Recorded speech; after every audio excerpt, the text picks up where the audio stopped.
October. So we're still in that frame of maybe having a special session this month. It was really meant to tackle housing because of the vetoed House Bill 5002. But then we heard about a month or so ago that it could tackle things more directly correlated with the federal government and potential cuts. Now we're in a government shutdown, so they might be waiting for that to end. We don't know. But this is the latest push for more to be done in the state of Connecticut when it comes to holding people accountable and when it comes to prioritizing the importance of clean elections. In Connecticut Inside Investigator, Gomes wrote a letter to Speaker of the House Matt Ritter stating that while he has previously supported the state's funding of election monitors in Bridgeport, he believes more needs to be done to restore hope and faith in the electoral process in Connecticut's largest city, the Park City. Legislators have set aside funds for election monitors managed by the Secretary of the State's office since 2020, when Governor Lamont signed a piece of special legislation giving municipalities more time to count absentee ballots as they grappled with the pandemic on the 2020 general election and requiring the state to contract an election monitor for Bridgeport specifically. During the most recent legislative session, lawmakers approved $300,000 in funding in the state budget to keep election monitors specifically in Bridgeport through the 2026 general election. The money was earmarked for the Secretary of the State's office to hire 2 additional election monitors and to run a bilingual educational marketing campaign on voting rights. In fact, this was something Stephanie Thomas talked about while in studio, and we specifically discussed Bridgeport and beyond. We have proposed half a dozen law changes. There's been a lot of media, even in the national media, like we need tougher sentences. Connecticut already has up to 5 years and $5,000 per offense. So that was tough enough. But there were all these little loopholes that the legislature has done their part by passing laws that not only help Bridgeport, but help every municipality without being cost intensive to close some of these paperwork loopholes. Obviously, then they passed a law requiring cameras on absentee ballot drop boxes. That already existed in Bridgeport, but now every town. And then the State Elections Enforcement Commission has been doing their part. I asked the legislature if we could use some of the election monitor money for a public education campaign in Bridgeport, and they passed that. So we've been running ads, radio, digital. We're doing a postcard mailing. We have signs on buses basically saying if you see something, say something, and call the State Elections Enforcement Commission. And we're also teaching people what the proper absentee ballot procedure is to help them spot when there's any irregularity. So I think that will make a big difference over time. And to be fair, we do need to see what that will do over time. As you just heard Secretary of the State Stephanie Thomas saying that this new campaign that has been launched in Bridgeport, specifically only Bridgeport, because let's face it, first of all, Bridgeport has the highest percentage of absentee ballot voters in the state by far. A recent report earlier this year showed 26% of people in Bridgeport are voting absentee ballot. The next highest is Hartford with like 9 or 11%. I mean, it's significant, the amount of people who vote absentee. You're talking about a quarter of the voting population in Bridgeport voting absentee ballot. So that alone is a red flag. But on top of that, there has been a long-standing issue of people being duped, if I'm being honest with you, people not knowing that you can only give your absentee ballot to certain people. You can't just give it to people who are working for a certain campaign or for people who even are working in your home, let's just say, or are in the nursing homes or the assisted living facilities. Again, this is not the entire problem. This is a part of the problem, though, right? So we have to see if this works. But the bigger thing that I bring up, especially with John Gomes, is let's talk about what's happened to John Gomes ever since the 2023 primary mayoral election. First of all, it's never really been made clear. John Gomes kind of said, at least he said here on the air, that he got his hands on the footage of somebody stuffing the ballot boxes in 2023. Now, since that happened, there has been other footage that has surfaced showing people who also supported the Gomes campaign, not just the Ganim campaign, allegedly stuffing ballot boxes. But the standout person that really went national was Wanda Jeter Pataki, who had been working for the city, who had been an operative of Ganim's for a very long time, Mayor Ganim's team. And she, in front of a judge, basically plead the fifth. We never really heard a guilty or not guilty plea out of her. But ultimately, yes, she is being investigated. Yes, that case is still kind of pending, but she's still standing in a very prominent position in the city of Bridgeport. She's still the vice chair of the Democratic Town Committee in Bridgeport.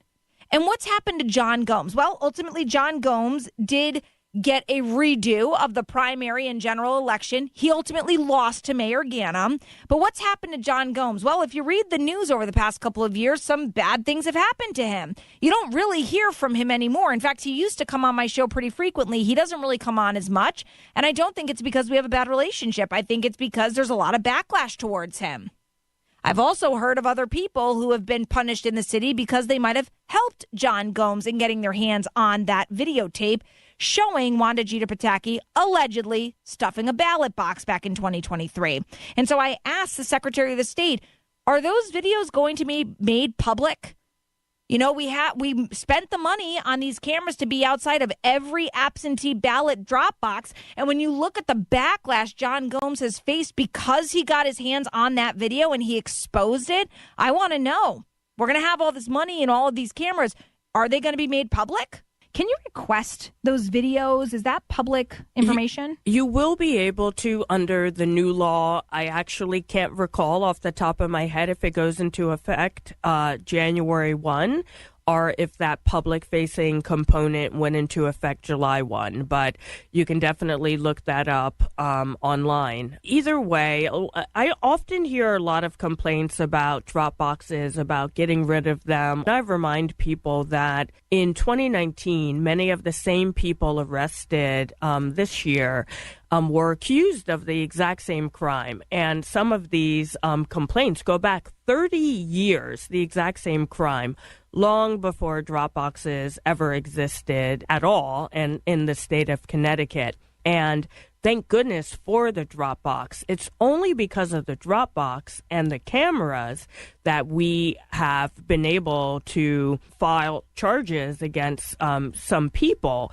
If they had dropped it in a mailbox, we wouldn't have had the same option. Good point. Absolutely. But to that point, will the videos be made public? Not until after this election, it sounds like. And that's only because we just passed a law on that. And might I add, the Secretary of the State had introduced other bills that essentially didn't go anywhere. They would have sought to institute reforms, but none of them ultimately passed. One, in fact, in this article that was requested by Secretary of the State Thomas, would have prohibited anyone convicted of any election-related crime from handling absentee ballots or candidate petitions for 12 years. While that bill had bipartisan support, legislative procedure may have resulted in its failure to reach final passage. So again, John Gomes sounding the alarm, saying, look, I thought I did something that would have been monumental, not just for myself, but to change elections in Bridgeport. But all I've gotten was backlash for it, and nothing's really come about, at least significantly. As I mentioned, the Secretary of the State is doing her part to try and fix this. And I do look forward to seeing some of the changes she has made in the last year or two, and if it does result in better elections in Bridgeport. But more can certainly be done. And that's what John Gomes is asking for. So we'll see if and when this special election happens, if that is something that's going to come up. We're going to be right back. You're listening to Melissa. Get a new energy-efficient heating system now from Hoffman Energy. With great financing options, $0 down, and low monthly payments. Visit HoffmanEnergy.com or call 877-359-0623 now. We all have the ability to make a difference, to come together, to change a life, to make a wish come true. By supporting Make-A-Wish Connecticut, you are bringing hope and joy to children fighting critical illnesses. Children like me. Visit ct.wish.org to learn how you can become a wishmaker and be part of a journey that changes lives. Just imagine what you can do. Visit ct.wish.org today to learn more. That's ct.wish.org. Sono Collision, Fairfield County's best for top quality collision repairs. We deliver unmatched precision and care to restore your vehicle. Trust us for excellence. Visit sonocollision.com or call 203-939-9955.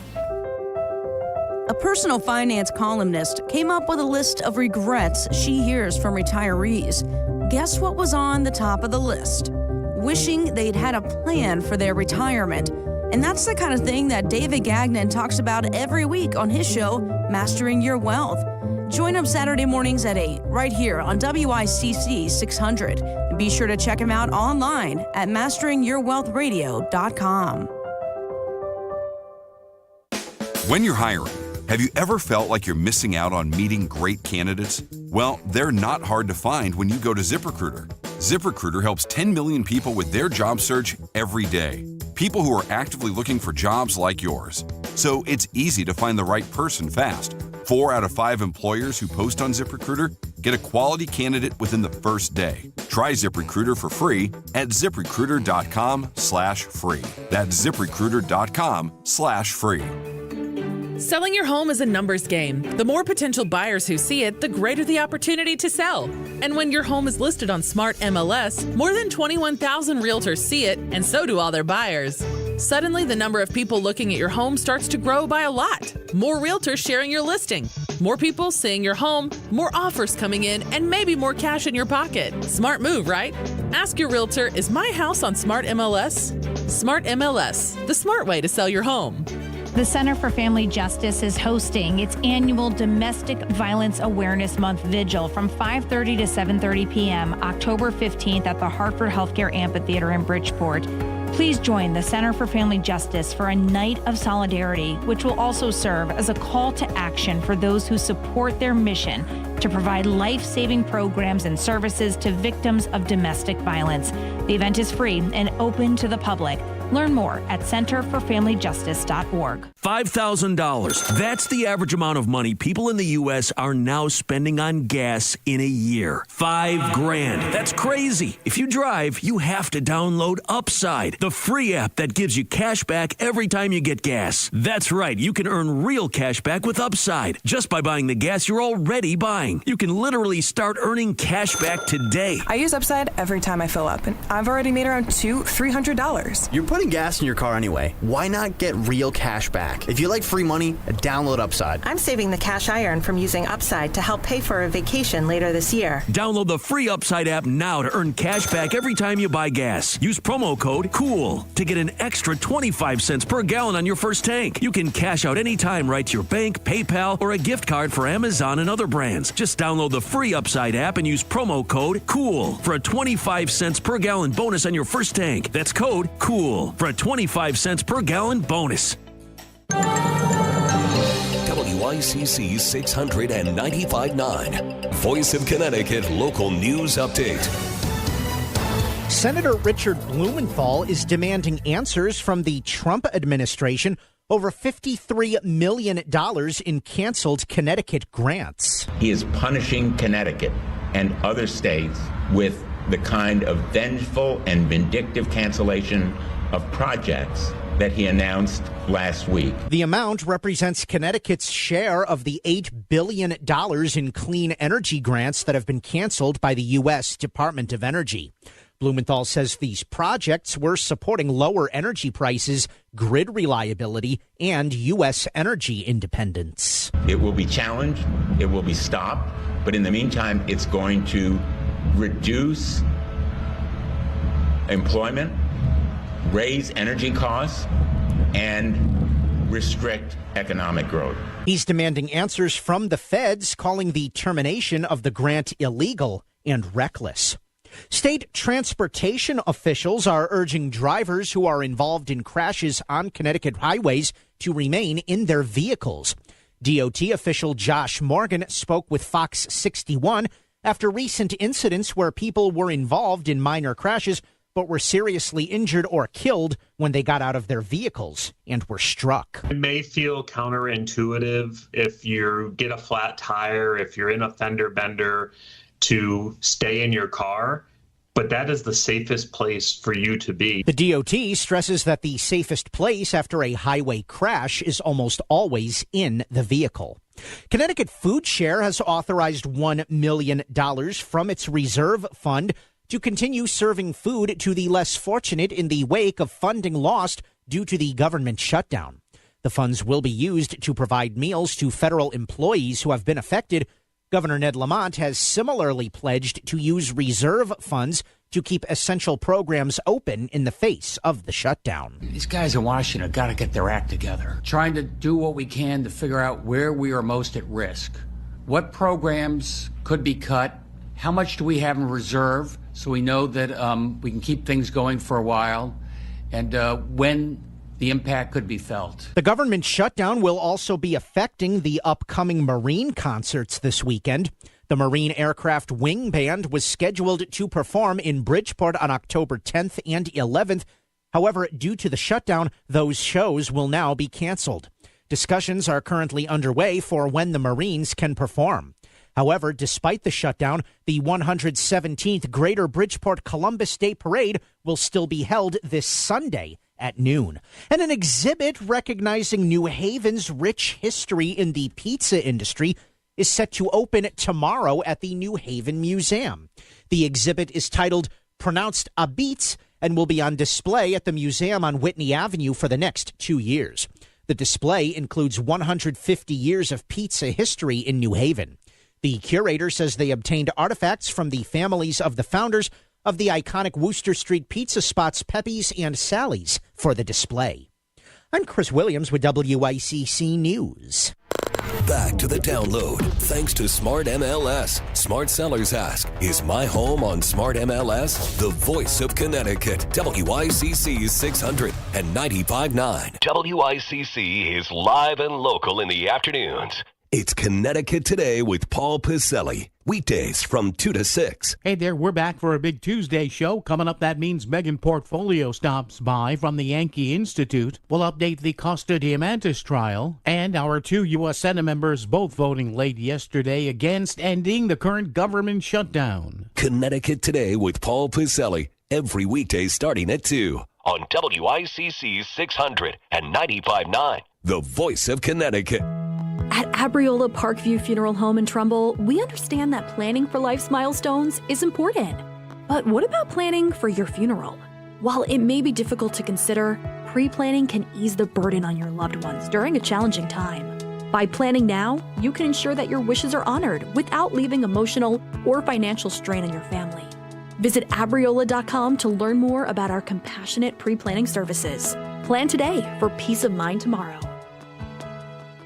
Hi, I'm Lee Gainham, that garden guy from Gainham's Garden Center and Florist in Fairfield. Do you have questions about your garden? Tune into That Garden Guy Sunday mornings at 8 for an hour of lively talk about your favorite pastime. We'll have weekly do's and don'ts and gardening tips of the week for a specific area, and we'll take your phone calls so we can offer solutions to problems you may be having in your lawn and garden right now. Call in and talk with me, That Garden Guy, Sunday mornings at 8 on WICC 600 and 95.9. Do you have 3 ex-wives and your current trophy wife wants a life insurance policy 3 times the size of the policies you had to purchase for your previous mistakes? If so, you need to call Big Lou at Term Provider, 800-859-3220. Big Lou is intimately familiar with your problems, and if you're 50 to 60 years old and in reasonably good health, a $1 million policy should only cost about $100 to $200 per month. Big Lou may have a solution for your previous policies as well. You may even save enough money to lighten the load on your new $1 million policy. Remember, call Big Lou. He's like you, except he's only on number 2. Call Term Provider at 800-859-3220. That's 800-859-3220 for $1 million in term life insurance that you can live with. Call Big Lou at 800-859-3220. 800-859-3220. This is WICC 600 and 95.9, the voice of Connecticut. A U.S. News and World Report list is out on the top children's hospitals. The top hospitals are all over, from CHOP in Philadelphia to Cincinnati Children's to Rady Children's in San Diego to Texas Children's in Houston. Having a full complement of nurses and other staff that are critical to ensure the safe and effective delivery of care. Ben Harder with U.S. News and World Report on how they rank. We want to make sure that patients who use our rankings can count on those hospitals to achieve really good outcomes. That means surviving life-threatening conditions. That means avoiding complications. That means being able to return home and return to school. Matt Piper, CBS News. 30 paintings by the late Bob Ross are going to be auctioned to support public television stations. All profits will help public TV with licensing fees in light of Trump administration moves to slash federal funding. Ross, who died in 1995, was on the air with The Joy of Painting for 11 years. Steve Kathan, CBS News. You're listening to The Download on WICC 600 and 95.9, the voice of Connecticut. Now, another in-depth interview with Lisa Wexler. I'm so delighted that our Connecticut Department of Public Health Commissioner Dr. Manisha Juthani joins us right now. She served as professor of medicine at Yale School of Medicine through September of 2024. She's still an adjunct professor there. She was director of the Infectious Diseases Fellowship Program from 2012 to 2021. She received her BA from University of Pennsylvania, her MD from Cornell. She was chief resident at Memorial Sloan Kettering Cancer Center and came to Connecticut in 2002 as an infectious disease fellow at Yale School of Medicine. So I would say that Dr. Juthani, whether in or out of the government, is somebody with the real credentials to guide us, particularly when it came to an infectious disease public health epidemic, which is exactly what she did during our COVID years. And I'm delighted, Commissioner, that you're joining us again. Hello, and welcome to the show today. Hi. Thank you so much for having me today. Sure. So, Dr. Juthani, tell us a little bit about where Connecticut stands. We are a little confused vis-a-vis the ability for us to access COVID vaccines should we want to get one. So people have a right to be confused. There's a lot of conflicting information that's out there and confusing messaging. At the end of the day, I think the message is simple. We have COVID vaccines available in the state, and if you are 6 months or older, you are eligible to get the shot with counseling on risks of a vaccine, which you should always get whenever you're getting a vaccine, with shared decision-making, which just means that you've understood what it means to get a given vaccine. And with all that said, you can go to our pharmacies. We now have ability to order vaccines for our children as well. And so, again, anybody 6 months and older in the state of Connecticut who wants a COVID shot should be able to get one. Okay. And when you say should be able to, does that mean that all of our insurance plans in the state of Connecticut will cover the cost should we elect to get the vaccine? So for the state-regulated insurance plans, which, for example, if you buy off of Access Health CT, if there are other plans that are state-regulated, our state insurance commissioner has said that those vaccines must be covered. Now, let's say you work for a large manufacturer, you work for a large employer. Those are self-insured plans. So, for example, the state of Connecticut is my employer, and we have an insurance plan that is through that plan that is a self-insured plan. That is up to that specific insurance plan. Having said that, I give you all those caveats because the National Organization of Insurers has said that all insurance companies have said that they would cover these shots.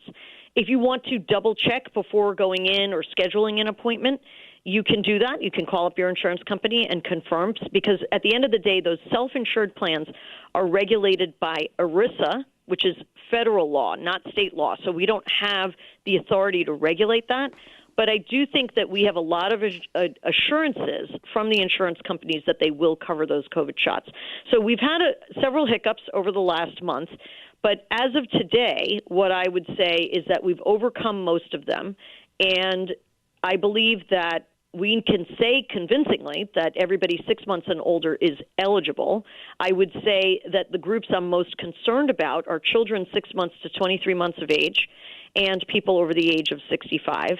But for the rest of us who are in the in-between age group, we certainly have risk to ourselves, and we have risk to people who are younger and older in our lives where getting vaccinated is still useful. I think it keeps us in school, keeps us at work.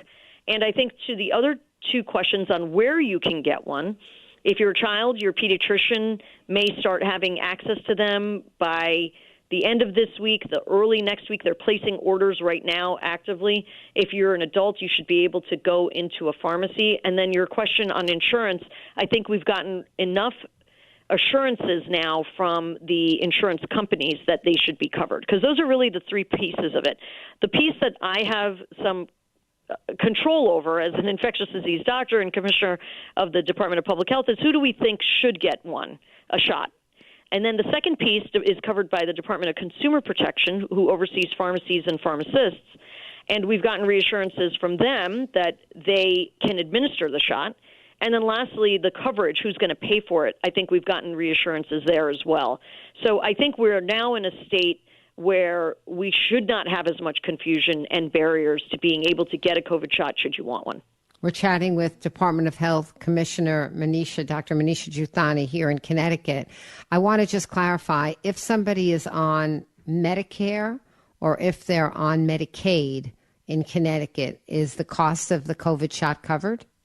Yes. Okay, thank you. That is, again, I'm not the insurance expert, but I've been told by my counterparts that the answer is yes. Yeah. Now, it's very interesting as you talk about the self-insured, because it came to my attention recently that this ERISA thing is really a loophole. And I don't know if you're aware of this, Doctor, because I just don't know if you're aware of this, but I want to make you aware of this as our Commissioner of Public Health, because you have a bully pulpit. People listen to you. So many years ago, Connecticut became the first state in the country to insist that when women got a mammography and we were told that we had dense breasts, that we were also entitled to have an ultrasound, because the ultrasound can pick up certain things that a mammography cannot. And Nancy Capella was the founder of this movement. She unfortunately since died of breast cancer, but she was extraordinary. And this spread to different states. It spread to New York. And I was very proud to be able to talk on the radio and advise women and make women aware that if they had dense breasts, they really needed a 1-2 examination when they got their mammography. Well, it turns out there's an exception to the rule.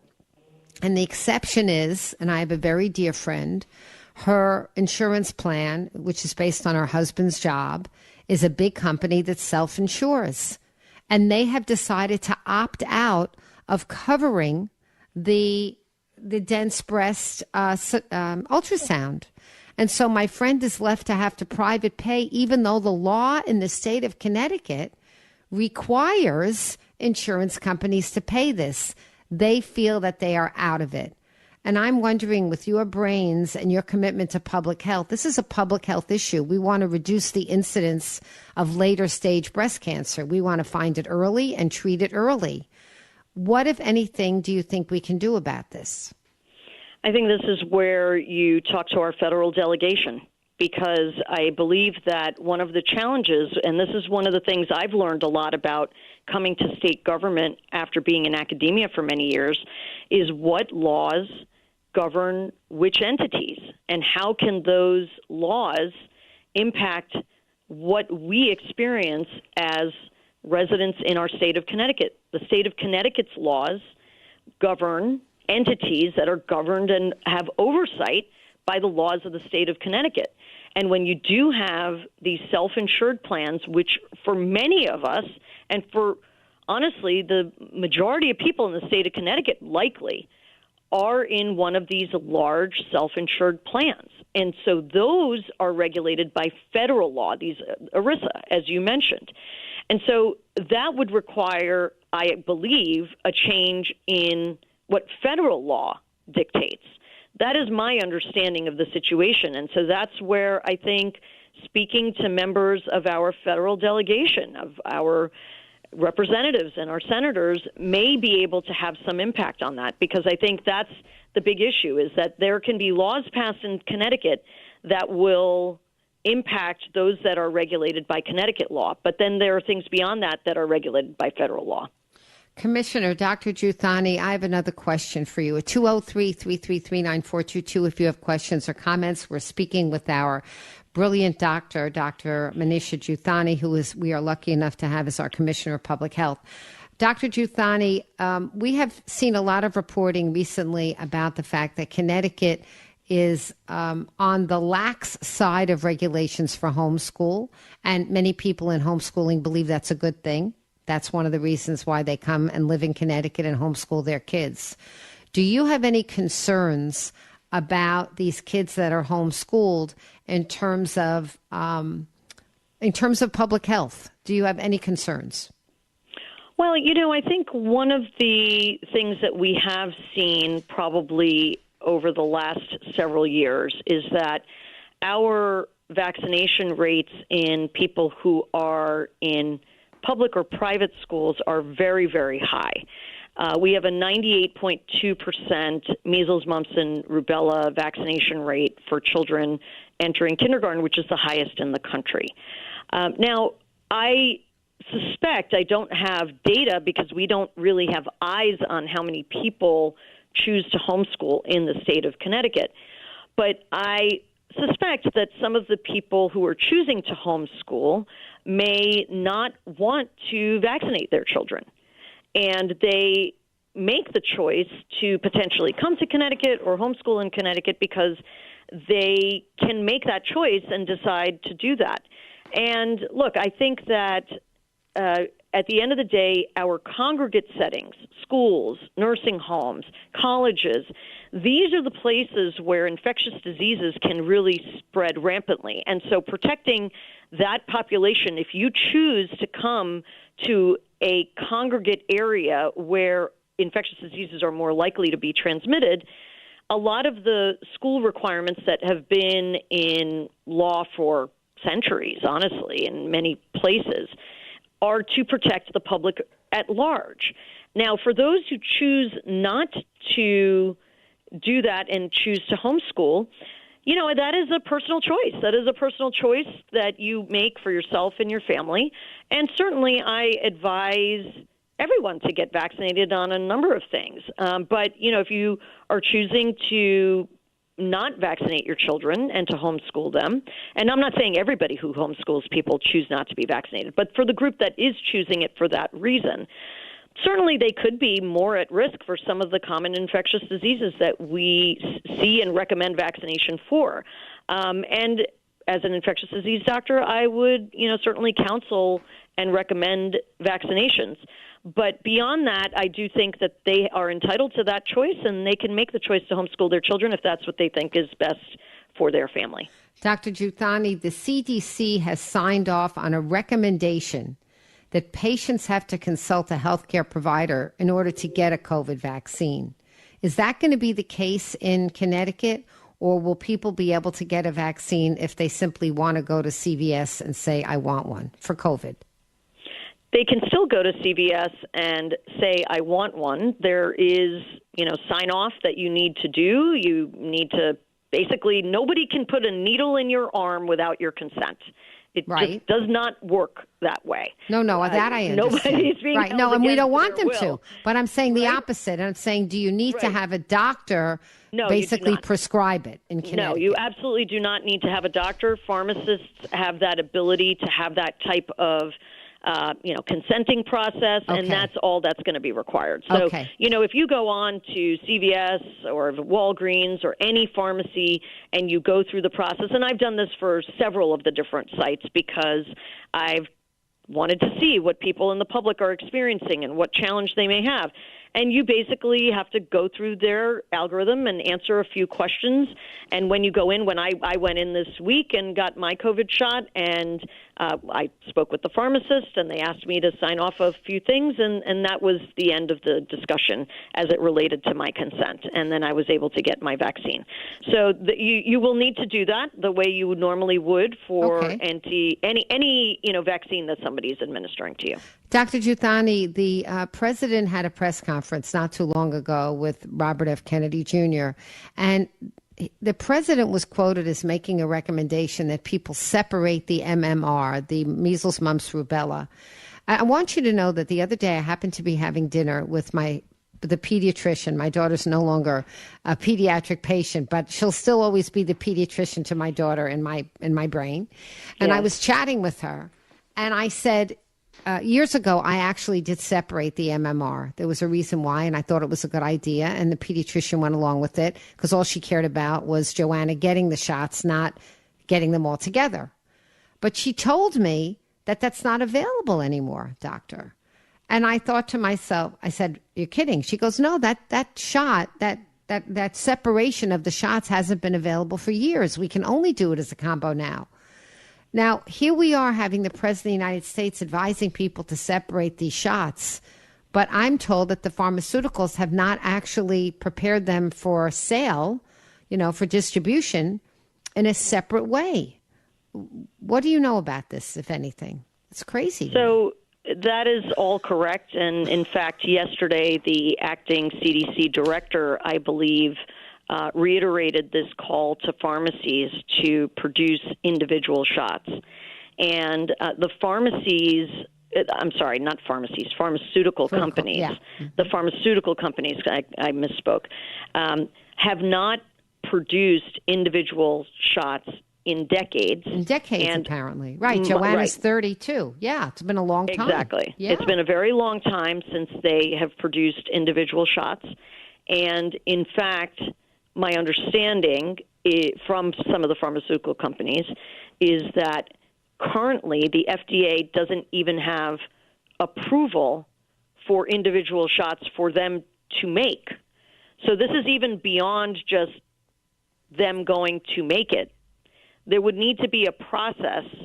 Again, this is my understanding of where we stand.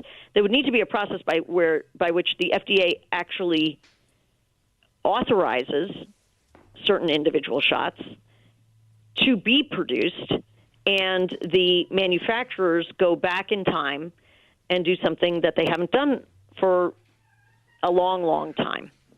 And, I think this gets to the heart of many of the challenges we're seeing now. If you go back to the early 1900s, this was the beginning of smallpox vaccination.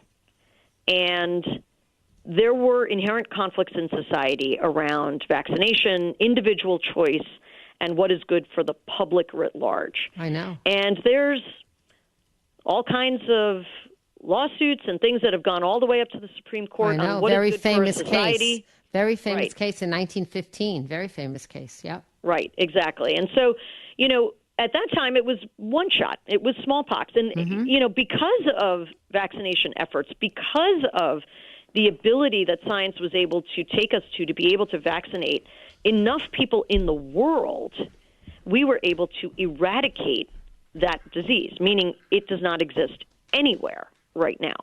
Thank God, nature. smallpox. In nature, right. And by the way, I may be one of the last people. I was born in 1960. I got the smallpox vaccine.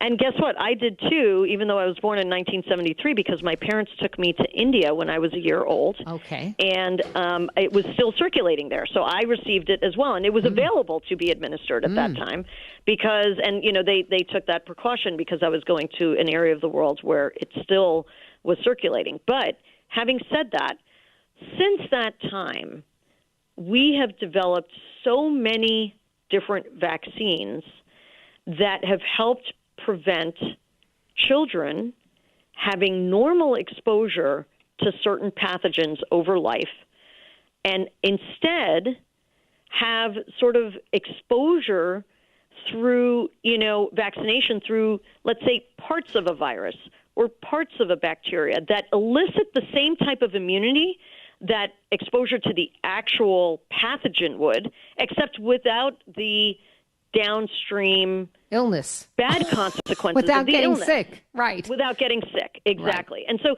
what we have to remember is that the reason for these vaccinations is that we are simulating what it would be like for a kid to actually get that infection without getting the infection and building the immunity. Now, are there rare circumstances where a vaccine has a bad effect?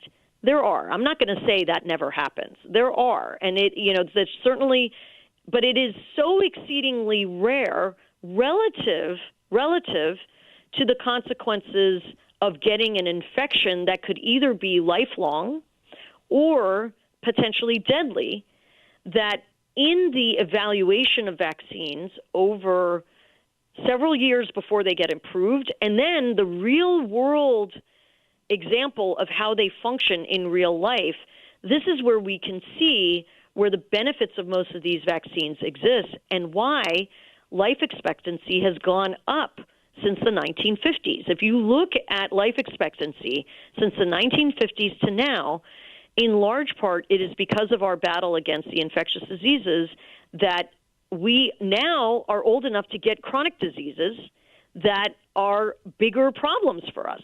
Mm-hmm. And so, honestly, as an infectious disease doctor, I do try to explain this concept to people, and I do understand the hesitation people feel when they see their children getting multiple different shots. These combined shots, in fact, are trying to minimize the number of shots, right? I mean, I think part of the reason for the MMR vaccine being given together is because we are trying to protect children against many different infections that they potentially could be exposed to over their lifetimes. And in my career, I have seen the evolution of what children get and the consequences of it over the course of a lifetime, whether it be from things like chickenpox, Haemophilus influenza B, which used to cause meningitis in hordes of children who were young and really does not happen anymore because of the Hib vaccine, pneumococcal vaccine, which used to cause, again, meningitis, pneumonia, and it could have really debilitating consequences for young children if you get meningitis. The meningococcal vaccine, again, I still remember a college classmate who got meningitis and was never the same. No, it's and a horror. Even though it doesn't happen, it affects the brainstem. It's a horrible disease. The brain, exactly. It's a horrible, horrible disease. And even if it doesn't happen that often, the morbidity and mortality from it, from those that it impacts, is so devastating that these are the benefits that we see from all the vaccines that we do give our kids. Doctor, I welcome you on the show anytime. You're such an articulate spokesperson for public health with so much intelligence and education behind it. It's a pleasure to speak with you, and thank you for joining us today. Thanks so much for giving me the time, Lisa, to really try to explain some of these concepts. Thank you. Dr. Manisha Juthani, our Connecticut Public Health Commissioner. We'll be right back. WICC 695.9, the voice of Connecticut. Weather update. Sunny and warm this afternoon with a high of 80. Clouding over this evening. Showers arrive after midnight with a low in the low 60s. Showers may be heavy through midday and early afternoon tomorrow. Cooler with a high of 70. Sunny on Thursday with a high near 60. I'm meteorologist Paul Piorek on WICC. Now, let's take a look back with Norman. Let's hear what happened today in WICC history. It's October 7th. On this day in 1996, the Fox News Channel debuted on the air. Good morning. Welcome to Fox News Channel. This is Fox News Now, all the news you need in 15 minutes. In 2008, Spotify officially launched as a streaming platform. Soundtrack your life with Spotify. Subscribe or listen for free. We don't mind. On this day in 2010, the Chilean mining accident finally was over. After 69 days underground, 33 trapped miners were finally rescued. As 1 billion people watch That's 1 of every 6 people on the planet. The first miner is strapped in and hoisted up. October 7th. That was today in WICC history. Every day just before 2 on the Voice of Connecticut. WICC 600 and 95.9. WICC, the Voice of Connecticut. WICC Bridgeport, WFOX Southport, WEBE HD2 Westport, WPLR HD2 New Haven, locally owned by Connoisseur Media. This is CBS News on the Hour, sponsored by Progressive Insurance. I'm Cammie McCormick. Attorney General Pam Bondi is sparring with members of a Senate committee today on a series of issues, from National Guard deployments to the administration's legal pursuit of political foes. CBS's Chanel Call is following the hearing. This is an annual Justice Oversight Committee meeting, but it comes after former FBI Director James Comey was indicted. So some Democratic lawmakers now accusing the Justice Department of sort of going after people that are perceived to be enemies. Attorney General Pamela Bondi facing some questions about the Justice Department hiring January 6ers and the Trump administration's move to deploy National Guard troops. President Trump was asked again today if he'd invoke the Insurrection Act. Yeah, well, it's been invoked before, as you know. If you look at Chicago, Chicago's a great city where there's a lot of crime. And if the governor can't do the job, we'll do the job. It's all very simple. Chicago's Mayor Brandon Johnson. Illegal, unconstitutional, it's dangerous, it's wrong. This is not about deportation. This is not about safety for this president. This is about authoritarianism. Roughly 200 members of the Texas National Guard will deploy to Chicago this week.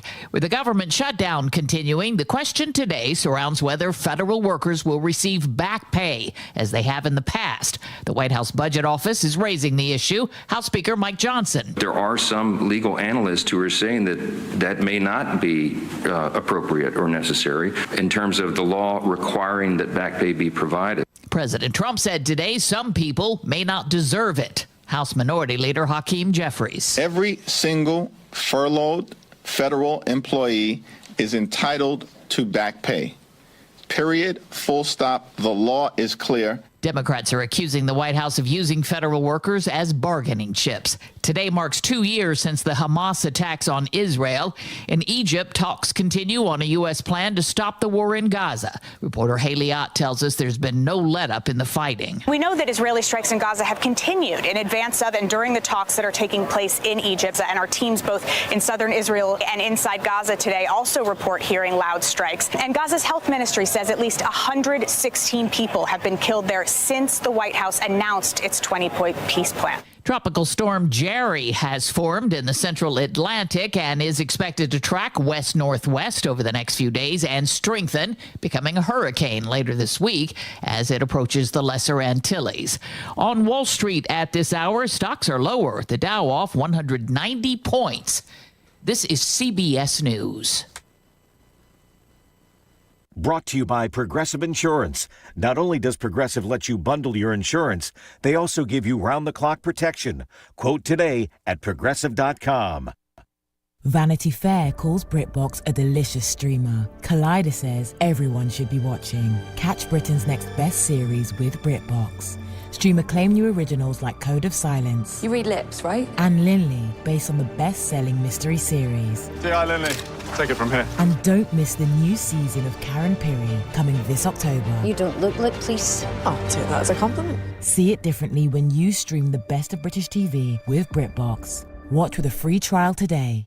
This message comes from Viking, committed to exploring the world in comfort. Journey through the heart of Europe on an elegant Viking longship with thoughtful service, destination-focused dining, and cultural enrichment on board and on shore. With small ships that bring travelers closer to the destination, there's more time to explore. And every Viking voyage is all-inclusive, with no children and no casinos. Discover more at Viking.com.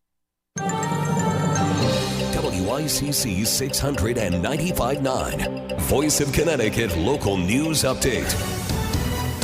The Bristol Police Department is honoring the legacy of fallen officers, Lieutenant Dustin DeMotte and Sergeant Alex Hamzy. The department asked the community to show support using blue lights and candle lighting. The memorial will take place this Sunday. Connecticut Police and Fire Union called for state Republicans to support overdue contracts towards the Connecticut Sun. Officials say Governor Ned Lamont has used a portion of the state's employees' pension fund to invest in the WNBA team. State Republicans also claim Lamont has failed to settle long overdue contracts with the union. 3 scientists have been awarded the 2025 Nobel Peace Prize in Physics for uncovering new insights of mechanics. Michel Devoret from Yale University is one of the winners. The award comes with a cash prize of more than $1 million. The Bridgeport School District has found the funds to bring back kindergarten paraprofessionals. The teachers in the Park City have been operating since the beginning of the school year without help of the paraprofessionals in the classroom. The Board of Education has approved spending over $1 million to reinstate them, and the money will allow during school meetings, as it has happened last week. A Danbury City employee has appeared in court to face charges of assault and threatening related to a domestic violence incident. Danbury Park's maintenance foreman, Nelson Lopes, is charged in connection with an incident that happened in June. No further details of the case are being released by prosecutors. Police in Greenwich have identified a person who died in a crash at Barham Park. 60-year-old Eugene Banks of Stamford was driving a vehicle that crashed into a tree and burst into flames early Friday morning. There were no other vehicles or passengers involved in the crash. Police say the investigation is still under cause. The Stratford Police Department is looking for those who want a safer neighborhood. The Community Crime Watch is going on. To get in touch, go to our Facebook page at WICC 600. I'm Isabel Gatos, WICC News. WICC Smart MLS Right Now Traffic. Overall, a good ride across Fairfield County. Northbound 95 moving pretty much out of Stamford, Greenwich, a little bit slow into Norwalk, Westport, Fairfield, okay. Parkway's a good ride, lower part of the county. Southbound, we do have some construction by the old exit 44 to 42 in the no exit zone with some delay. Route 8's not too bad. New Haven County's doing okay, 95 in the Parkway. Tom Colangelo, WICC Traffic. Clouding over this evening. Showers arrive after midnight with a low in the low 60s. Showers may be heavy through midday and early afternoon tomorrow. Cooler with a high of 70. Thursday, sunny with a high only in the lower 60s. I'm meteorologist Paul Piorek on WICC.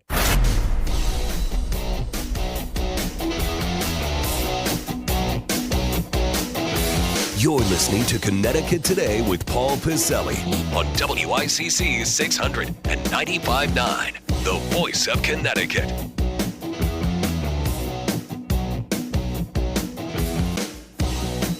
You know, I remember reading a couple of years ago. It's one of these phrases that you get hit with sometimes, and you don't really know where you saw it, but you know you did. You know you read it somewhere, and you're like, yeah, okay, that's pretty good. I should kind of remember that. And I don't know where I read this, but I'm pretty sure I remember in essence what it was. And it may have come from a founding father. It may have come from some sort of political philosopher on the right or on the left. I'm not sure. But it went something like this. And when I say something, I'm kind of paraphrasing here, but I do remember quite vividly the essence of what this said. And it was something like, now again, this is not an exact phrase here. If you can find this, you can email me or call me or send me a text or talk at 333-9422, 333-WICC. But the phrase or the thought went something like, oftentimes our generosity can be our Achilles heel. Something like that. I do definitely remember the comparison or the use of Achilles heel in that scenario. And I am reminded of that because of a story here that actually has been making the rounds across several state media outlets that certainly is, at least on our Facebook page, facebook.com/Voice of CT, is certainly stirring things up, and I think it's good when stories like this are put out there because it fosters debate, even though some of that debate might be a little, I don't know, salty here and there, if you know what I mean. So Paul Hughes posted a story while we were on the air yesterday, in the Hearst papers. This version of it is in the New Haven Register. And I read this, and I'll read a couple of paragraphs to you. It's a longish story. I don't want to get bogged down in the details here. But, and again, it's an argument of lawfulness, lawlessness, practicality, and morals. And I wanted to start with this today because I'm sure you folks, if the responses that we're getting so far on our text message system and on Facebook are any indication, this one is interesting. The headline reads as follows. Connecticut spends over $100 million on health care for immigrants without legal status. That's a new one. Immigrants without legal status as the shutdown debate rages in Washington. And I remember reading this story a couple of years back when you had additions being made for who would qualify for some of these programs. And I distinctly remember reading this and saying, well, what a surprise. They're over budget by a couple of $100 million. So the story and some of the details here, because we'll get to the question here. And the question here, I think, is a basic one. And it's a fair one. And maybe the answer is not that simple. I don't know if there's a simple answer. You can tell me, 203-333-9422, 333-WICC, because we live in a time where there are constant calls in Hartford for more money. We need more money. This nonprofit wants more money. That nonprofit wants more money. This social group wants more money. This agency, like, for example, DCF, which we've been trying to fix for about 400 years here and still can't get it right, despite the good people who work for DCF, they want more money, right?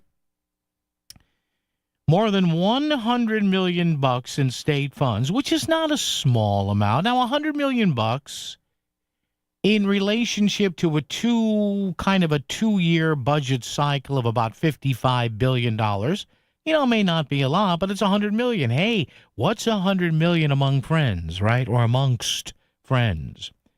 More than $100 million in state money has been used to pay for health care for kids and expected and postpartum mothers who do not have legal immigration status since 2 years ago, the coverage became available through the state Medicaid program. Now, we're not talking about federal funding here.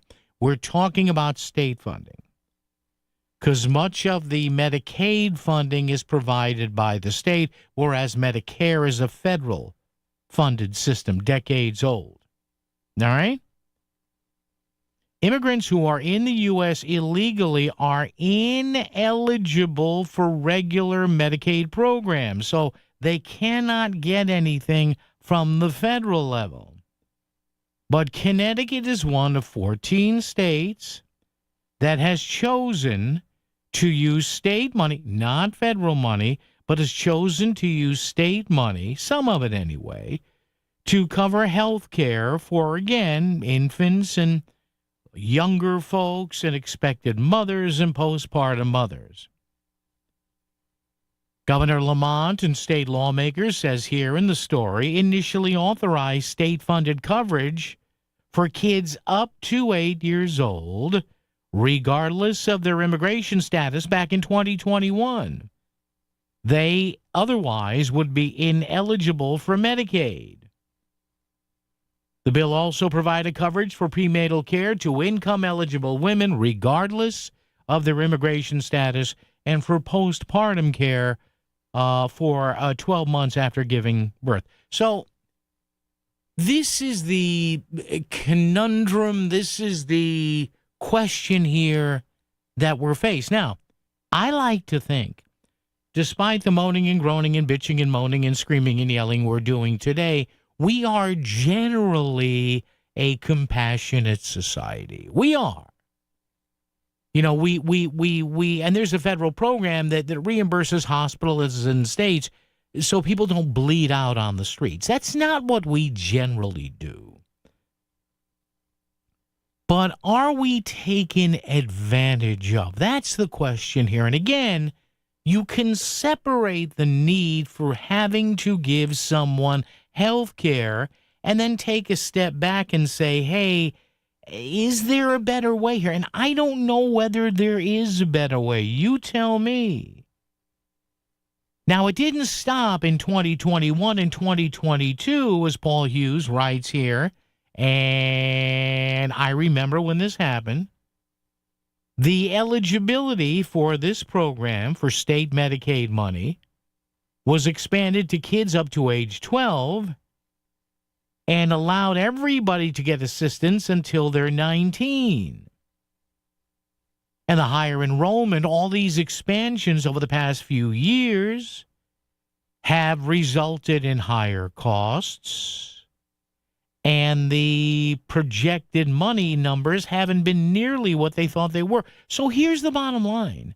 And the question I start with today, and you tell me, now we're already getting some sniping online, and all I'm looking for is your input here. I don't need you to argue with the guy who posted three postings in back of you and yell at the guy 4 postings down on the thread. But I think it's an honest question.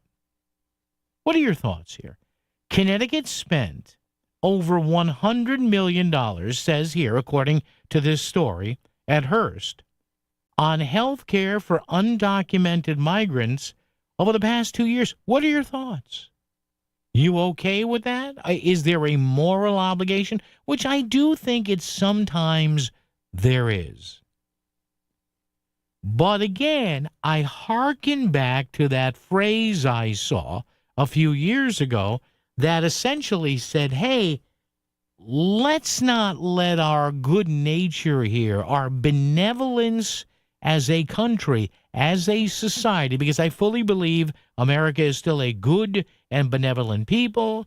We may be going through some rough times now, but we'll pull through. Everything's fine. There's not going to be a civil war because 85 or 90% of people don't want a civil war. They want to get up, go to work, come home at night, watch the game, snore, and fall asleep. But is there a scenario here where we're getting taken advantage of just a bit? You tell me. 203-333-9422, 333-WICC. This fall, make your daily radio destination WICC. Your weekdays start with Melissa in the morning. Then it's the Lisa Wexler Show, The Download with John Kamal and Chris Williams, and Connecticut Today with Paul Piselli. Local news updates every hour, along with Fairfield County traffic and weather from meteorologist Paul Pioric. Plus, more local news and live talk on weekends, too. We are WICC 695.9, the voice of Connecticut. Hi, this is David from Standard Oil. Do you know why Standard Oil was voted best oil company in Connecticut? Great service, day or night. If you have a heating emergency at 2 a.m., Standard Oil has service technicians who work through the night to ensure fast response to heating emergencies, usually within 2 hours. Most importantly, great service means truly knowledgeable technicians who care about customers. For great service, day or night, call Standard Oil or visit us online at standardoil.com.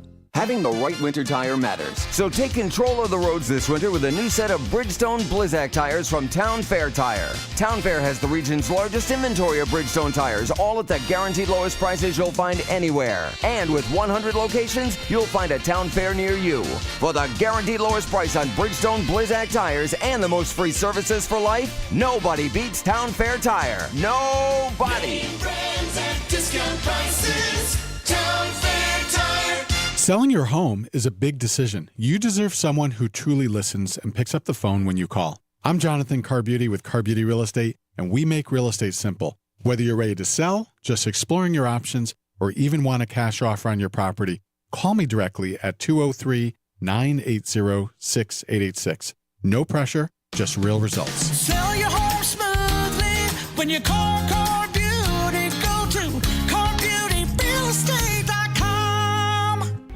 Are you a local business owner? We have a backstage pass for you. This is your invitation to our marketing open house, 8 to 9:30 a.m. on October 28th. Hey, Melissa Sheketoff here, and as a business owner, you have built a great business. You're proud of it. and you want it to grow. Come on October 28th and see how radio advertising can work for you. You hear the commercials on the Voice of Connecticut. Now let's get your business on the air. Our team is dedicated to helping local business with effective radio and digital advertising. So if you own a business, join us at the Connoisseur Media Open House on October 28th. It's free, but registration is required. To register, email your name and business to ctmarketing@conmedia.com, and we'll send you the details. October 28th is our marketing open house. Come see how our team will help your business grow. Email ctmarketing@connmedia.com. Time for you to be on the radio. You're listening to WICC 600 and 95.9, the Voice of Connecticut, broadcasting from Cadillac of Greenwich Studios, CadillacofGreenwich.com. WICC Smart MLS Right Now traffic. No major accidents across Lower Fairfield County, and limited construction as well. 95 and the Parkway, both a good ride. Stamford up to Norwalk. Southbound a little bit slow out of Norwalk. Fairfield Westport looking good on the Parkway and 95. Southbound Parkway, though, first half of the no exits on a little bit slow with construction. Route 8's okay. New Haven County, southbound Parkway delays with construction into the West Rock Tunnel. And hit or miss construction westbound 84 with slow waves into Newtown. If you're looking to buy or sell gold, visit MJ Thomas Jewelers in Stratford for expert service and great deals. Their knowledgeable staff is here to assist you with all your gold needs. Visit mjthomas.com.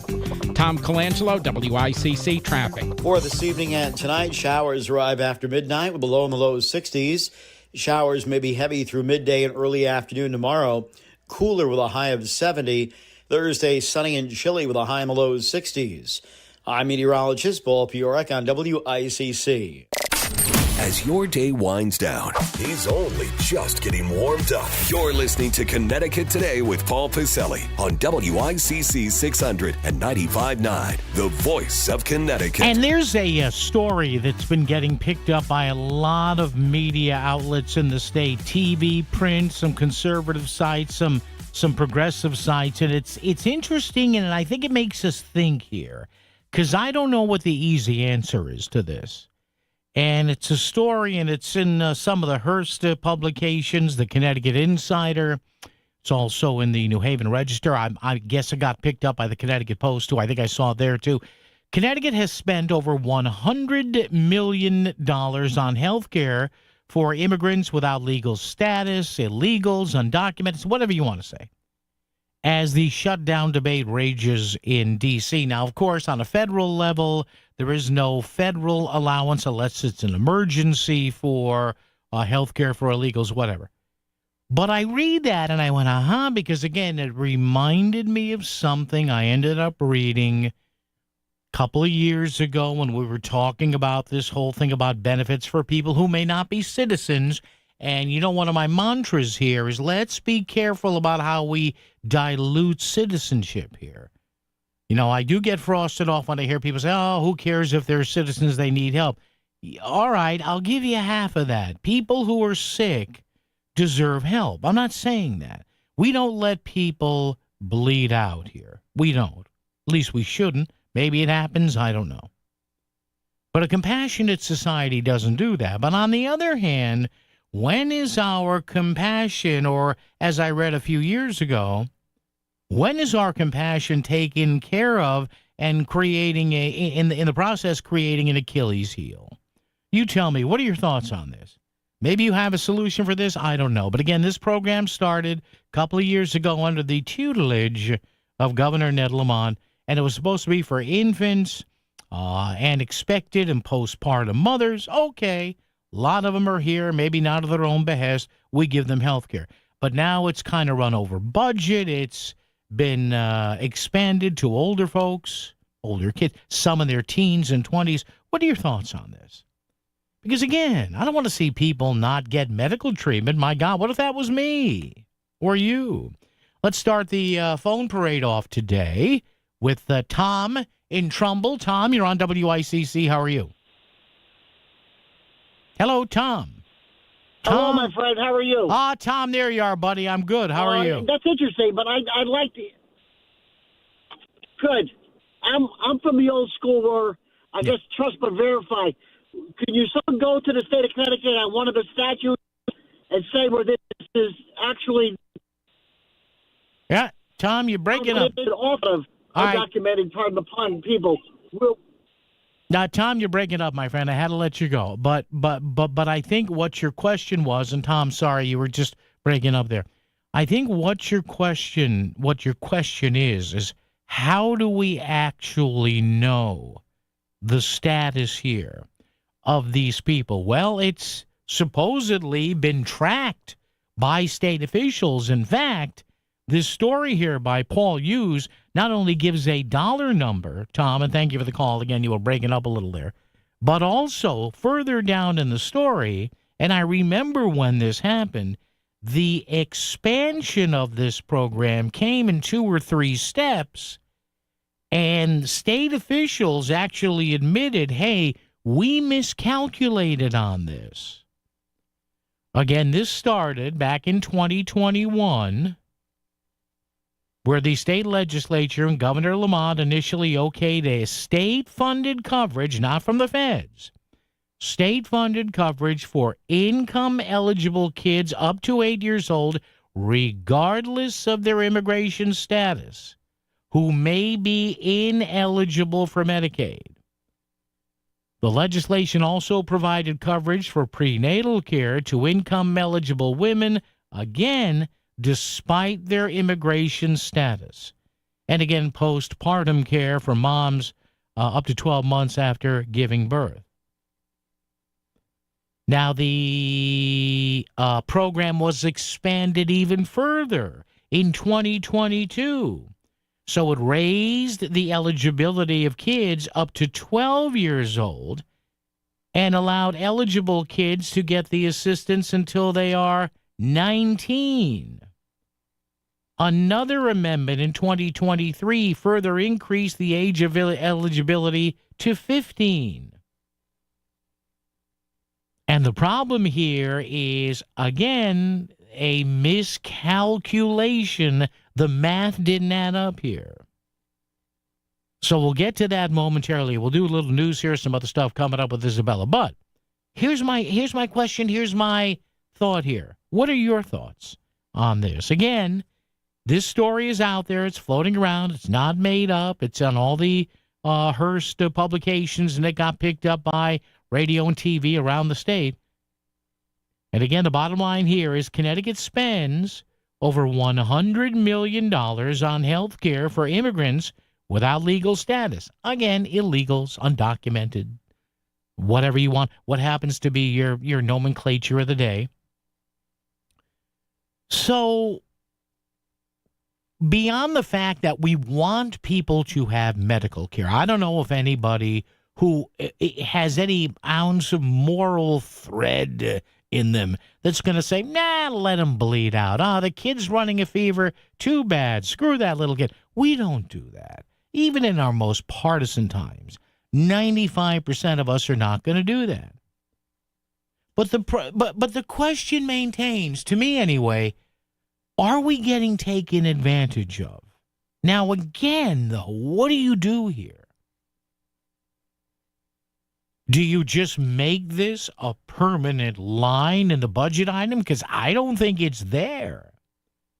So you tell me, is our goodness, our kindness, our benevolence, a good moral fiber that a lot of people have, are we getting taken care of that? Are we getting taken advantage because of that, knowing that, hey, they will take care of me. They don't say no.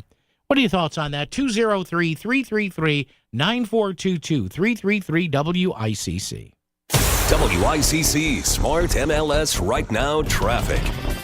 Southbound 95, a little bit heavy getting out of Norwalk into Darien. That's all volume. Looks like they may have picked up the construction southbound on the Parkway, first half of the no exit zone, Fairfield into Westport. Pretty good ride, Route 8 up into the valley, New Haven County northbound on the Parkway. A little bit slow out by the Orange Restwood construction, delays with construction southbound into the West Rock Tunnel. Westbound 84 jammed into Newtown with construction. Tom Colangelo, WICC traffic. Clouding over this evening. Showers arrive after midnight with a low in the low 60s. Showers may be heavy through midday and early afternoon tomorrow. Cooler with a high of 70. Thursday, sunny with a high only in the lower 60s. I'm meteorologist Paul Piorek on WICC. The Connecticut Lottery reminds you that gambling can be a fun form of entertainment, but it's not risk-free, so it's important to play responsibly. Make sure you understand how the games work. Know the odds, set time limits, and take breaks. To find out more, visit ctlottery.org or responsibleplayct.org. Must be 18 or older to purchase lottery and 21 or older to place sports wagers. Help is available for problem gambling. Call 888-789-7777 or visit ccpg.org. NFL Sundays are back on the Voice of Connecticut. Dished up by Duchess Restaurants. Fresh food served fast. Be there for the action starting at 12:30. We've got your local NFL news and notes. Then it's kickoff at 1 p.m. and 4 p.m. Because what's a football game without a Duchess feast at your fingertips? Get ready to tackle your hunger and the football season with Duchess Restaurants. Your first draft pick for fresh food served fast. $5,000. That's the average amount of money people in the U.S. are now spending on gas in a year. $5,000. That's crazy. If you drive, you have to download Upside, the free app that gives you cash back every time you get gas. That's right. You can earn real cash back with Upside just by buying the gas you're already buying. You can literally start earning cash back today. I use Upside every time I fill up, and I've already made around $300. You're putting gas in your car anyway. Why not get real cash back? If you like free money, download Upside. I'm saving the cash I earn from using Upside to help pay for a vacation later this year. Download the free Upside app now to earn cash back every time you buy gas. Use promo code COOL to get an extra 25 cents per gallon on your first tank. You can cash out anytime right to your bank, PayPal, or a gift card for Amazon and other brands. Just download the free Upside app and use promo code COOL for a 25 cents per gallon bonus on your first tank. That's code COOL for a 25 cents per gallon bonus. This is WICC 695.9, the voice of Connecticut.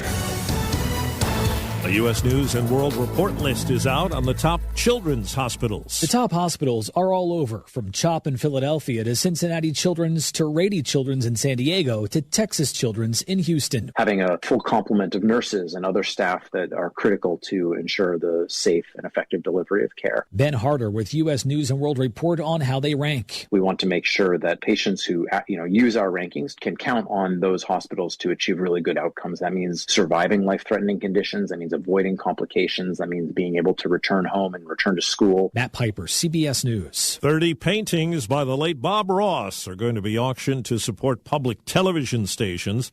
All profits will help public TV with licensing fees in light of Trump administration moves to slash federal funding. Ross, who died in 1995, was on the air with The Joy of Painting for 11 years. Steve Kathan, CBS News. WICC 695.9, Voice of Connecticut Local News Update. Testimony has begun in the federal corruption trial of former Deputy State Budget Director Costa Diamantis. He's accused of bribing contractors in his role of the head of the school construction projects in Governor Ned Lamont's budget office. Diamantis' attorney, Norm Pattis, says that so far the jury has really not seen any evidence. In the context of the testimony. So pay close attention to the questioning today. It will reflect something a little bit unexpected.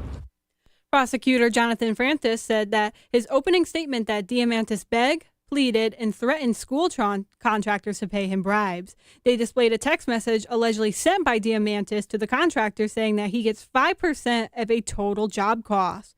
Prosecutors also say he received a bribe in the bathroom of a Hartford restaurant.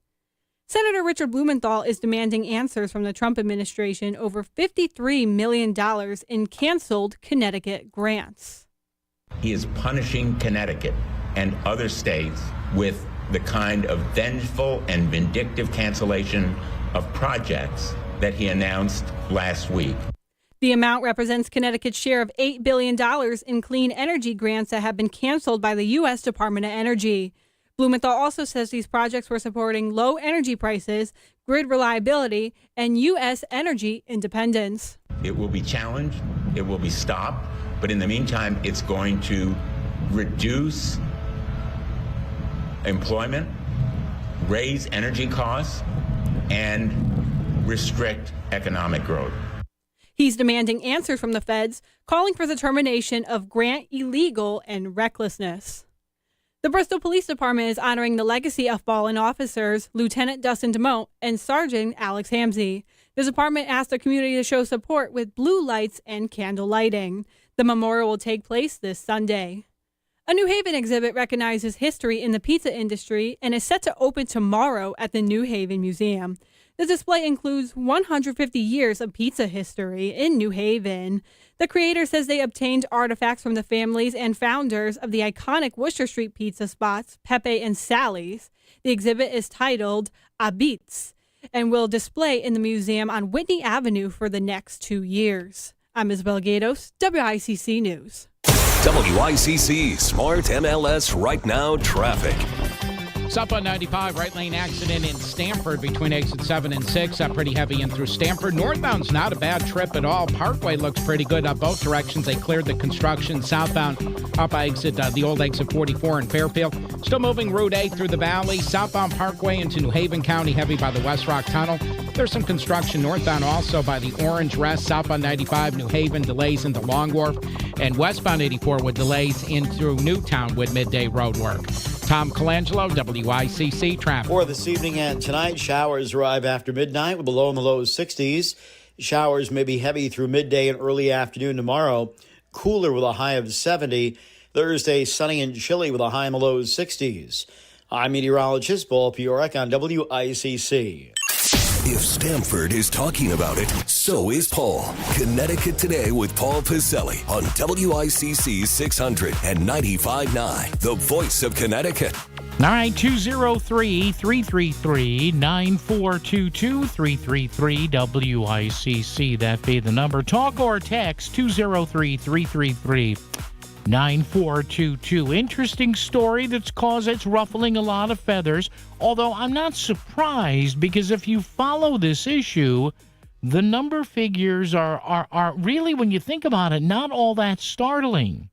Because this was in the news about a year and a half ago. I remember this, when the governor of the General Assembly extended some Medicaid funding here and there to younger migrant kids and also pre- and postpartum mothers.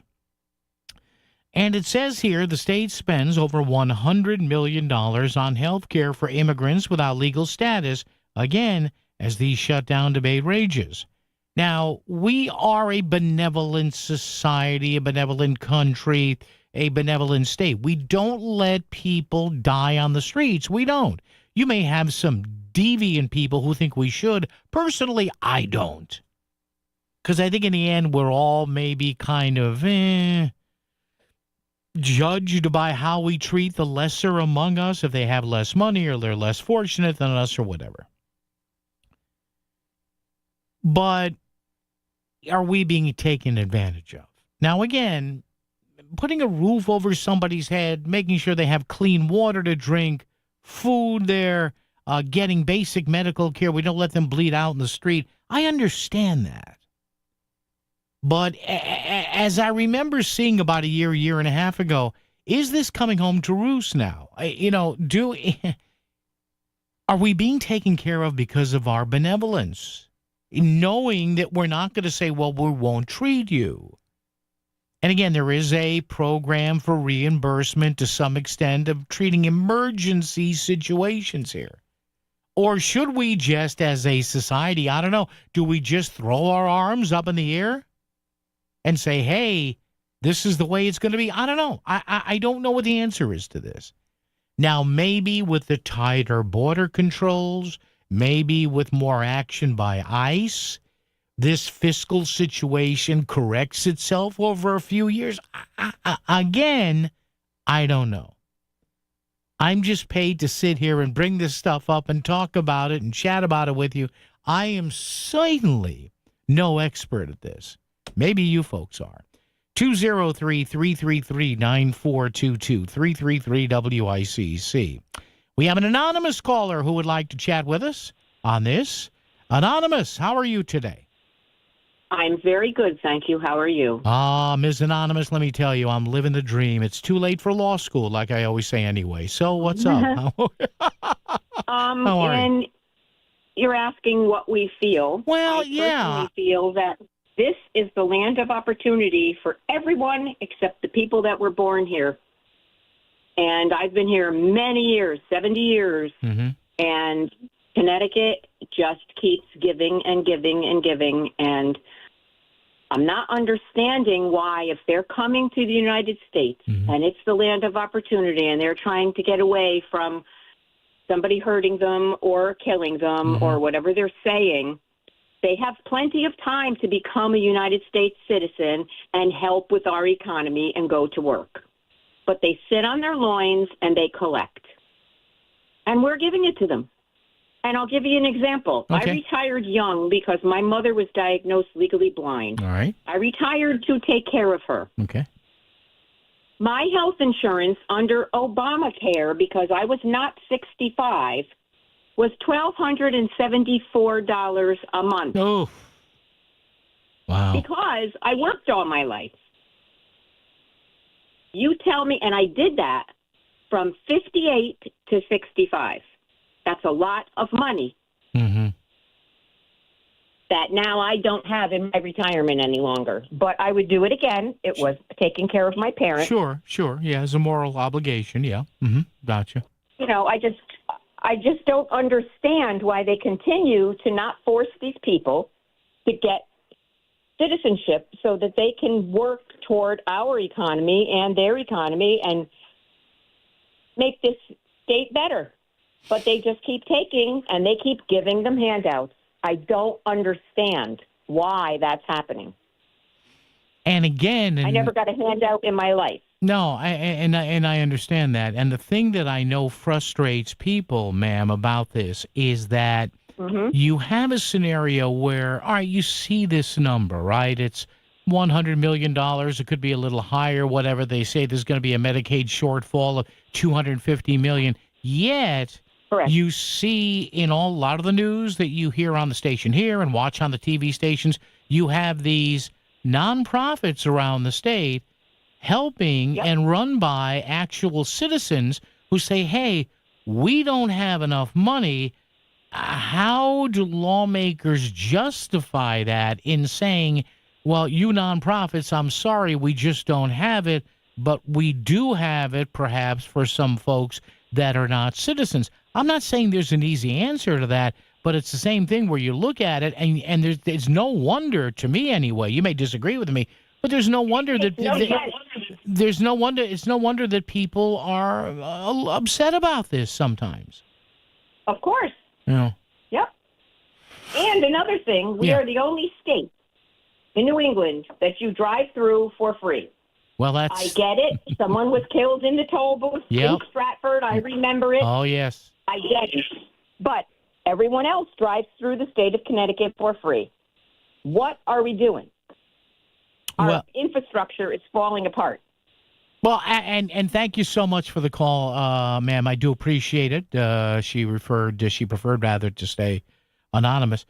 Yeah, it's weird. This state, as bright as it is, we're always told, and I do think that, I mean, you look at all the great colleges we have here, the somewhat smart people, I would guess. And there are just things that we do here that upset a whole lot of people, and it never changes. And again, she talked about the inability, to collect any money from people that drive through. Well, part of that problem was, if you want to go to the toll thing again, we can. Part of the problem was, as Billy Joel has sung about it before, over and over again, it was a matter of trust. And you remember during the whole toll thing, well, it's just going to be this, it's just going to be that, and whatever money we take, it's going to, as our last caller said, what about the infrastructure? Well, yeah, but you rob that fund all the time to fill budget holes. So, you say, whether it's Medicaid or whether it's tolls, you say money's going to be used for X, Y, Z, and it actually ends up getting used for A, B, C. All right, back to the calls momentarily at 203-333-9422, 333-WICC. When you want the top Connecticut headlines when you wake up, you know to come to one place. That's Melissa in the Morning. Live interviews with local leaders and breaking news. You've got it on Melissa in the Morning. Plus, traffic and weather every 10 minutes. Melissa in the Morning is everything you need on your ride into work. Melissa Sheketoff, every weekday from 5 to 10 on Melissa in the Morning on the Voice of Connecticut, WICC 600 and 95.9. Experience the future of luxury with the all-new electric Escalade IQ, now available at Cadillac of Greenwich. Standard with hands-free driver assistance technology, the Escalade IQ offers undeniable style and uncompromising comfort with the longest range of any EV SUV. Arrive in style with this pinnacle of modern automotive excellence. Visit CadillacofGreenwich.com today and elevate your driving experience with the iconic Cadillac Electric Escalade IQ. Iconic moments drive superior hospitality at Cadillac of Greenwich. Let's take the Cadillac. Looking for quality dental care close to home? Columbia Dental in Norwalk is here for you.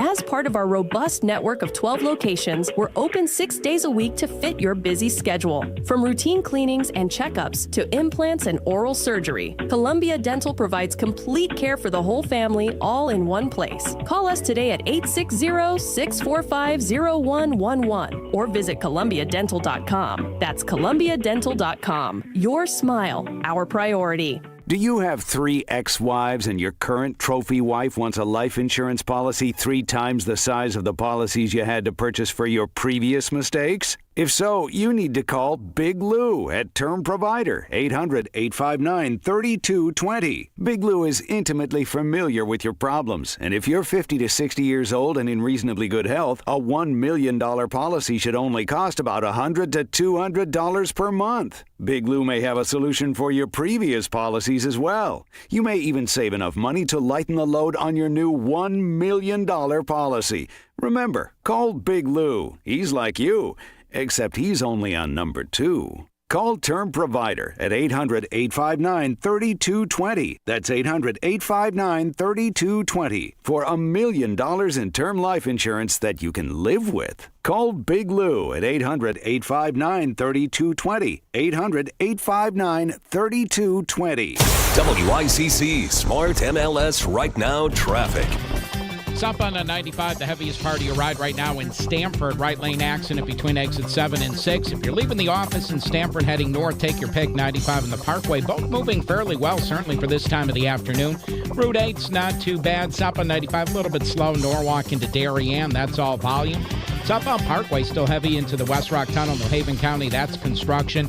Looks like they're about to pick up the construction. Westbound 84 in Newtown, you're starting to ease out. I'm Tom Colangelo, WICC Traffic. Clouding over this evening. Showers arrive after midnight with a low in the low 60s. Showers may be heavy through midday and early afternoon tomorrow. Cooler with a high of 70. Thursday, sunny with a high only in the lower 60s. I'm meteorologist Paul Pioric on WICC. Just a man who has a lot of thoughts.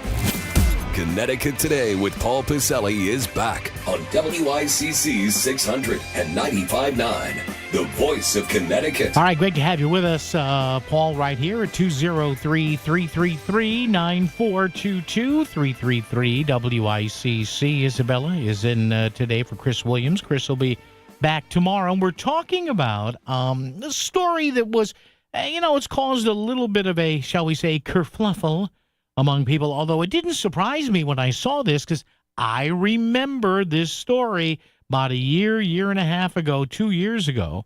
Started right around 2021 or 2022, and, back during that big influx of undocumented migrants during the latter stages, the mid to latter stages of the Biden years. And the governor and the General Assembly said, well, okay, we're going to pick up the slack here on some of this health care here, and we're going to allow small kids to be covered on Medicaid funding from the state, no matter what their immigration status is. We're going to allow expected moms and postpartum moms also to get coverage. So again, we have a scenario here where part of us is saying, or part of our psyche is saying, yeah, we help people. We don't let people sit there and flop around when they have 105-degree fever. Whether it's a postpartum mom or an expected mother, or a young child. We just don't do that. We don't do it as a society. Yeah, we can get ticked off about the money and all that, but we just don't do that. But are we being taken advantage of? And again, this story from Paul Hughes, it's in all the Hearst publications, the Register, the Connecticut Post, the Connecticut Insider. Connecticut continues to spend it. It spends over $100 million on health care for immigrants who do not have legal status. And and this is happening in the specter of so many nonprofits in the state saying, hey, we could use money. We could use some of that money. Can you redirect it toward us? And again, it does create an incredible moral dilemma. It really does. Because think about yourself being a state legislator, or think about yourself being Governor Lamont, or think about yourself being a member of the State House and State Senate, and you're moving around numbers and you're doing the usual budget conga line, which happens in the even years. Then you do the budget adjustment in the odd years, or the other way around, I'm sorry. Whichever way it is, and you are looking at numbers that are having to be put out to help people who may not be citizens here in the country yet. You're getting emails, you're getting phone calls, you're getting text messages to your office in Hartford saying, hey, we have been involved in XYZ nonprofit, and we need state funding because we help people in Bridgeport, in Hartford, in New Haven, in Danbury, in Waterbury, in Middletown, in New London, in Wallingford, in West Haven, or whatever. And we've been doing this for years, and we, in fact, are citizens of the U.S. legally, and 99% of the people that we help in all these cities and towns across the state are citizens. And the thing that drives me nuts about this, and when I say drives me nuts, it doesn't mean I'm going to sit here and say, no, you don't get any medical care. I'm not like the soup, what was that guy on the, no soup for you. No, I'm not going to be that way. I'm not going to be, no medicine for you. No, we don't, that's not how we are. It's not how we should be. But again, what we should think of here is when we do something for someone out of a perceived benevolence, is that hurting somebody else? Now, I don't know. Sometimes it might be. Sometimes it may not be.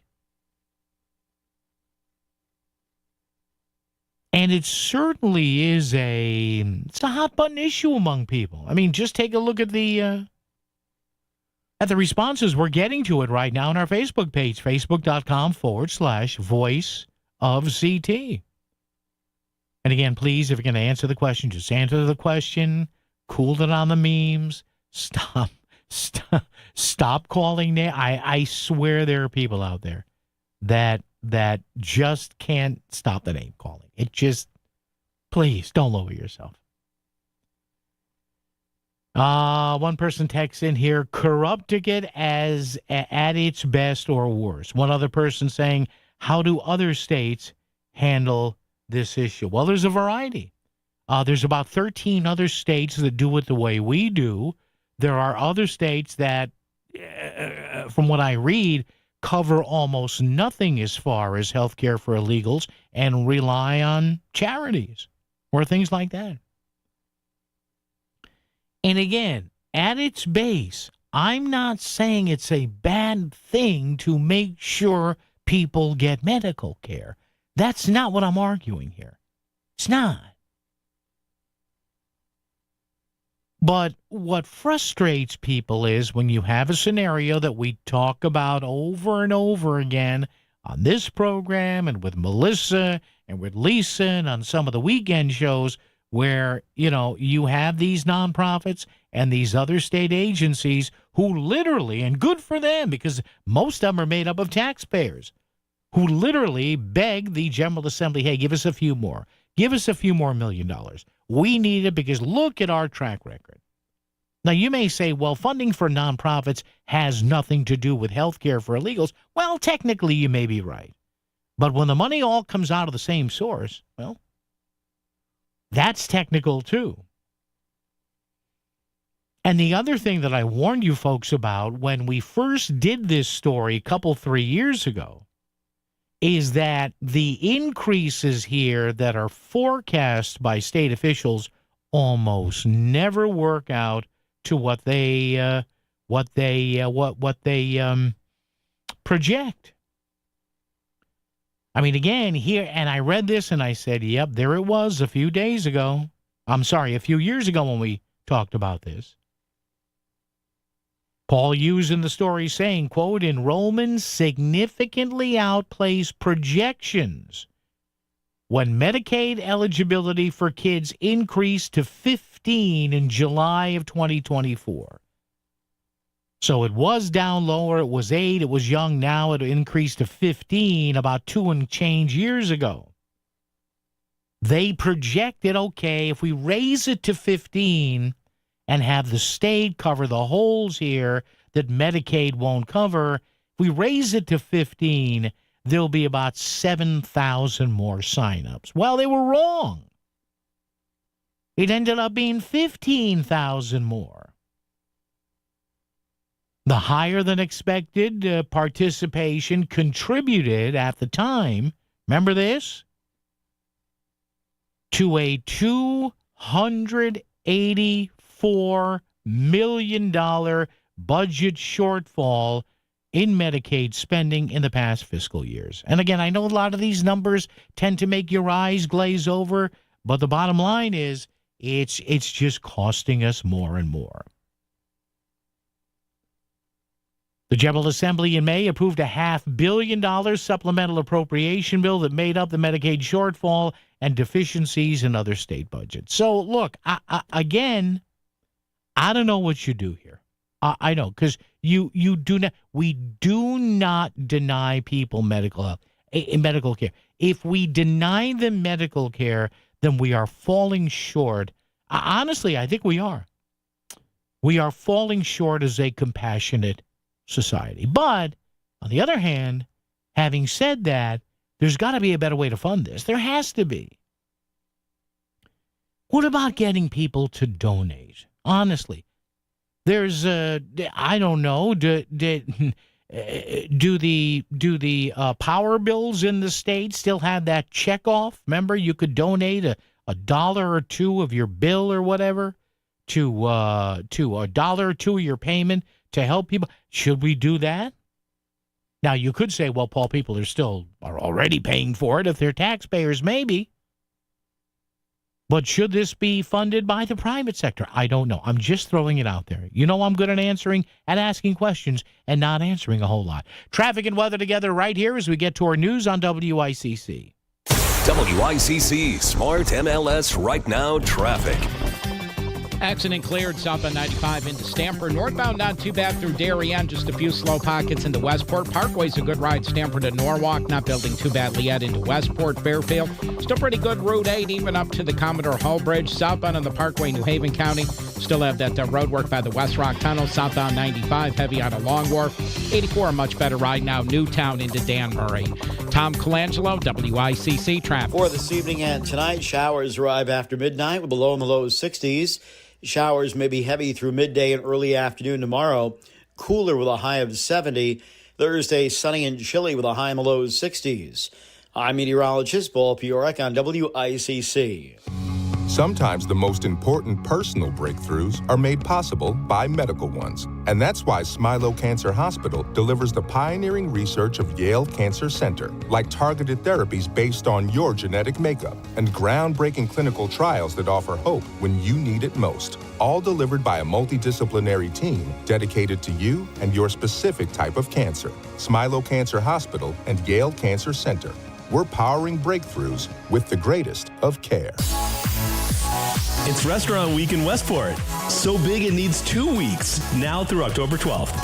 Try a new eatery or visit an old favorite and experience Fairfield County's hottest restaurant scene. Delicious priced fixed menus to suit any budget with many different styles to choose from. For more information, visit westportwesternchamber.com. Restaurant Week, brought to you by the Westport Weston Chamber of Commerce and sponsored by Castle Keep Advisors. Come see what Westport has to offer.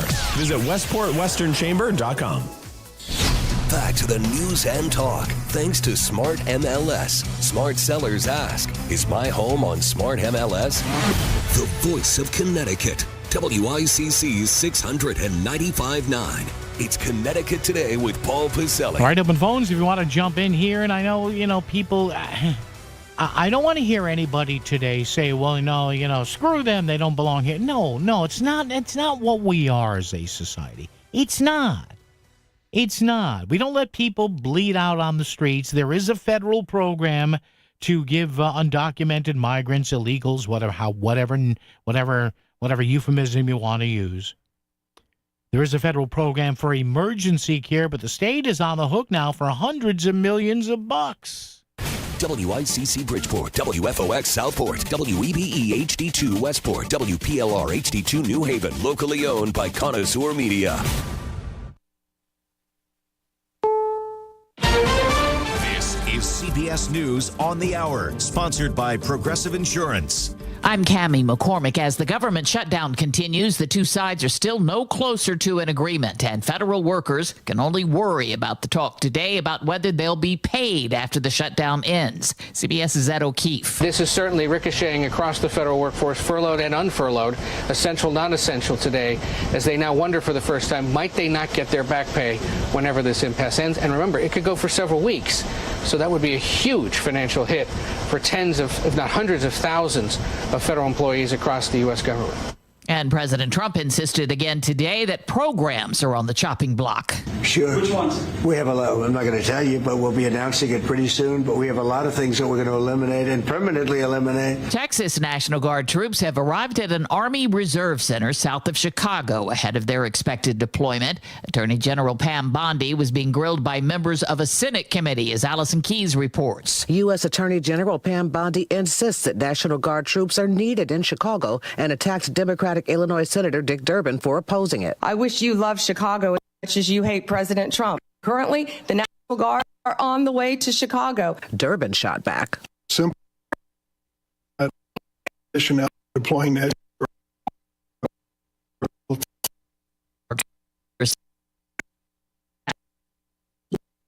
You want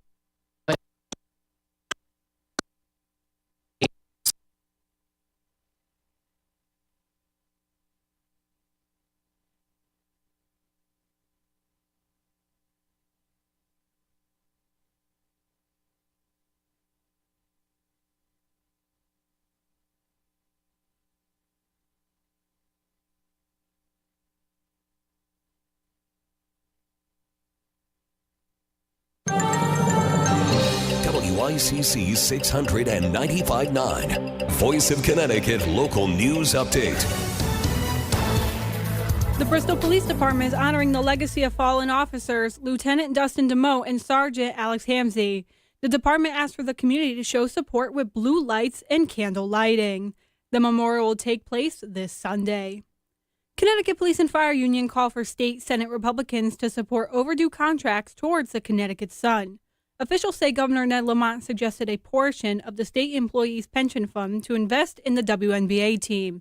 State Republicans also claim that Lamont has failed to settle long overdue contracts with the union. 3 scientists have been awarded for the 2025 Nobel Prize in Physics for uncovering new insights in mechanics. Michel Devoret from Yale University is one of the winners. The award comes with a cash prize for more than $1 million.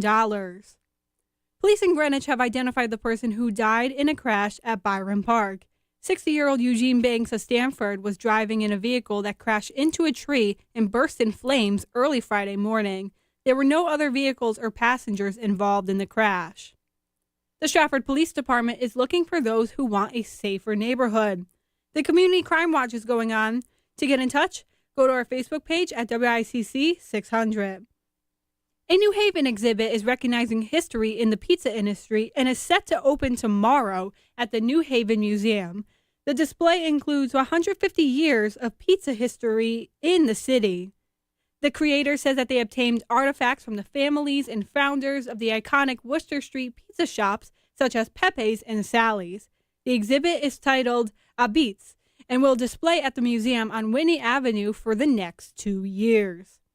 The Trumbull Health Department is hosting several flu vaccination sites. Walk-in shot clinics will be held for ages 3 and up at the Senior Center. Residents must bring a photo ID and wear a short-sleeve shirt for your shot. I'm Isabel Gatos, WICC News. WICC Smart MLS Right Now Traffic. 95, not too bad. Lower part of the county, Stamford, Greenwich, getting up into Norwalk. We'll call Apache Volume, Fairfield, Westport, about 25 minutes to go Norwalk up to Bridgeport. Lower end of the Parkway looks good. About 25 minutes as well on the Parkway from Norwalk up to Route 8. Still pretty good up into the Valley, Route 8, 8 and 25 connector okay. Southbound on the Parkway still heavy into the West Rock Tunnel with the afternoon construction. Tom Colangelo, WICC Traffic. Clouding over this evening. Showers arrive after midnight with a low in the low 60s. Showers may be heavy through midday and early afternoon tomorrow. Cooler with a high of 70. Thursday, sunny with a high only in the lower 60s. I'm meteorologist Paul Piorek on WICC.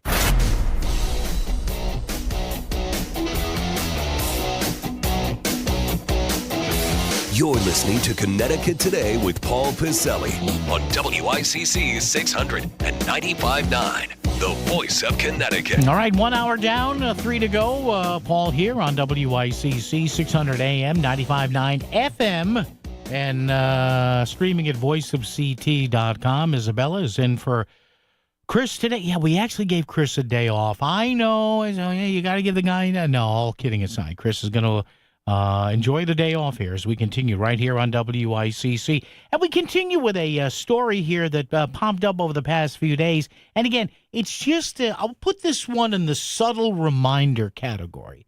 It's not anything we're going to stop doing. We are a compassionate society. We are. Some may say, as I said earlier to open the show, I saw this story and I said, well, this kind of, sort of reminds me of something I read a few years back, and I don't know whether it was somebody contemporary or somebody in the Founding Fathers or the Founding Mothers era or something like that, who said something to the effect of, sometimes America's compassion is our Achilles heel, if you know what I mean. And you're looking at it here in the state of Connecticut. It's a very rich state. We have the money. We're doing well. But we've spent about $100 million over the past couple of years, according to this story, of providing medical care to undocumented migrants, migrants without proper documentation, unaccountable, whatever euphemism you want to use. So if somebody goes in sick to a clinic or is bleeding, we don't let them drop dead. We don't. But are we being taken advantage of? I don't know. It's just a thought when I saw this. Connecticut spends over $100 million on health care for immigrants without legal status. A lot of words there when you could just use illegal, but I've told you in some news organizations, and by the way, I'm not accusing anybody of anything saying that, but different organizations have different, shall we say, editorial rules when it comes to dealing with the person's immigration status. It's just the way it is. More than $100 million in state money has been used to pay for health care for kids and expected and postpartum mothers without proper immigration status since coverage became available through the state's Medicaid program 2 years ago. Does that bother you? Or are you of the opinion that, well, yeah, the state probably wastes more money on other things. At least this was done to take care of kids, right? Or at least it was done to make sure that a postpartum mom was doing okay, or a prenatal mom, a young mother maybe before delivery, was doing okay. Does that kind of ease the bite here? Or does it upset you because, I don't know, you may know a nonprofit that a friend of yours works for, or your cousin or your aunt or your grandmother works for, and they say, well, we couldn't get as much state funding now as we used to. I don't know. You tell me.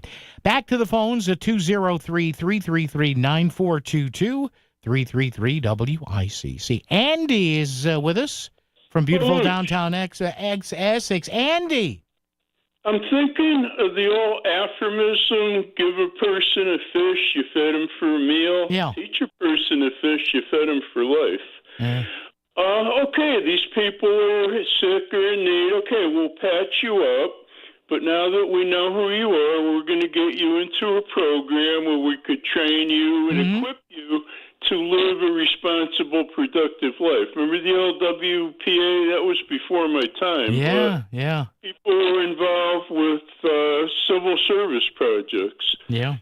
Okay, you're an 18-year-old kid, no education. We're going to get you in school, and you're going to pay off your medical bill by volunteering in the library. Not a bad idea. I like that. You know? Yeah. And Lamont is not giving away the state's money. He's giving away my money. Well, again, yeah. You know? Yeah. And I'm not in favor of it, and the Republicans have no say in what these people are doing, and they just keep getting reelected and reelected. And I don't think it's doing anybody any good. You tell me one nation in the rest of the world who does something like this. Yeah, I don't know. Now, Andy, there may be off the... Just one more thing. Yeah, you sure. don't want to participate in this? Okay, we're going to patch you up, and we're going to give you a plane ticket back to the country of your choice, one way. All right, Andy. That's how it goes. That's the way we've all lived and survived. They could do it too. And again, enough is enough. And Andy, thank you for the call, my friend. Always good to hear from you. Again, you know, when I read this story from Paul Hughes yesterday. Is a really good reporter. I think I may have had him on the show once or twice before. It's all a blur now. And again, I read this story and I kept asking myself, is this what whomever said what I read they said a couple of years ago meant? When this person said, and I've looked for that phrase and I can't find it. But I remember that person saying, hey, America's got to be careful because sometimes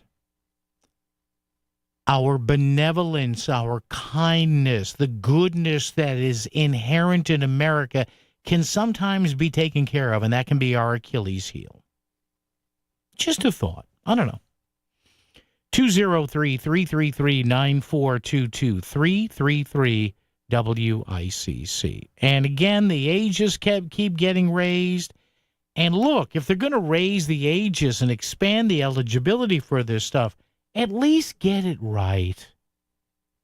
No, honestly, just at least get it right. Back in 2022, the Connecticut Medicaid eligibility for kids was extended to age 12.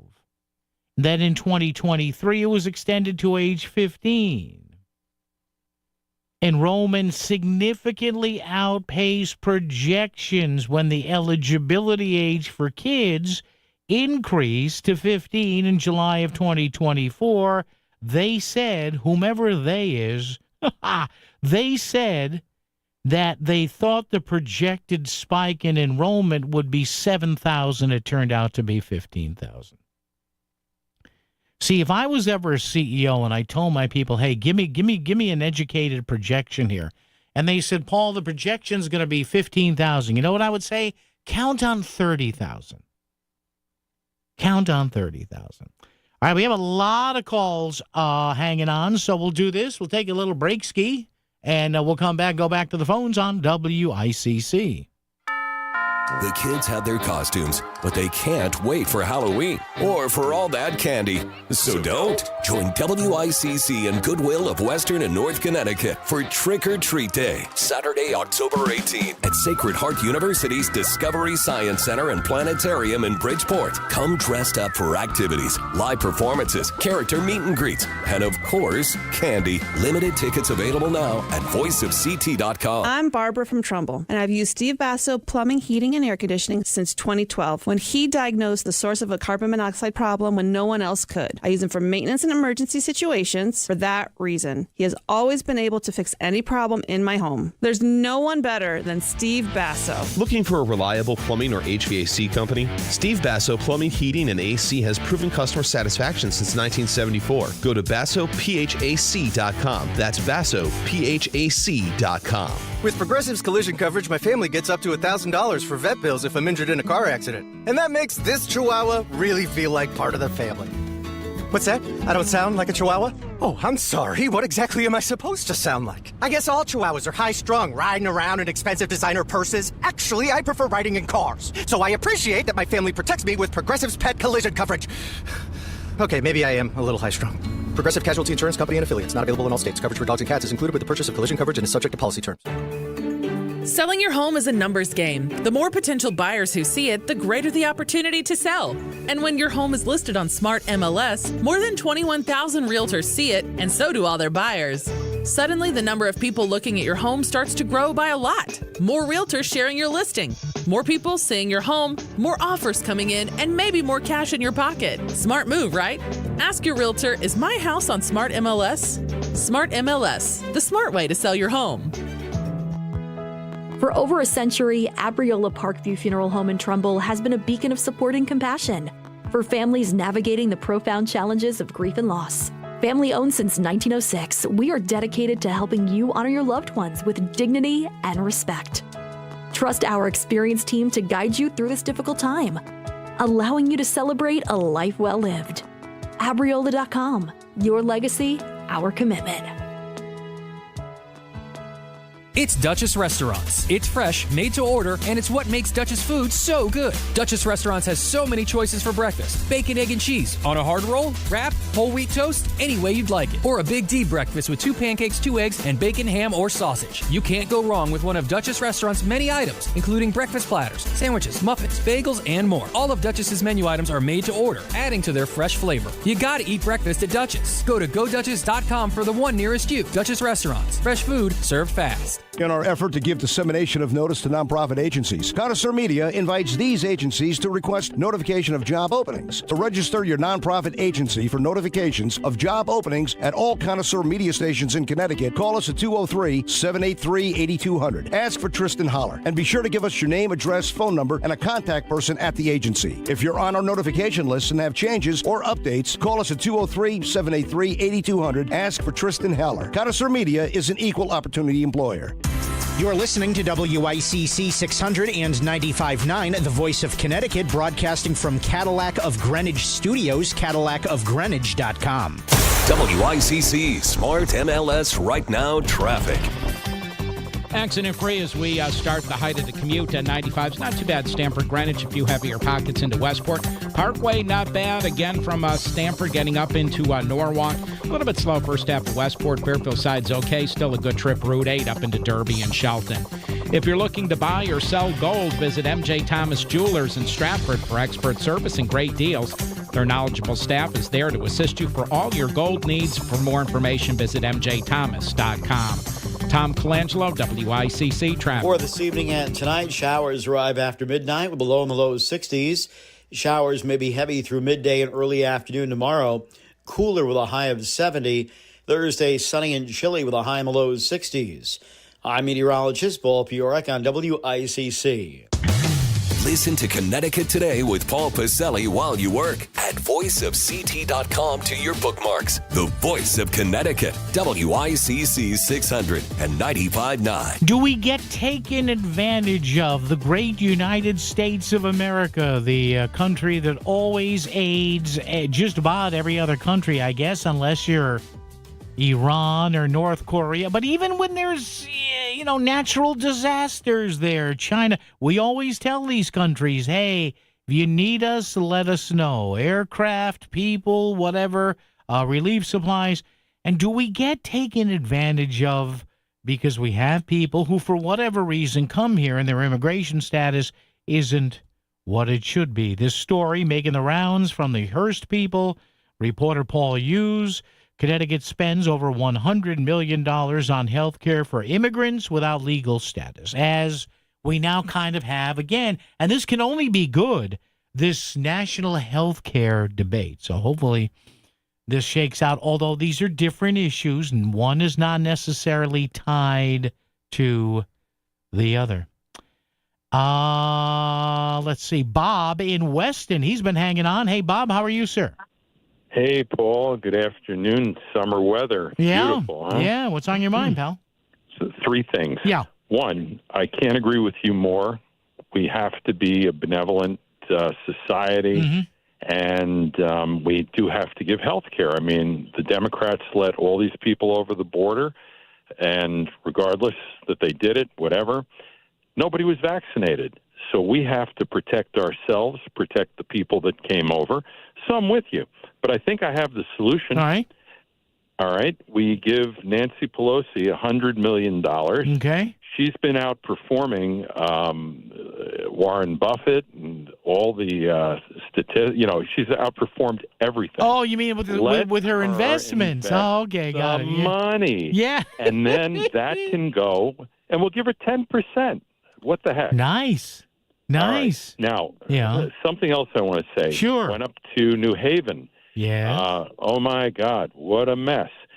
Yale has $43 billion in an endowment. I think, give or take a bill. Yeah. Anyway, let's put some of their properties back on the tax roll here. I mean, enough. How much do they want to take? That is that is a constant battle in New Haven. I should know. I grew up there, Bob. It's my hometown. Oh, wow. Yes. Paul, just one more thing, and I meant to share this with you and your audience. Gold recently hit $4,000 an ounce. I saw that. I don't know if people have been paying attention, but you have a lot of nefarious buyers out there. Yeah. Oh, we'll pay you the most for the gold. If you're a senior citizen, we'll give you 10% extra. BS to that. Yeah. There's a simple way to do it. If gold is $4,000 an ounce, you take 0.585, which is 14 karat, and that translates to $2,340. And then there's this pennyweight system. Don't go to the grams. Don't go to the grains. Yeah. Pennyweights. There's 20 pennyweights to an ounce. Okay. So you can equate the ounce to the 4,000 because that's the benchmark. So anyway, divided by 20, $117 melt per pennyweight, and there's 20 of them. Now, what's crazier? 18 karat gold. Yeah. Paul, same formula, but you multiply the 4,000 by 0.750. Yeah. And you come out with $150 a pennyweight, Paul. Now, here's what they're trying to do. I mean, I went around with my mother-in-law's chain to some places I'm not going to mention. Yeah, please don't. Don't get us in trouble. I'm not going to do it. I just want to enlighten people. Okay. Now, the gold buyer has to make some money. Sure, nobody's in it for free. $150 a pennyweight. Yeah. Be forthright with the people. Yeah. Weigh it on a scale in front of the people. Well, of course. Let them see. Of and course. they don't. They turn their back. Well, they Bob, go, listen. I do have to run. Thank you so much. But you're right. Listen, if you're going to go, and you know, I do have some of my parents' old gold chains and rings. And thank you for mentioning that, Bob. Yeah, I've been thinking about it. But the question is, where should I go? I don't know. Now I'm going to get deluged with people. I'll find somewhere. Don't worry. I'm looking for my father's pinky ring. I can't find it. Typical Italian dad, you know, the pinky ring with the diamond chip. It's around somewhere. Larry's with us. Larry, how are you? What's happening there, Mr. Paul? Larry, are you still semi-retired, fully retired? What are you doing, buddy? Semi-retired, not working today. I'm sitting down Southport Marina and just looking out over the water, but there's no fish jumping, so that's okay. Well, who's better than you today? Jeez. Well, I'm going to give you a little heads up. So, who said that about the Achilles and our compassion was Paul Tsonga, the state senator from Massachusetts. Paul Tsongas? Did he say that? Yep. Really? Yep. I looked it up. I looked it up online, 1992. Okay. He ran for the presidential, what's it called, against Clinton and Bush. That's right. I remember Paul saying, thank you. Yeah. And believe it or not, he was a Democrat. Yes. And he, I remember he was in the race with Clinton and a few other people. And, Bill won. We all know about that. But Paul Tsongas, Larry, good job, buddy. Thank you. Appreciate that. Didn't get the number right, and they need more money. Yeah. I need more money too, Paul. Right? Larry, thanks, my friend. Appreciate it. Yes. Paul Tsongas, Tsongas. One of the college hockey rinks around there is the Tsongas Arena. Is that UMass Lowell's building? I think it might be. Anonymous is here. Another Anonymous. Anonymous, how are you? What's going on? Hello, Anonymous.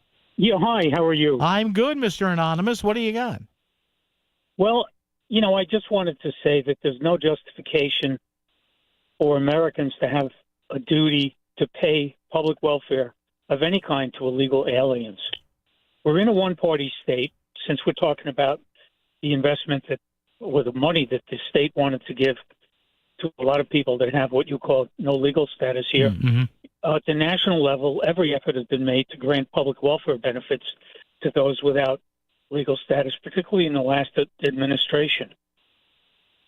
And they even spoke at one time giving Social Security to them, which made no sense. The fact of the matter is, this is a one-party state, and sure, the party that was in power in the presidency last time has been losing voters, as has their party nationally, locally, and in national elections. Yep. And they're looking to replace the votes of citizens with people that are illegal.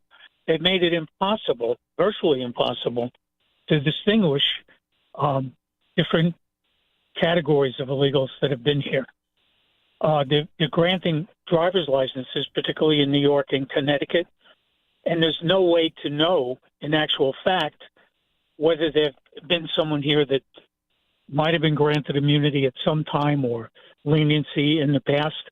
And the last four people have come in the last 4 years where the presidential administration and a lot of other individuals literally paid people to come here. And they funded the trips. Yeah, and we saw those photos, and thank you very much, Mr. Anonymous. I appreciate it. And also, part of the reason was, as to what this gentleman just said, there's an outflow of a lot of people from blue states down to red states. Like, for example, Texas and Florida are likely going to gain at least 8 House seats, 4 each, after the 2030 census. And it's only being, like our last caller said, it's only being divulged now that may have been behind the thinking of the previous administration here to just let unbelievable amount of people cross the southern border and say, well, just claim asylum. All right, real quick, Mike in Fairfield. Mike, what do you got for us? Hey, Paul, quick. Yeah. We got to look at this as another benefit, like on our electric bill, right? Yeah. Public benefit. Another public benefit. That's what it is, Paul. Okay, but you know what the real salt in the wound is, Paul? What? Lamont, Blumenthal, all of them. Yeah. They've been lying to us for 3 years, saying they weren't doing this. Yeah. They were lying up to last week that they weren't. Blumenthal was on your station there saying that it's not happening. But then somebody called up and corrected them, and as you do, say, "Oh no, 15 and under." But if they gave you $100 million, the number's really more than that. Well, and again, and Mike, thank you for the call. And this story by Paul Hughes outlines it. I remember a couple of years ago, they got it wrong every time they expanded the program. Now, if you're going to extend the program, and thanks, Mike, appreciate it, at least be honest with the numbers. Whatever your budget person comes back to, a governor, it's going to be this many people. If I'm a sitting governor, you know what I do? I in my mind, I say, well, guess what? Double it. And that's what we'll do. All right, news coming up, traffic and weather together right here, WICC. WICC Smart MLS Right Now Traffic. Still not too bad of a trip. 95 in the Parkway, Stamford up to Norwalk. Parkway slows first half of Westport. Not too bad on the Fairfield side. 95. A few slowdowns now. Sherwood Island up into Southport. Still a good trip onto Route 8. 84 is not bad. New Haven County. 95 in the Parkway for the most part. A good ride. Tom Colangelo, WICC traffic. Clouding over this evening. Showers arrive after midnight with a low in the low 60s. Showers may be heavy through midday and early afternoon tomorrow. Cooler with a high of 70. Thursday, sunny with a high only in the lower 60s. I'm meteorologist Paul Piorek on WICC. Hello, my name is Bob Cento, and I would like to rent you office space. The reason we've done so well is that we put our tenants in front of everything else we do. Your growth is my growth. Your success is my success. And I would love to show you some beautiful properties if you should need space. Thank you. Start online, scinto.com. Ciao from Gusto Trattoria in Milford. With brand new space, delicious food, and welcoming staff, it's a great time to enjoy Gusto Trattoria in Milford. Dine in and enjoy modern and classic Italian specials perfect for the season. For events at home, you'll love Gusto's extensive catering menu. And for special occasions, choose one of Gusto's private rooms with many catering options. It's all at Gusto Trattoria in Milford, located right off 95 at 255 Boston Post Road, Milford. 203-876-7464. Diabetes, high blood pressure, anxiety meds, everyone's on them. If you're a 50-year-old male, maybe a bit porky, and you may even have type 2 diabetes, $1 million of term insurance may only cost you about $200 a month. Call Term Provider. Speak with Big Lou at 800-859-3220. Big Lou will find a term life policy for you even if you have type 2 diabetes, are overweight, or have high blood pressure. Term Provider has helped thousands of people like you who think they can't afford term life insurance. To buy $1 million of affordable term life for you, all you need to do is call Big Lou at 800-859-3220. Lou will make sure the scales are tipped in your favor. Call 800-859-3220. Big Lou will answer your call and work to fit you into a term life policy that you can afford. Remember, Big Lou's like you. He's on meds too. Call 800-859-3220 or biglou.com. This is WICC 695.9, the voice of Connecticut. CBS News Brief. Attorney General Pam Bondi went before a Senate committee today and faced some heated questions about the deployment of federal agents and National Guard troops to cities. Illinois Senator Dick Durbin asked about the decision-making process. I am not going to discuss any internal conversations with the White House. You won't even say whether you talked to the White House about this? I am not going to discuss any internal conversations with the White House with you, Ranking Member. I noticed that. What's the secret? Why do you want to keep this secret? American people don't know the rationale behind the deployment of National Guard troops in my state. The White House Budget Office raised questions about whether federal workers will be paid after the government shutdown ends. President Trump. Because of the shutdown, which I think they made a big mistake, we're able to take out billions and billions of dollars of waste, fraud, and abuse. And they've handed it, on a silver platter. On Wall Street, stocks are lower. CBS News Brief. I'm Cammie McCormick. WICC 695.9, Voice of Connecticut Local News Update.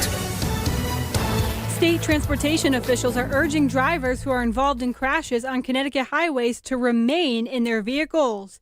DOT official Josh Morgan spoke with Fox 61 after recent incidents where people were involved in minor crashes but were seriously injured or killed when they got out of their vehicles and, unfortunately, were struck. It may feel counterintuitive if you get a flat tire, if you're in a fender bender, to stay in your car, but that is the safest place for you to be. The department stresses that the safest place after a highway crash is almost always to stay in your vehicle. Connecticut Food Share has authorized $1 million from its revenue fund to continue serving food for the less fortunate in the wake of funding lost due to the government shutdown. Governor Ned Lamont has simply pledged to reserve funds and to keep essential programs open in the face of the shutdown. These guys in Washington have got to get their act together, trying to do what we can to figure out where we are most at risk. What programs could be cut? How much do we have in reserve so we know that we can keep things going for a while, and when the impact could be felt. The funds will be used to provide meals to federal employees who have been affected. Also in the government shutdown, it will be affecting the upcoming Marine concerts this weekend. The Marine Aircraft Wing Band was scheduled to perform in Bridgeport on October 10th and 11th. However, due to the shutdown, those shows are now canceled. Discussions are currently underway from when the Marines can perform. But despite the shutdown, the 117th Greater Bridgeport Columbus Day Parade will still be held this Sunday at noon. Also for the Park City, the Bridgeport School District has found funds to bring back kindergarten paraprofessionals. The teachers in the city have been operating since the beginning of the school year without the help of the paraprofessionals in the classroom. But the Bridgeport Board of Education has improved spending over $1 million to reinstate the paraprofessionals. The money was allowing during school meetings, which had been held last week. I'm Isabel Gatos, WICC News. WICC Smart MLS Right Now Traffic. Still not too bad of a trip. 95 in the Parkway, Stamford up to Norwalk. Parkway slows first half of Westport. Not too bad on the Fairfield side. 95. A few slowdowns now. Sherwood Island up into Southport. Still a good trip onto Route 8. 84 is not bad. New Haven County. 95 in the Parkway for the most part a good ride. Tom Colangelo, WICC Traffic. For this evening and tonight, showers arrive after midnight with a low in the low 60s. Showers may be heavy through midday and early afternoon tomorrow. Cooler with a high of 70. Thursday, sunny and chilly with a high in the low 60s. I'm meteorologist Paul Piorek on WICC. If Fairfield is talking about it, so is Paul. Connecticut Today with Paul Piselli on WICC 600 and 95.9, the voice of Connecticut. All right, great to have you here. Back to open phones, talking about Medicaid funding for the state. Also, as Isabella said, we do have a change because of the ongoing government shutdown, a concert change that was supposed to happen at the Klein. We'll talk about that momentarily. Quick check, though. Let's head south to D.C. Our friend Aaron Navarro, CBS News reporter, always on the case in D.C. for us. Aaron, good afternoon. Good to have you with us again. And again, we have a scenario here of kind of taking second stage today, Aaron, because of the government shutdown story and everything else going on. Do we not have negotiations trying to finally bring a truce and an end to the Hamas-Israel conflict? What's going on there?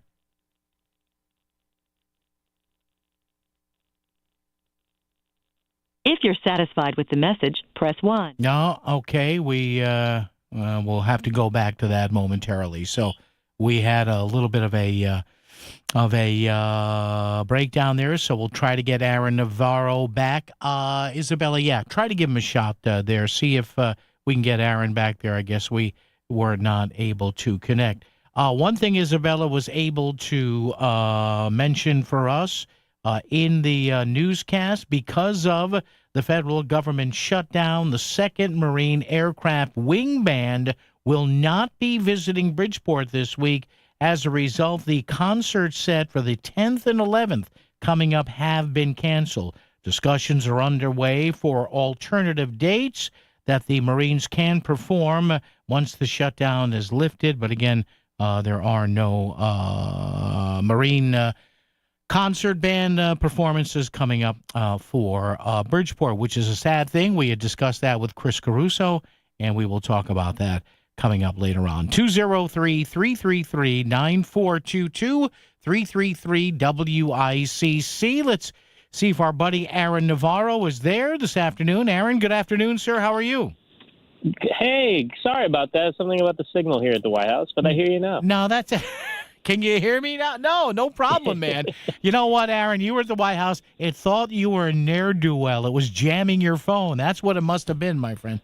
That's what it must have been. Hey, listen, in all seriousness, we have the big story about the government shutdown. We have the big story about the troops heading to cities. So that's kind of pushed, Aaron, in the news cycle. The Israel-Hamas talks back maybe quietly going on. What do we have there again? It was 2 years ago today that heinous invasion took place. Thousands of people killed on both sides. What are you hearing there? Yeah, well, we know at some point this afternoon, President Trump will be meeting with Idan Alexander, one of the Israeli hostages that was released in May. But as you mentioned, that's a 2-year mark, since October 7th. But in terms of the actual effort to end the war between Israel and Hamas, we know that key American officials, Jared Kushner, Special Envoy Steve Witkoff, left for Egypt today to meet with officials from Qatar and Egypt. Those are two countries that have served as mediators between Hamas and Israel, as they look to finalize that peace agreement that President Trump proposed, kind of that 20-point plan.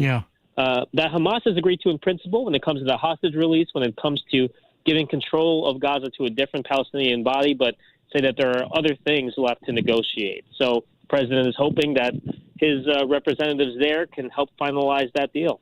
Yeah. Aaron Navarro. Aaron, thank you as always. Good to chat with you. Take care, man. Be safe. Be well. Thanks, Aaron.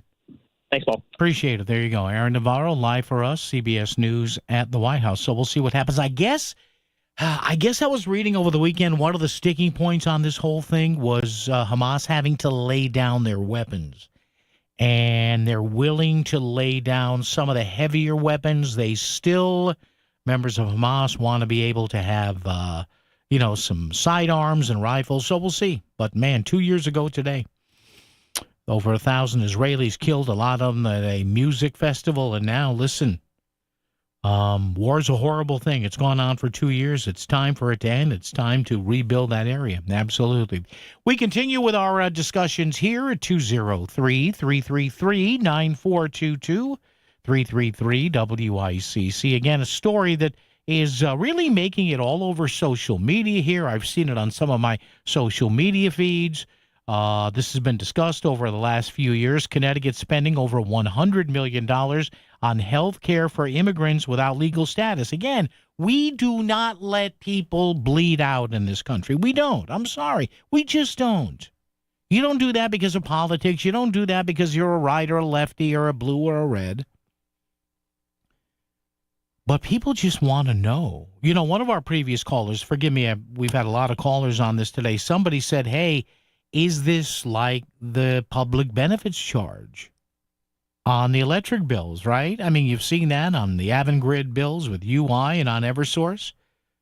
Should this now be considered almost as the power companies got the public benefit charge, and finally, after a lot of complaining, it's going to be bonded out, we should say, by the General Assembly. So is that a way to look at it? I don't know.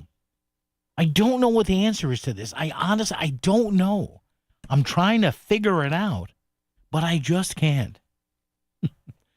203-333-9422, 333-WICC. Bob in Trumbull. Bob, good afternoon. How are you? Okay, Reverend. Yeah? You have a lot of the congregants have brought up some good things. Yes, today. they have. They're speaking wisely. Yes. Yes, it's a very good sermon. Yes, thank you. But thank you. Think about it. Yeah. $100 million. That's the estimate. Yes. For Connecticut. That would pay for a lot of Avelo flights or a lot of bus rides. I don't think we want to do that now. Maybe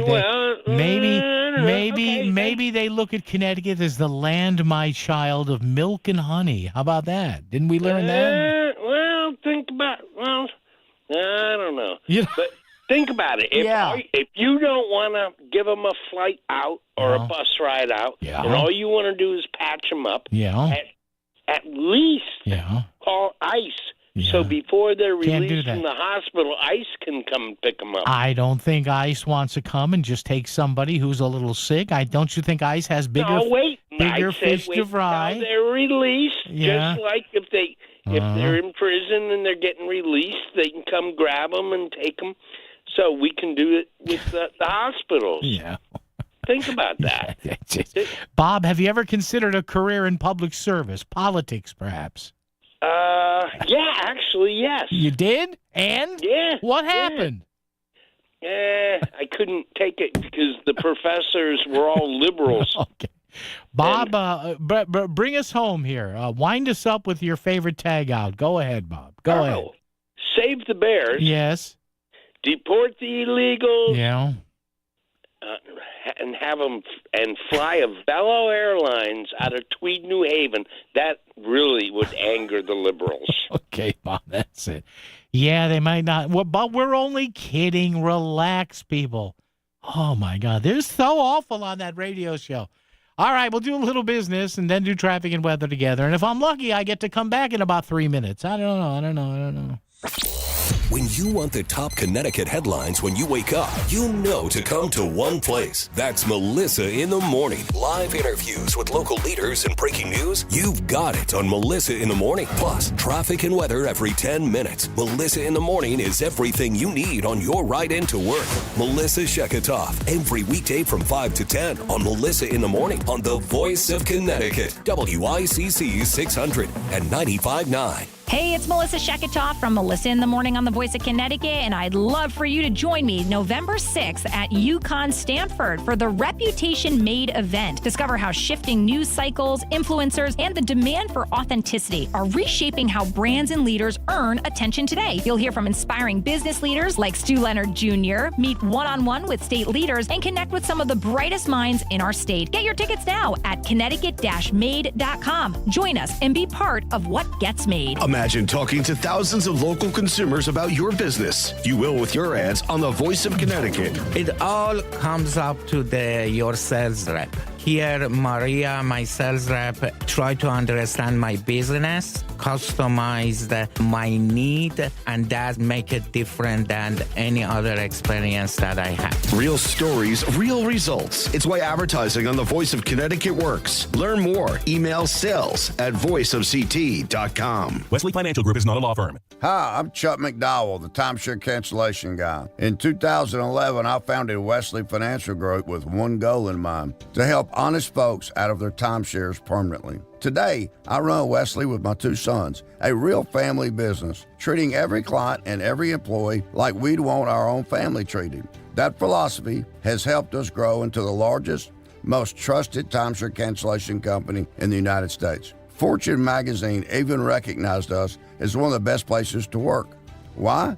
Because we genuinely care. In fact, some of our former clients were so moved by their experience working with us, they joined our team so they could help others to timeshare freedom.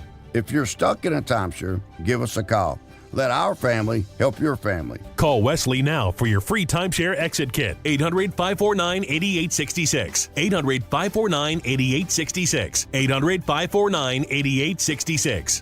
WICC Smart MLS Right Now Traffic. 95 northbound accident near exit 22 and 23 near the Fairfield Rest. Last check, center lane was taken out. Parkway slows a little bit into Westport as well. Building a little bit Fairfield Trumbull, 8 and 25 connector heavier into 95. Northbound Route 8 delays into the Commodore Hull Bridge in Shelton. Tom Colangelo, WICC traffic. Clouding over this evening. Showers arrive after midnight with a low in the low 60s. Showers may be heavy through midday and early afternoon tomorrow. Cooler with a high of 70. Thursday, sunny with a high only in the lower 60s. I'm meteorologist Paul Piorek on WICC.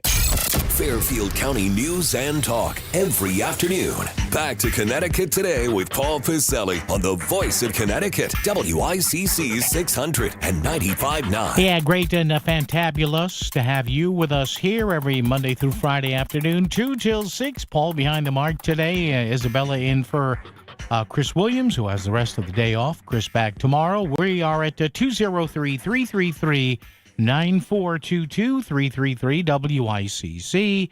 A story that is really kind of a continuation story. It's nothing really new here, but just a reminder that Connecticut is continuing over the past 3 or 4 years to spend a not insignificant amount of money on health care for, shall we say, illegals, illegal immigrants, undocumented migrants, some of whom, or those of whom, who are not citizens here. And again, and as thankfully Larry, our own Larry the Cable Guy, said earlier, it was something that I remembered from former Massachusetts Congressman, the late Paul Tsongas, who, again, as Larry reminded us, apparently challenged Bill Clinton back in 1992. Bill, who's that guy? That guy. Oh, that guy. Yeah, he's going to lose. Boy, George Bush he's going to beat down that guy from Arkansas. Well, not quite. But it was Paul Tsongas who said something like, hey, we got to be careful about our generosity here. It's kind of our Achilles heel here. And over the past about 4 years or so, the governor of Connecticut, Ned Lamont, the General Assembly, they've gone ahead and appropriated more and more and more funding here to treat some, not all. There are age restrictions. There are certain restrictions on, what kind of treatment you can get, but it is costing us millions of dollars. And the reason it does foster, emotions among people is because you have basically two things going on here. Somebody's got to pay for it. And number two, you do have people, and we talk about it on this show all the time, on Melissa's show, on Lisa's show, where you do have people who say, hey, my nonprofit, fill in the blank nonprofit, which I think, not I being me, but people speaking in the third person, I think this is doing good work around the state. Why don't we get more money? And even though we're dealing with a state that's got like a $58 billion 2-year budget cycle, you do have decisions that have to be made. So maybe one of the good things that can come out of this government shutdown, maybe, because I think inevitably, if you want to, you can always find as they like to say, a teachable moment, something you can learn about to say, hey, what did we learn here? Or how do we better manage health care for folks who are not citizens? And the other thing that I've always said of these situations, whether it's health care, whether it's food aid, whether it's getting kids in classrooms, if you just wave your hand in the air, if you're just kind of saying, well, what's the big deal? We waste more money on that. Well, maybe we do waste a lot of money. But the problem is when we tend to devalue the intrinsic value of being a United States citizen, I think that's a problem. I just do. I think that when we just kind of flippantly say something or do something and say, well, we'll give them driver's licenses or give them ID cards or let them have health care. Now, again, there's a method to the madness. I get it. If you let somebody drive a car, maybe they make money. They put money back in the economy. They may become a citizen one day and be a productive business person. Not saying that doesn't happen. But I think that there are scenarios where we have to sit back and say, are we really doing the right thing? Now, it's tough. When it comes to health care, that's tough. I mean, we cannot be in a society, and I know this may frost some people off, we can't be in a society where we say, well, I'm not going to treat that person because they may not be a citizen. You can't. Look, I'm the furthest thing from a medical professional.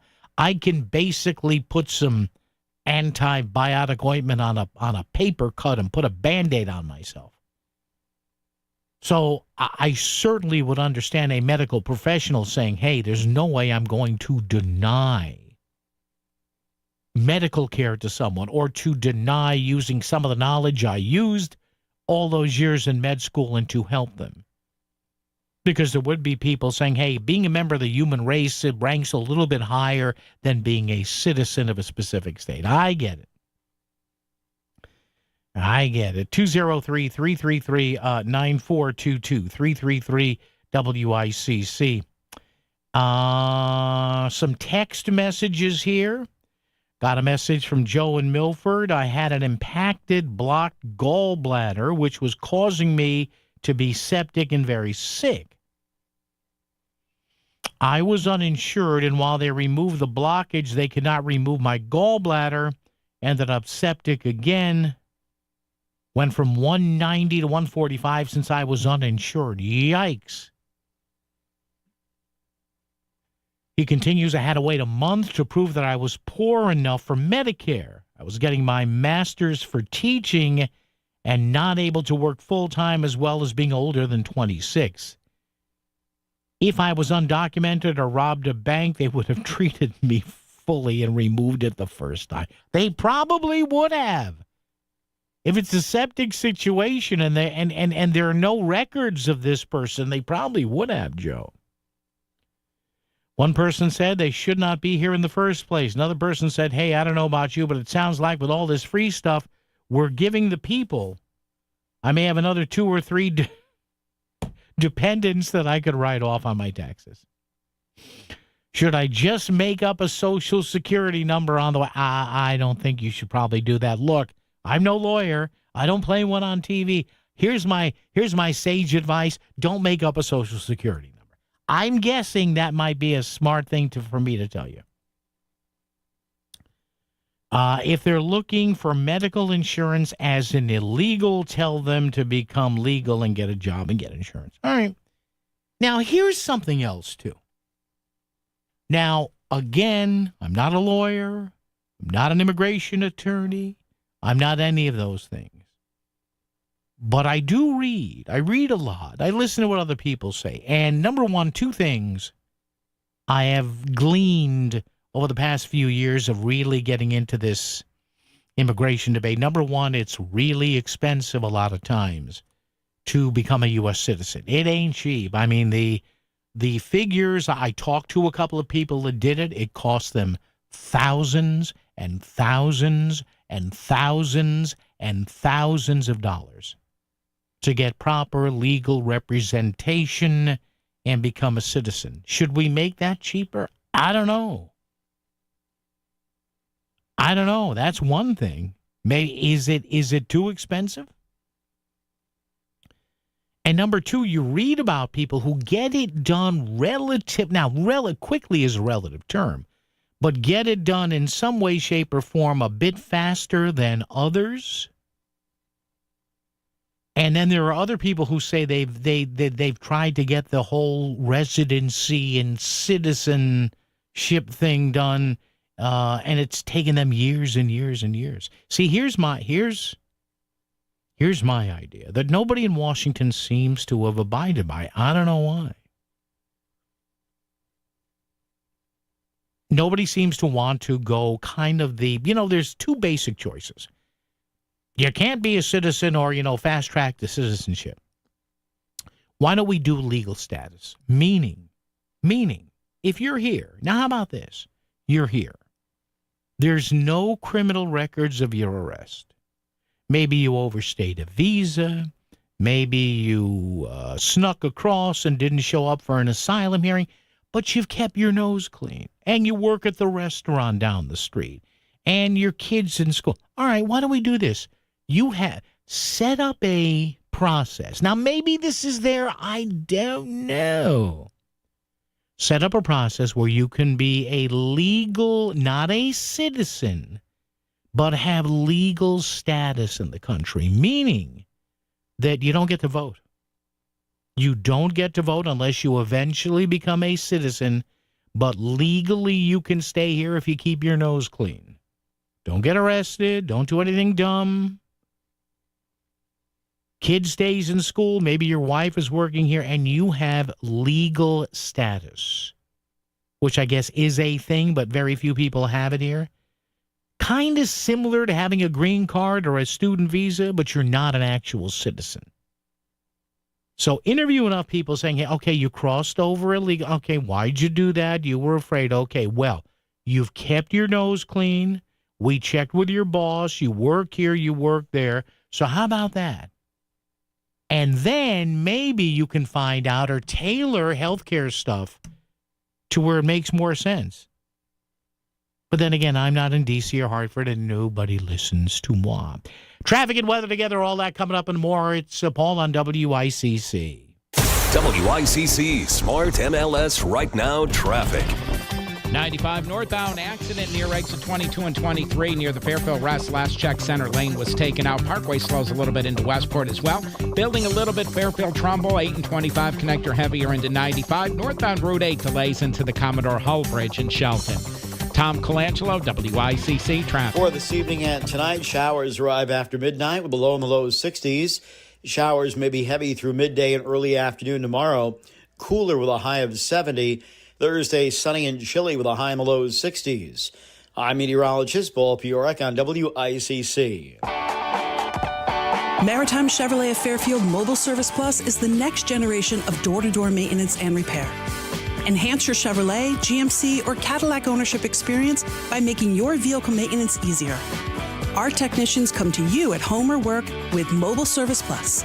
Experience next-level service from Maritime Chevrolet in Fairfield. World-class technicians, superior professionalism, and customer care starts at MaritimeChevy.com. That's MaritimeChevy.com. Hi, I'm Lee Gainham, that garden guy from Gainham's Garden Center and Florist in Fairfield. Do you have questions about your garden? Tune into That Garden Guy Sunday mornings at 8 for an hour of lively talk about your favorite pastime. We'll have weekly do's and don'ts and gardening tips of the week for our specific area, and we'll take your phone calls so we can offer solutions to problems you may be having in your lawn and garden right now. Call in and talk with me, That Garden Guy, Sunday mornings at 8 on WICC 600 and 95.9. Back to the news and talk, thanks to Smart MLS. Smart Sellers Ask. Is my home on Smart MLS? The voice of Connecticut. WICC 695.9. It's Connecticut Today with Paul Pacelli. All right, great to have you with us. More open phones later on at 333-9422, 333-WICC. Coming up, what's going on in the Middle East? Are we really seeing some possible progress between Israel and Hamas? And also, what is Connecticut's legal marijuana market? What's the pot market look like over the past few weeks? WICC Bridgeport, WFOX Southport, WEBE HD2 Westport, WPLR HD2 New Haven, locally owned by Connoisseur Media. This is CBS News on the Hour, sponsored by Progressive Insurance.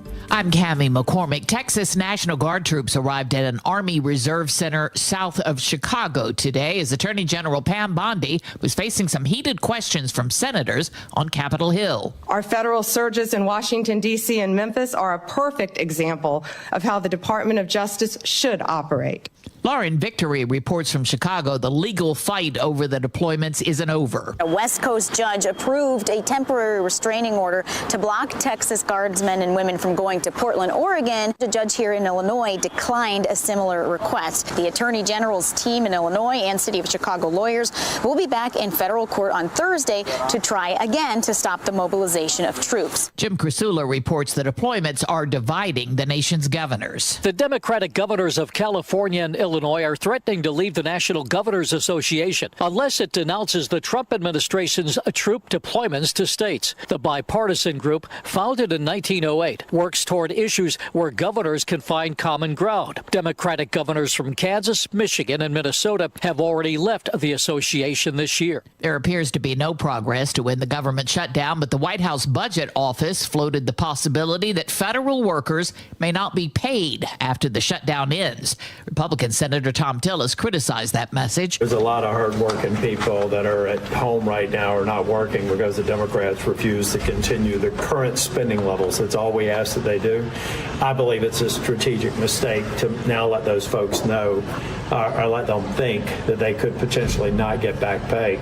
Today marks 2 years since the Hamas attack on Israel. In Egypt, talks continue to end the war in Gaza. CBS's Aaron Navarro. Secretary of State Marco Rubio said that the goal is, quote, a durable peace that ensures not only Israel's security, but generational peace and prosperity for the region. He goes on to add that that's at the heart of Trump's 20-point plan that has gotten some buy-in from Hamas as they look to negotiate some other aspects of it. A major company will pay a huge amount of money over claims its products caused cancer, as Matt Piper Piper reports. Johnson & Johnson has to pay $966 million to the family of a woman who died from mesothelioma, a rare and aggressive cancer that develops in the lining of the lungs. The family saying J&J's baby powder products contained asbestos fibers that cause the cancer. The company has said its products are safe, do not contain asbestos, and do not cause cancer, but it did stop selling the talc-based baby powder in 2020, switching instead to a cornstarch product. Company says it will appeal. On Wall Street, stocks finish lower.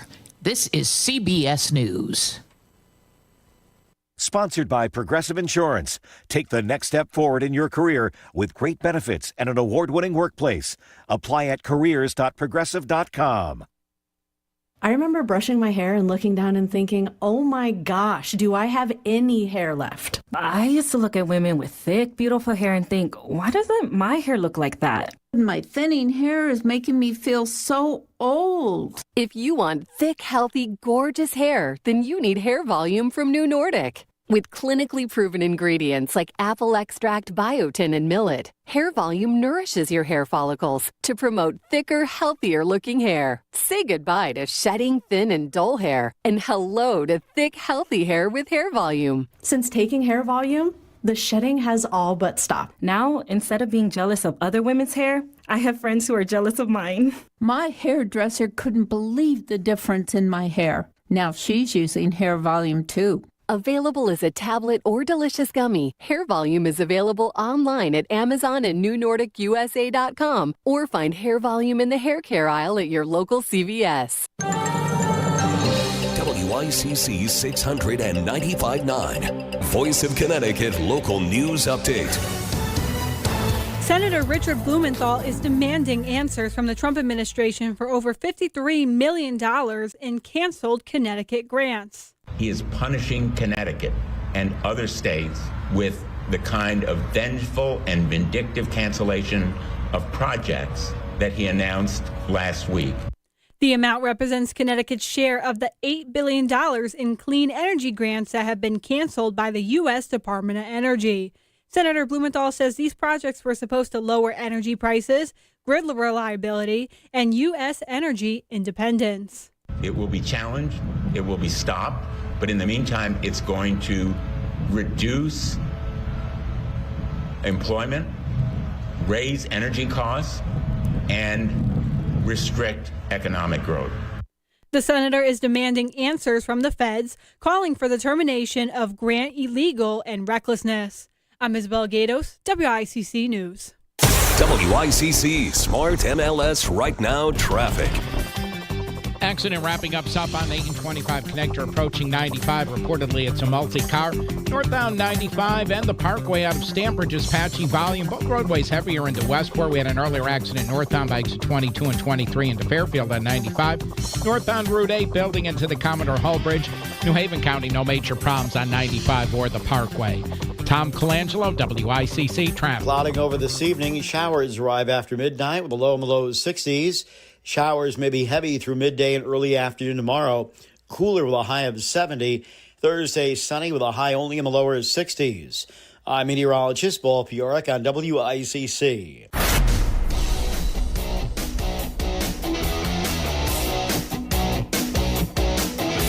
You're listening to Connecticut Today with Paul Piselli on WICC 695.9, the voice of Connecticut.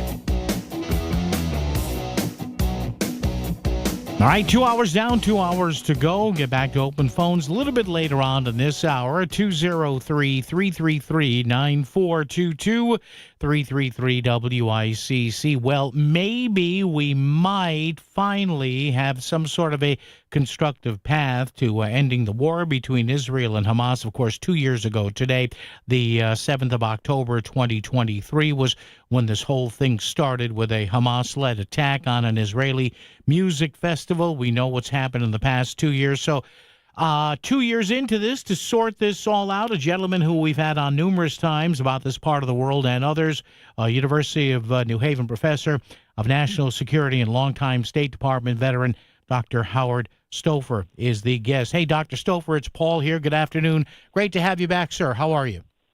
Thank you for having me. I'm fine. What are your thoughts today, Dr. Stouffer? Of course, sadly, we're 2 years into this. Happened 2 years ago on this very day back in 2023. Do you think, though, we may be on the way to finally at least getting some sort of a permanent truce here? What are your thoughts? What are you hearing? Well, I think the truce is certainly the first step, and that's what I think the progress they've been describing on the air, both on CBS and other stations around the world, is very encouraging. But then it's the next phases. The Hamas leadership, whatever they are now, have agreed that they will return the hostages. There'll be places where that return will take place. The process of return will be discussed now in Sharm el-Sheikh.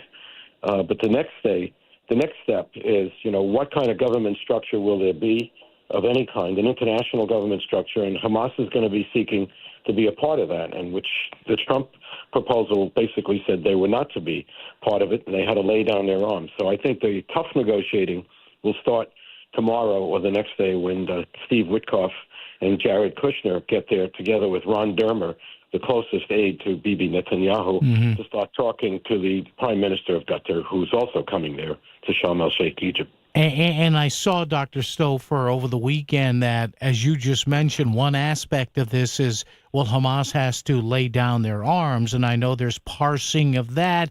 They don't want to lay down heavy arms. They said you have to. The Israelis are saying, hey, that's part of it. You can keep some small arms. So I would imagine, as you say, even small individual aspects of this might be a wrestling match to get to the end here. Yeah, I agree with that. And it might be possible that Hamas will agree that, the advantage of having hostages is over, and that they should be basically handing over the hostages in some kind of organized fashion, and then say that's an act of goodwill. We want the Israelis now, and the Israeli public will be jubilant to get these hostages back, dead and alive. They're all 48 are not alive. Probably 20 are alive. And then there will be possibly some change of the circumstances inside of Israel to allow Hamas to have maybe even an observer role or some kind of role where they can at least express their influence or their interest. And however, the system will be like a board will be running Gaza, and then there will be technocrats that are going to be Arab technocrats from Arab states around the region, together with maybe Tony Blair, who's former Prime Minister of the UK, would be in charge of running this kind of process, this system. And it's going to take a tremendous, activity. You have to clean up all the debris. Yeah. You have to bury a lot of people. There's just so much that would need to be done that it's almost mind-boggling to think about how that would proceed. But I think Hamas has run out of choices. Yeah, and Dr. Howard Stouffer is the guest from the University of New Haven, professor of national security there at UNH and a veteran State Department person. So you mentioned Qatar and some of the other Middle Eastern states, Dr. Stouffer, and obviously what's in it for them? Well, the hostilities will end, but looking ahead, do these other Middle Eastern states, are they finally looking at each other saying, well, maybe this is finally it, or will they still be pressured, Dr. Stouffer, you think, from outside forces about the Israel-Hamas-Palestinian issue? Is that ever going to go away or not? Well, it's not going to go away now. It might go away. I mean, I always believed when we did the Madrid process, which I was involved in the Madrid peace process, that would lead to some kind of making the issue of Palestinian-Israeli conflict go away, for the future. Yeah. And it never did. I don't think we can look in such grand terms. We got to look at this problem and slice it off in little pieces, and each piece is a step forward. Truce, hostage return, end of conflict, end of bombing, allowing the Palestinians in Gaza to start, moving back to whatever are their homes or whatever's left of them, and then establishing this force, some kind of force that can replace the Israeli army that's in Gaza, which will not leave completely, at least initially. And then this new system will be able to organize how they were, established, recovery. I mean, there've been hurricanes, there've been tornadoes, there've been things like this in World War II itself. Yeah. Where there was destruction on this level, so it's possible to recover, but it takes a lot of time and a lot of money. Hopefully, the Arab states in the Gulf will provide a lot of money. And of course, the other side of the coin is that Israel has now become a pariah state. Under Netanyahu, Jews and Israelis around the world are being condemned for supporting what happened. And, of course, most people who are Israelis and Jews do not support what happened, that this should have ended a long time ago instead of the death of 67,000 people. So that's a big factor. And finally, Dr. Stouffer, of course, one of the elephants still in the room whenever we talk about Hamas is always, of course, Iran. And do you think they will, the Tehran, now they have their own problems, but are they still going to want to stir the pot here? Would they be angry if there was actually a truce here and hundreds of years of hostilities would go away? Does Tehran want that or not? Well, you raise a pretty interesting point, too. Israel over the last 2 years, as horrifying as this attack and loss of 2,500 people, 5,000 injured, was, 2 years ago, Israel in that interim time has basically destroyed Hezbollah in Lebanon and Syria. Mm-hmm. Syria has fallen. The al-Assad regime is gone. The al-Shawa regime wants to have a better relationship with Israel, even informally. The Iranians got pounded during that 12-day war when Israel took out its air defenses, attacked its nuclear sites, and basically killed a lot of its nuclear scientists. So I think Iran is out of the picture in a serious way. So you don't have Hezbollah, you don't have Iran. The Israelis have killed most of the leadership of the Houthis in Yemen.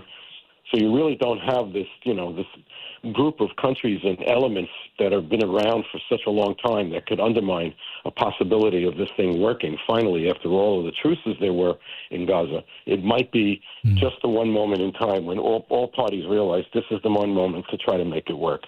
Excellent analysis, as usual. Dr. Howard Stouffer, University of New Haven Professor of National Security and a State Department veteran. Dr. Stouffer, thank you so much. We always appreciate this, and we'll talk down the road. Thank you, sir. Thank you. All right, Dr. Howard Stouffer, longtime State Department veteran back in the Reagan years, the late Reagan years, and the early Bush 41 years, now teaches international security and national security at the University of New Haven. All right, we switch from the Middle East to Connecticut's marijuana market, legal cannabis in the state. What's the situation with that? Sales, cultivation, regulation. We'll welcome back a guest on legal weed. That is coming up right after this. Getting through your work week is tough, but the weekend means one thing: football. And all the best action is heard live on WICC. Every Sunday at 11, the Rudin Report presents Sunday Morning Quarterback, recapping the week of high school football. Then at 12:30, it's time to go pro with the NFL and the Duchess Restaurants doubleheader, because Sundays are made for football. Every week this season on WICC 600 and 95.9, the voice of Connecticut. Most people want to spend their retirement years at home, but most seniors are not equipped to do it. In fact, according to AARP, 82% of adults ages 50 and up want to remain in their current homes as they age, but only about 10% of U.S. homes are considered aging ready. Hey, Melissa Sheketoff here, and I'm so grateful. My grandmother lived with us for more than 20 years, and as she got older, my parents equipped their home in Fairfield to accommodate her needs, and they got in-home care, like Connecticut In-Home Assistance. I believe in-home care made my grandmother's final years comfortable, joyful, and actually made her feel more independent. It also helped my parents to have peace of mind that someone could get her to her appointments, make sure she didn't fall, and allow them to have a loving relationship with her instead of one filled with tension and resentment. Don't wait until it's too late to make your home ready for an aging parent. Get the help you need to keep your loved one at home safe and sound. Check out Connecticut In-Home Assistance at cthomecare.com. And right now, you can even download their free ebook online. Again, cthomecare.com. Do you truly understand the impact of taxes on your retirement savings? Would you like to keep more of your hard-earned money? Attend Bridge Life Financial's Taxes in Retirement event, October 14th or 16th at Il Palio in Shelton. It's a free workshop discussing real tax saving strategies. Click bridgelightadvisors.com and register. This is Bill Levitt, president of Bridge Life Financial Advisors. We'll show you real tax savings on your savings. Come to our next event at Il Palio in Shelton. Register today at bridgelightadvisors.com. bridgelightadvisors.com. Discover the finest flooring in Southern Connecticut at Courtesy Carpet. With over 50 years experience, from intricate area rugs and durable vinyl to elegant stair runners, they have it all. Shop anywhere, but see them before you buy. Visit L&J and their team on Route 111 in Monroe or at courtesycarpet.com. Financing is available, so you can get the floors you love today. Trust the experts in quality flooring, because at Courtesy Carpet, your satisfaction is their courtesy. Frank Pepe Pizzeria Napolitan, celebrating 100 years of beats. My grandfather, Frank Pepe, didn't just create our beats. He created a gathering place that our family is still proud to share to this day. My mother and aunt built on his dream. Today, my siblings, cousins, and I are honored to continue the tradition. Pepe's has always been about family, ours and the generations of families who gather at our tables. Frank Pepe Pizzeria Napolitan, passionate about pizza since 1925. Visit your local Pepe's today. Sometimes the most important personal breakthroughs are made possible by medical ones. And that's why Yale New Haven Health's Heart and Vascular Center delivers the pioneering science of Yale School of Medicine, like groundbreaking research that helped redefine the international guidelines for treating heart failure, and a new procedure to detect coronary microvascular disease, often misdiagnosed in women. Yale New Haven Health and Yale School of Medicine. Together, we're powering breakthroughs with the greatest of care. You're listening to WICC 600 and 95.9, the voice of Connecticut, broadcasting from Cadillac of Greenwich Studios, CadillacofGreenwich.com. WICC Smart MLS Right Now traffic. Accident cleared south on 8 and 25 connector approaching on 95. Still a little bit heavy, though, on the connector. 95 and the Parkway, both about 30 minutes now to go from Norwalk up into Bridgeport. Northbound Route 8, no accidents, just volume building into the Commodore Hall Bridge. It's up on 95 heavy, Long Wharf into West Haven. Eastbound 84 heavier into Newtown. Now play your favorite draw games at ctilottery.org. Odds vary by game. Must be 18 or older to purchase. Help is available for problem gambling.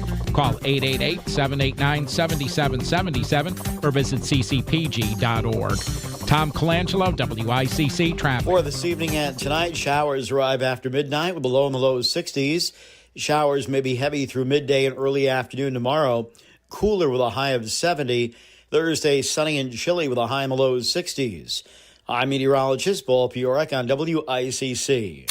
Where Connecticut comes for live and local talk. Back to Connecticut Today with Paul Pacelli on WICC 600 and 95.9, the voice of Connecticut. All right, we're a good few years into the legal adult use cannabis market in the state of Connecticut. The smokable marijuana, the edibles, the tinctures, and all that.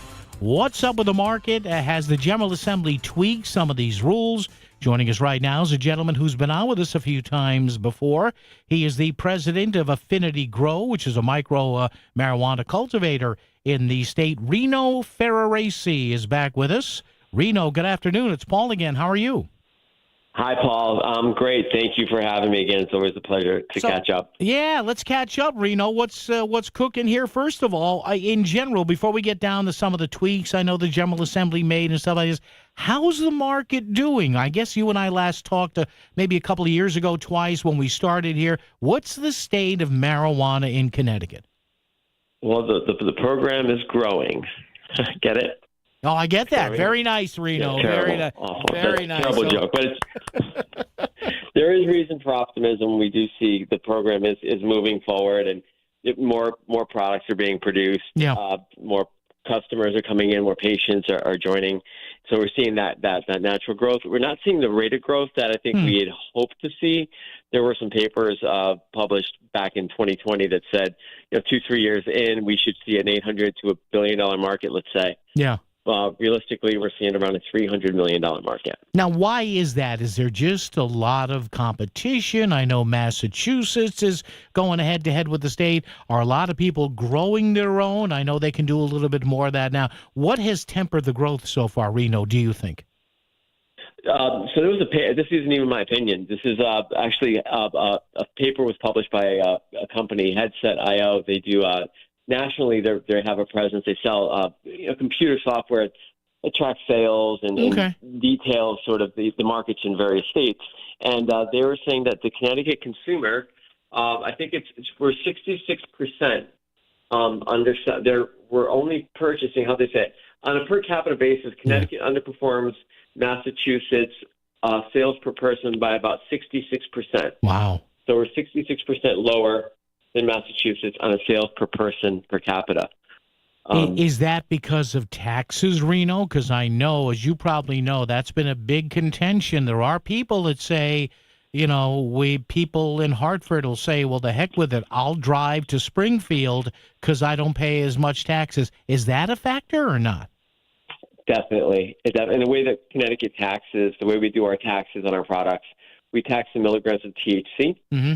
So you're always going to pay the same tax dollar amount versus in other states, especially New York and Massachusetts, it's taxed on a percentage, like you would, 6.5% or 6 3/4 of Connecticut sales taxes. The way that we did our cannabis program, you're always going to pay a high tax, regardless if the products that you buy are on sale and you're a thrifty buyer, thrifty consumer, you buy things that are on sale, doesn't matter. You're still going to get that full tax at the register. Now, Definitely something we got to look into. Yeah, now you're known as a micro cultivator. Explain that to people and Reno, the different stages of before what happens with marijuana before the consumer finally uses it in whatever way. How is the business working exactly? Of course. So we are a micro cultivator. You're correct. There are several different license types in Connecticut. A micro cultivator can grow no more than 10,000 square feet of grow space and no fewer than 2,000 square feet of grow space, of canopy, they call it. Mm-hmm. And then you have producers. Those were the original cultivators. They don't have a minimum or a maximum. They may have a maximum now, but there were no limitations on their canopy sizes. And then there's also a 149 cultivator.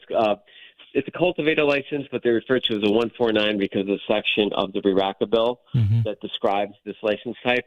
And they have restrictions as well. I think they have to be a minimum of either 15 or 25,000 square feet when they start.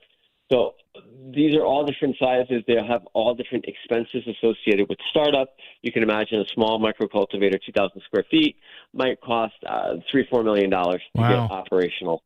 Versus, I was involved in one of the larger grows in Connecticut as a producer, and I can tell you easily around $25 million to get that up and running. That's some serious money.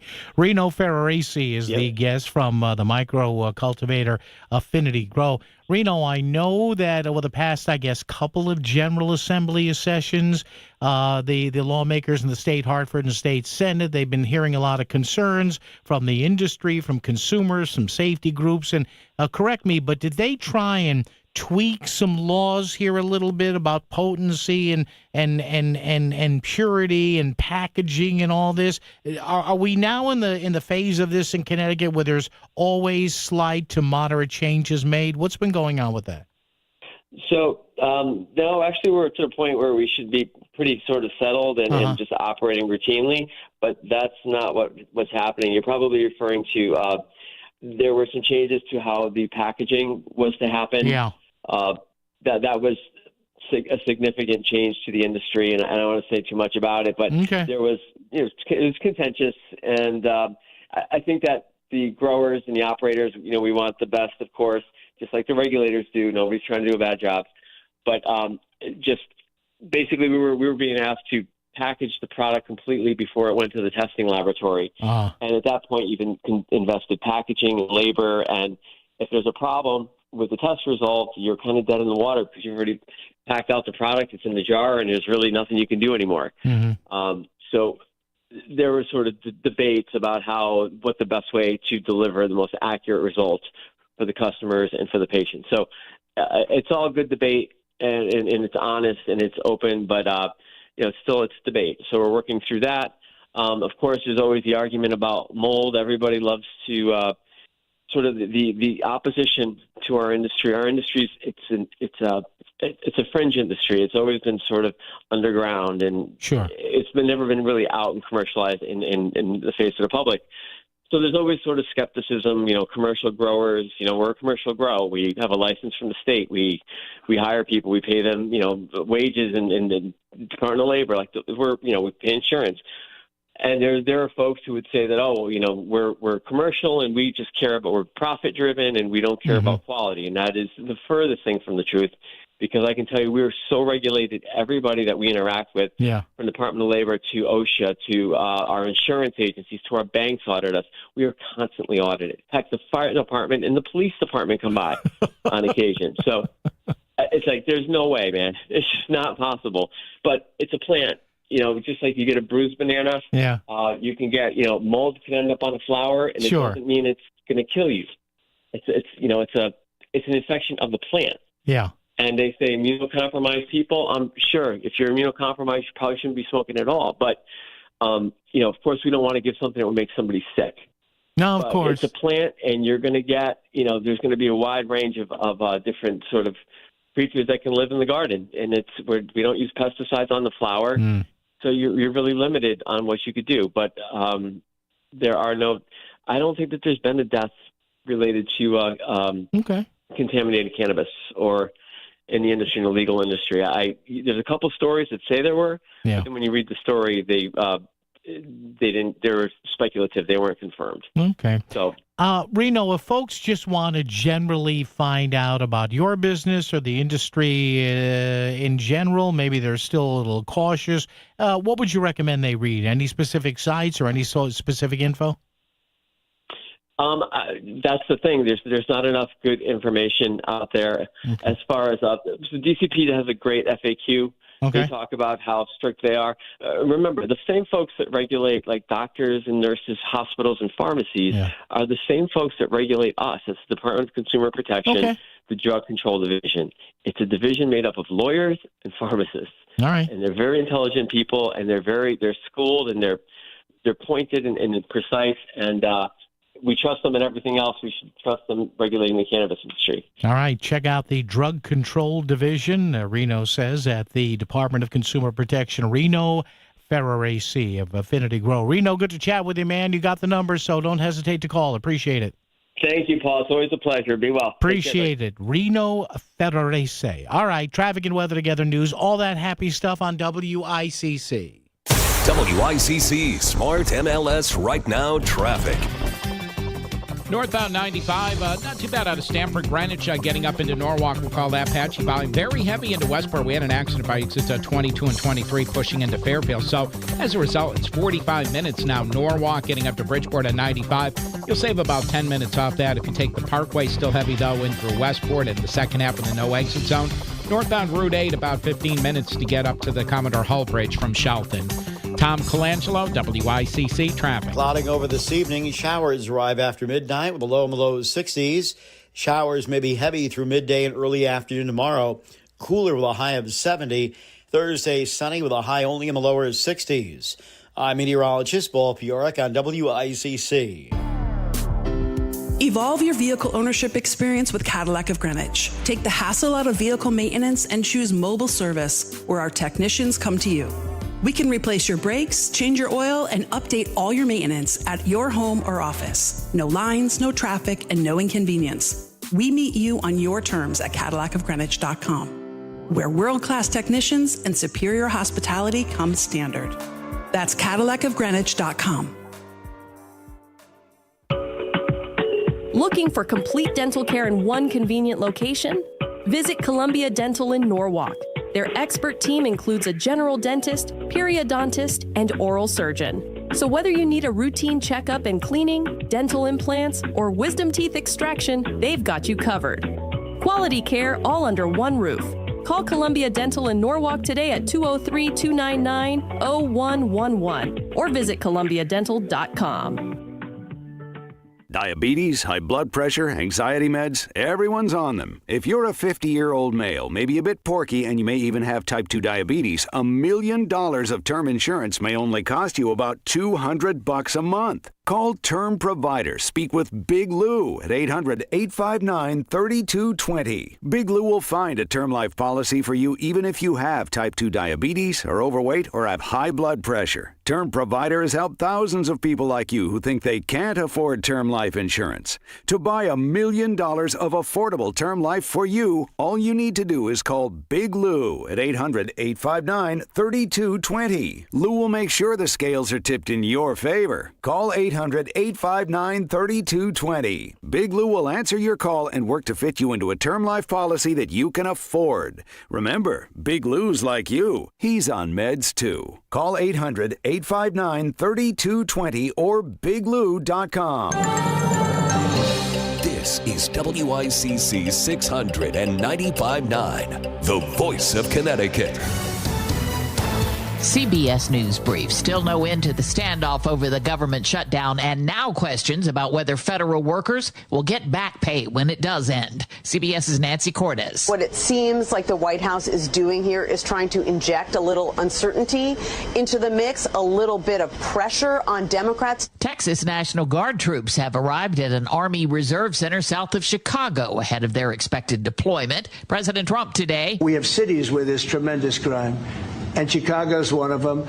And if the governor can't straighten it out, we'll straighten it out. The president also said we are very close to a deal on Gaza that will bring peace to the Middle East. CBS's Natalie Brand. He's signaled optimism, but the president has also urged negotiators to move fast. It's now day 2 of these indirect talks happening in Egypt. Today marks 2 years since the Hamas-led attacks on Israel. CBS News Brief, I'm Cammie McCormick. WICC 695.9, Voice of Connecticut Local News Update. Testimony has begun in the federal corruption trial of former Deputy State Budget Director Costa Diamantis. He's accused of bribing contractors for his role at the head of the school construction projects in Governor Ned Lamont's budget office. Diamantis' attorney, Norm Pattis, says that so far the jury has not seen any real evidence. In the context of the testimony, so pay close attention to the questioning today. It will reflect something a little bit unexpected. Prosecutor Jonathan Francis says he's opening for statements that Diamantis begged, pleaded, and threatened school contractors to pay him bribes. They displayed a text message that allegedly sent by Diamantis to a contractor saying that he gets 5% of a total job cost. The Bristol Police Department is honoring the legacy of fallen officers, Lieutenant Dustin DeMotte and Sergeant Alex Hamsey. The department asked the community to show support with blue lights and candle lighting. The memorial will take place this Sunday. Connecticut Police and Fire Union call for state Senate Republicans to support overdue contracts towards the Connecticut Sun. Officials say Governor Ned Lamont suggested a portion of the state employees' pension fund to be invested into the WNBA team. State Republicans also claim that Lamont has failed to settle long overdue contracts with the union.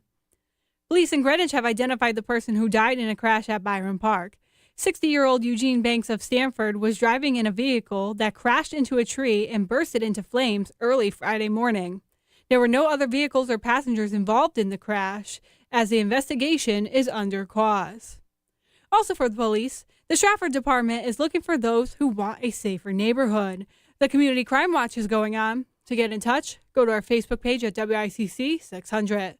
I'm Isabel Gatos, WICC News. WICC Smart MLS Right Now Traffic. Northbound 95, not too bad out of Stamford, Greenwich, getting up into Norwalk. We'll call that patchy volume. Very heavy into Westport. We had an accident by exits 22 and 23 pushing into Fairfield. So as a result, it's 45 minutes now. Norwalk getting up to Bridgeport at 95. You'll save about 10 minutes off that. If you take the Parkway, still heavy though, in through Westport and the second half of the no exit zone. Northbound Route 8, about 15 minutes to get up to the Commodore Hull Bridge from Shelton. Tom Colangelo, WICC Traffic. For this evening and tonight, showers arrive after midnight with a low in the low 60s. Showers may be heavy through midday and early afternoon tomorrow. Cooler with a high of 70. Thursday, sunny and chilly with a high in the low 60s. I'm meteorologist Paul Piorek on WICC. The only place in Fairfield County for live local talk. This is the voice of Connecticut. WICC 695.9 and Connecticut Today with Paul Pacelli. And before we get back to the phones, Isabella has mentioned this a couple of times on the news today. Because of the ongoing federal government shutdown, the 2nd Marine Aircraft Wing Band will not be stopping in Bridgeport this week. So the concerts set for the 10th and the 11th coming up over the weekend are canceled. Talks are underway for other dates. The Marines can perform once the shutdown is lifted. Stay tuned for further info. But the 117th Greater Bridgeport Columbus Day Parade this Sunday, October 12th at 12 noon is still on.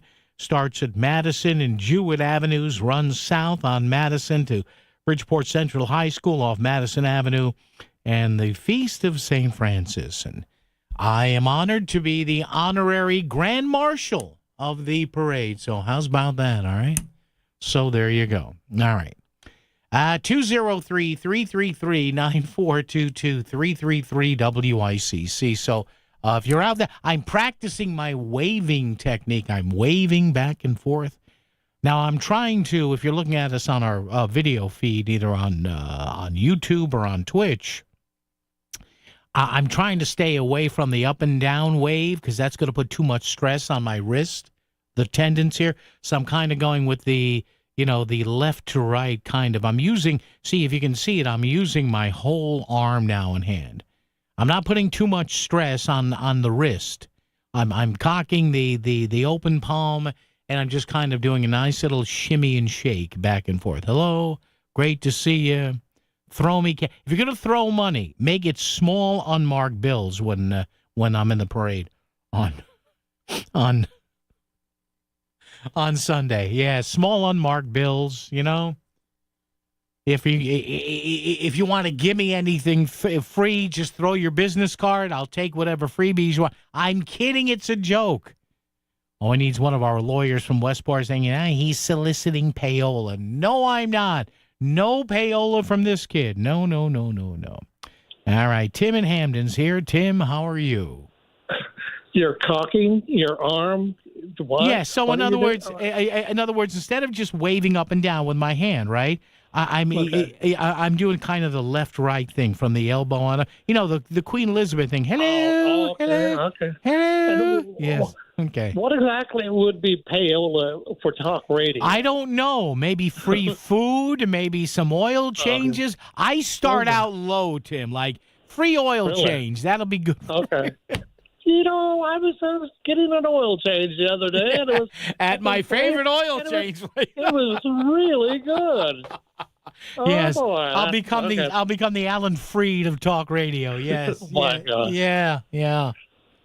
Well, I was listening to your proposal for, quote, illegal people. Then I was listening to The Good Professor, very good interview and everything. Yeah. Although he did not mention one term. What was that? That I keep, the term two-state solution. Yeah, well, I don't think anybody thinks, Tim, that it's ever going to work. That's my, I could be wrong. I think, why would anybody who has this territory and be a Palestinian, this was the original two-state solution when Israel was formed and everything. We're going to put the Palestinians here, we're going to put the Jews here, and back and forth. Everybody's been talking about it, and we're having peace deals, but we're still bombing. No, so I'm kind of thinking, and now we're supposed to believe that the good president, and Tony Blair are going to run the Gaza Strip.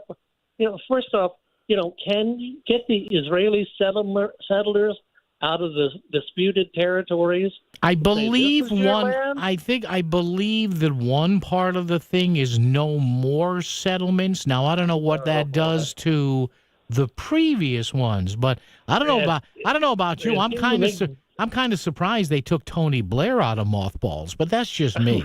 It's just like a continued, thumb in the eye to the Palestinians. Yeah. Give up all your weapons. Yeah. Well. Okay. I don't know. I like the idea.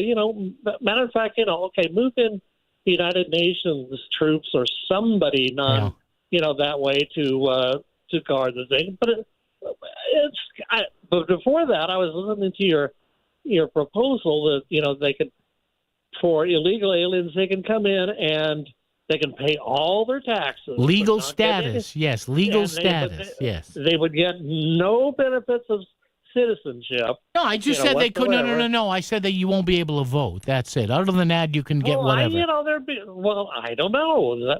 There's probably a lot of rights and everything that you probably get as a U.S. citizen that you wouldn't get if you're, So all of these, I'm just trying to see, how are we getting these people to turn themselves in and I don't know. do all the right thing? And I have everything? no idea.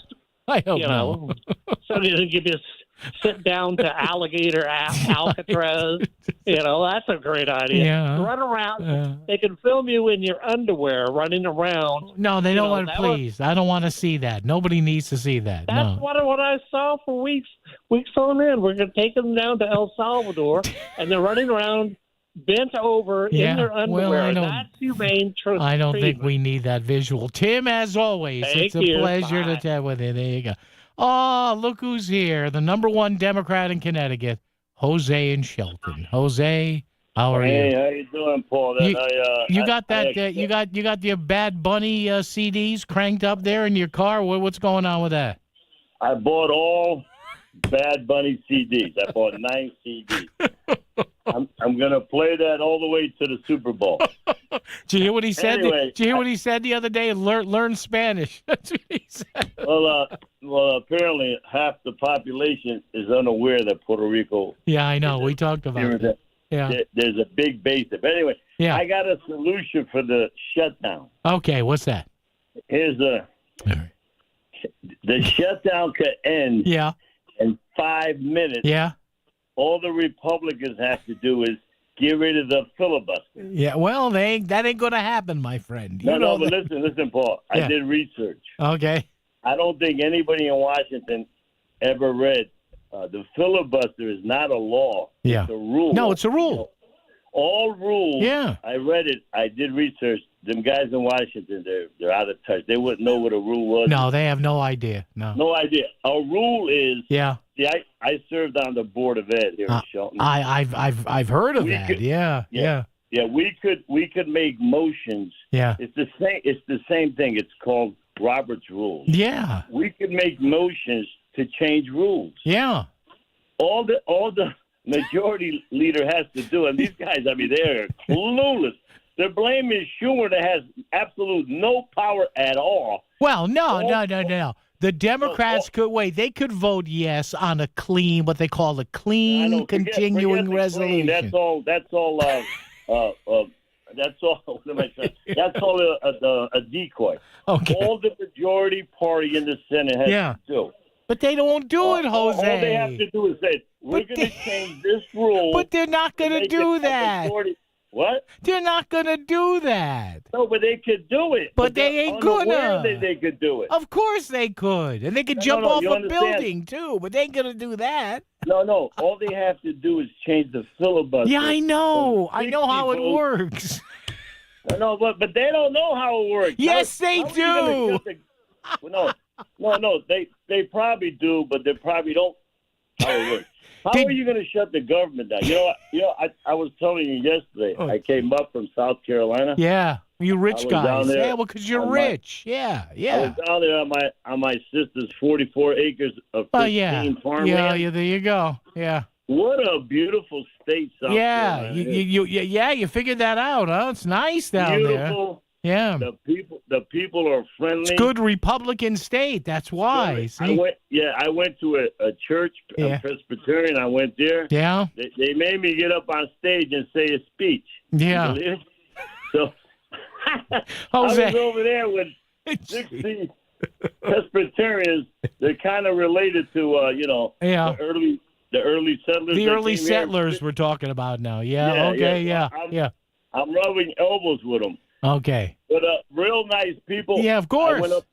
I went to the Greenville area. That's in the northern part of That's a lot of money. South Carolina. That's a lot of money. Yeah, well, it's all those Republicans. Jose, I gotta go, my friend. Thank you for the travel log. I appreciate that. I gotta go. See, I know Jose's act. Jose's a good Democrat. Jose's got money, though. This is the thing.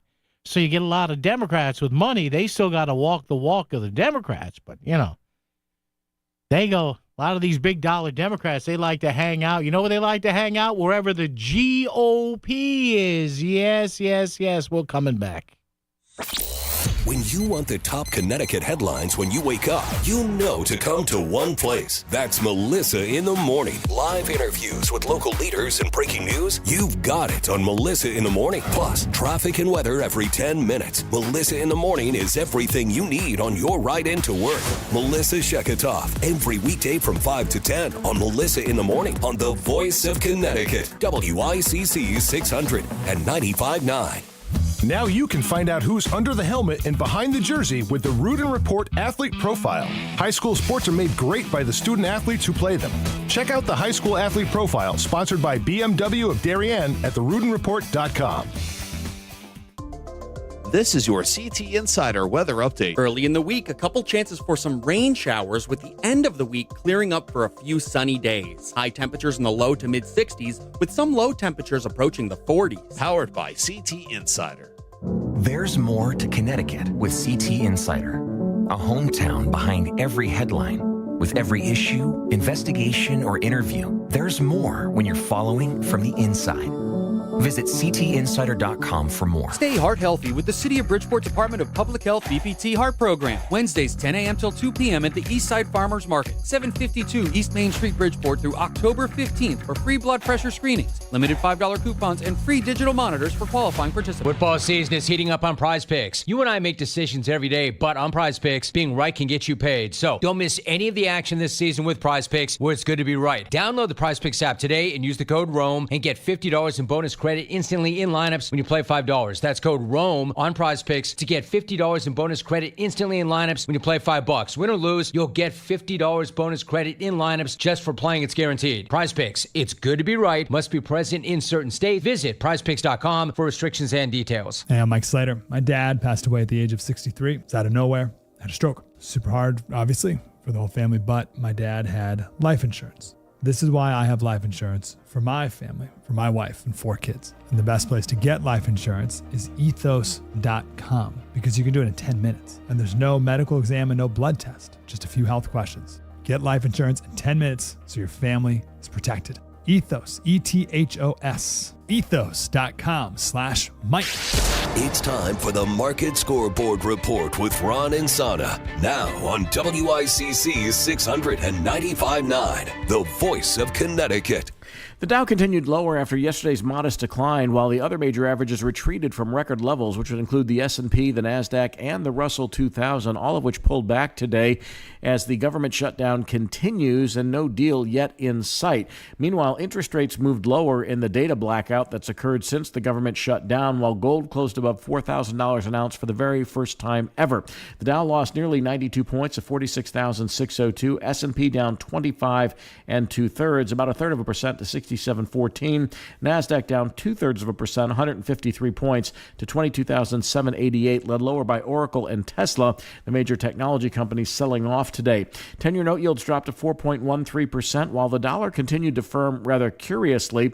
Oil up 35 cents to 62.04 a barrel, and gold finishing the day up $27.50 to $4,003.90 the ounce, first time above that level as stated in history.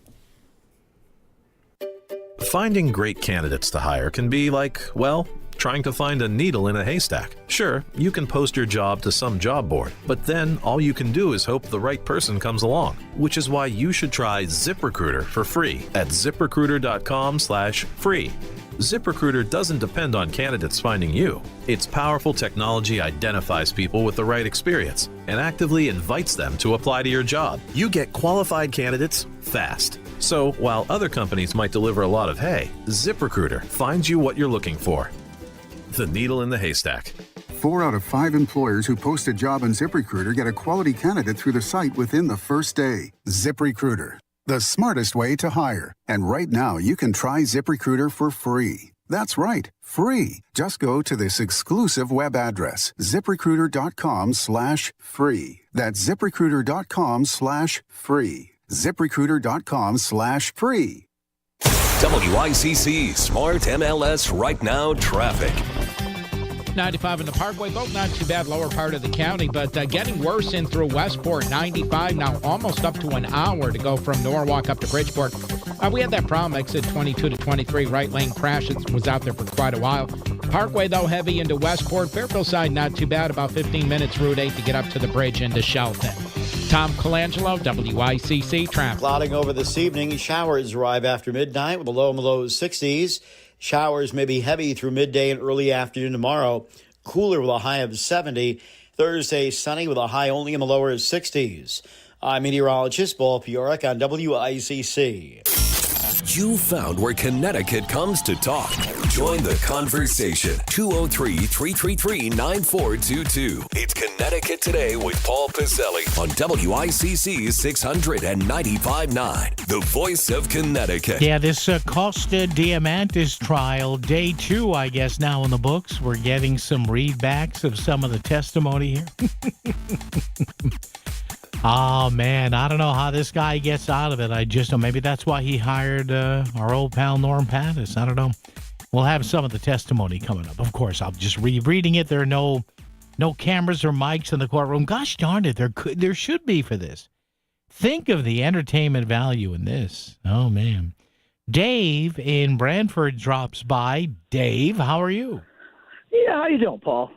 Briefly, the price of gold. I'm a triple trumper, but man, I got to tell you, I'm not satisfied with the level of inflation. It's boiling out of control. Yeah, and the international money markets are telling you that $4,000 for a I saw that the other day. I said that's insane. Yeah, the world does not believe we're ever going to solve the debt bomb. No, of course we're not. Of course we're not. Very discouraging. Briefly, I've got a publication. It's what I know about. It's called Chemical and Engineering News. Yeah. And there was a cover story about cannabis testing. Yeah. All the states. Sure. And basically, the people that sell this stuff, and there's a regulation. You have to post the THC content, mold, bacteria, pesticide, heavy metals. Mm-hmm. But you hire the testing laboratory. Well. And it's called vanity testing or lab shopping. Okay. And everybody wants to have a reputation as a good, clean, honest lab. Yeah. But as the labs say, if I come up with a number that says you can't sell your product because there's too much mold, nobody's going to come to me as a testing lab. And so there's a lot of pressure that they come up with a cooked result that all of your product doesn't have too many mold-forming colonies, et cetera. They're talking about the potency of the THC at 35 to 50%. That's and the story nuts. goes, no plant in nature is going to put half of its energy into making a useless chemical. I mean, it's good for you. You want to get high. Yeah. But it's useless for the plant. Most of the testing is fraudulent. Wow. And Massachusetts was one of the worst. It didn't specifically name Connecticut, but I'm just warning people. If you believe the labels, the retailer themselves generally hired the numbers that are on the product that they're selling. You can't necessarily believe it or even compare it from one retail location to another. So it's sort of like, Dave, if I told my boss here at Connoisseur, hey, I ran into this talk radio consultant who thought I was one of the best guys he ever heard. Then, of course, I told that guy to talk to my boss here, and, there you go. I guess that's how it works. Okay. You bought a recommendation, and that's what it's worth. Okay, thanks for letting me on. All right, Dave, be good there. Dave in Brantford. Wow. Dave, now you can tell Dave is far more intelligent than me because he's actually monitoring the price of gold and likening that to hedge against inflation. He's a little alarmed. It's $4,000 an ounce. Even I know that when gold gets up that high, that's an insecurity or a fear in the market. And he also said I guess maybe because of his background, he is reading things about chemical compositions and marijuana testing. So you can obviously see our friend Dave in Brantford has got a much higher threshold of intelligence than I do. I just sit here on the radio 5 days a week for 4 hours a day, and 20 hours a week, saying we'll do this, including traffic and weather together right here, right now on a Tuesday on WICC. WICC Smart MLS Right Now traffic. 95 in the Parkway, both not too bad, lower part of the county, but getting worse in through Westport. 95 now almost up to an hour to go from Norwalk up to Bridgeport. We had that problem, exit 22 to 23, right lane crash was out there for quite a while. Parkway, though, heavy into Westport. Fairfield side, not too bad, about 15 minutes, Route 8 to get up to the bridge into Shelton. Tom Colangelo, WICC traffic. For this evening and tonight, showers arrive after midnight with below in the low 60s. Showers may be heavy through midday and early afternoon tomorrow. Cooler with a high of 70. Thursday, sunny and chilly with a high in the low 60s. I'm meteorologist Paul Piorek on WICC. Who picks Post University? People who pick Post are people who believe in themselves and their potential.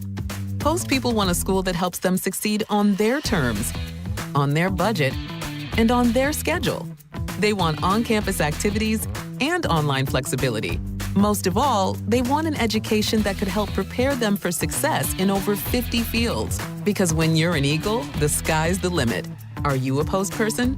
Find out now at post.edu. This is your retirement wake-up call. Most people will have 4 to 6 major financial storms during their life. Are you prepared? Are you going to be ready? Take the quiz now at rocksolidretirementquiz.com to spot your number one mistake and grab your free retirement report. Strategies for Wealth Management has your back. Let's protect, preserve, and grow your money. Build a rock-solid retirement now. Go to rocksolidretirementquiz.com. Insurance products and services are offered by Strategies for Wealth Management. Content contained herein should not be construed as an offer or solicitation for investment advice or for the purchase or sale of any security, insurance, or other investment product.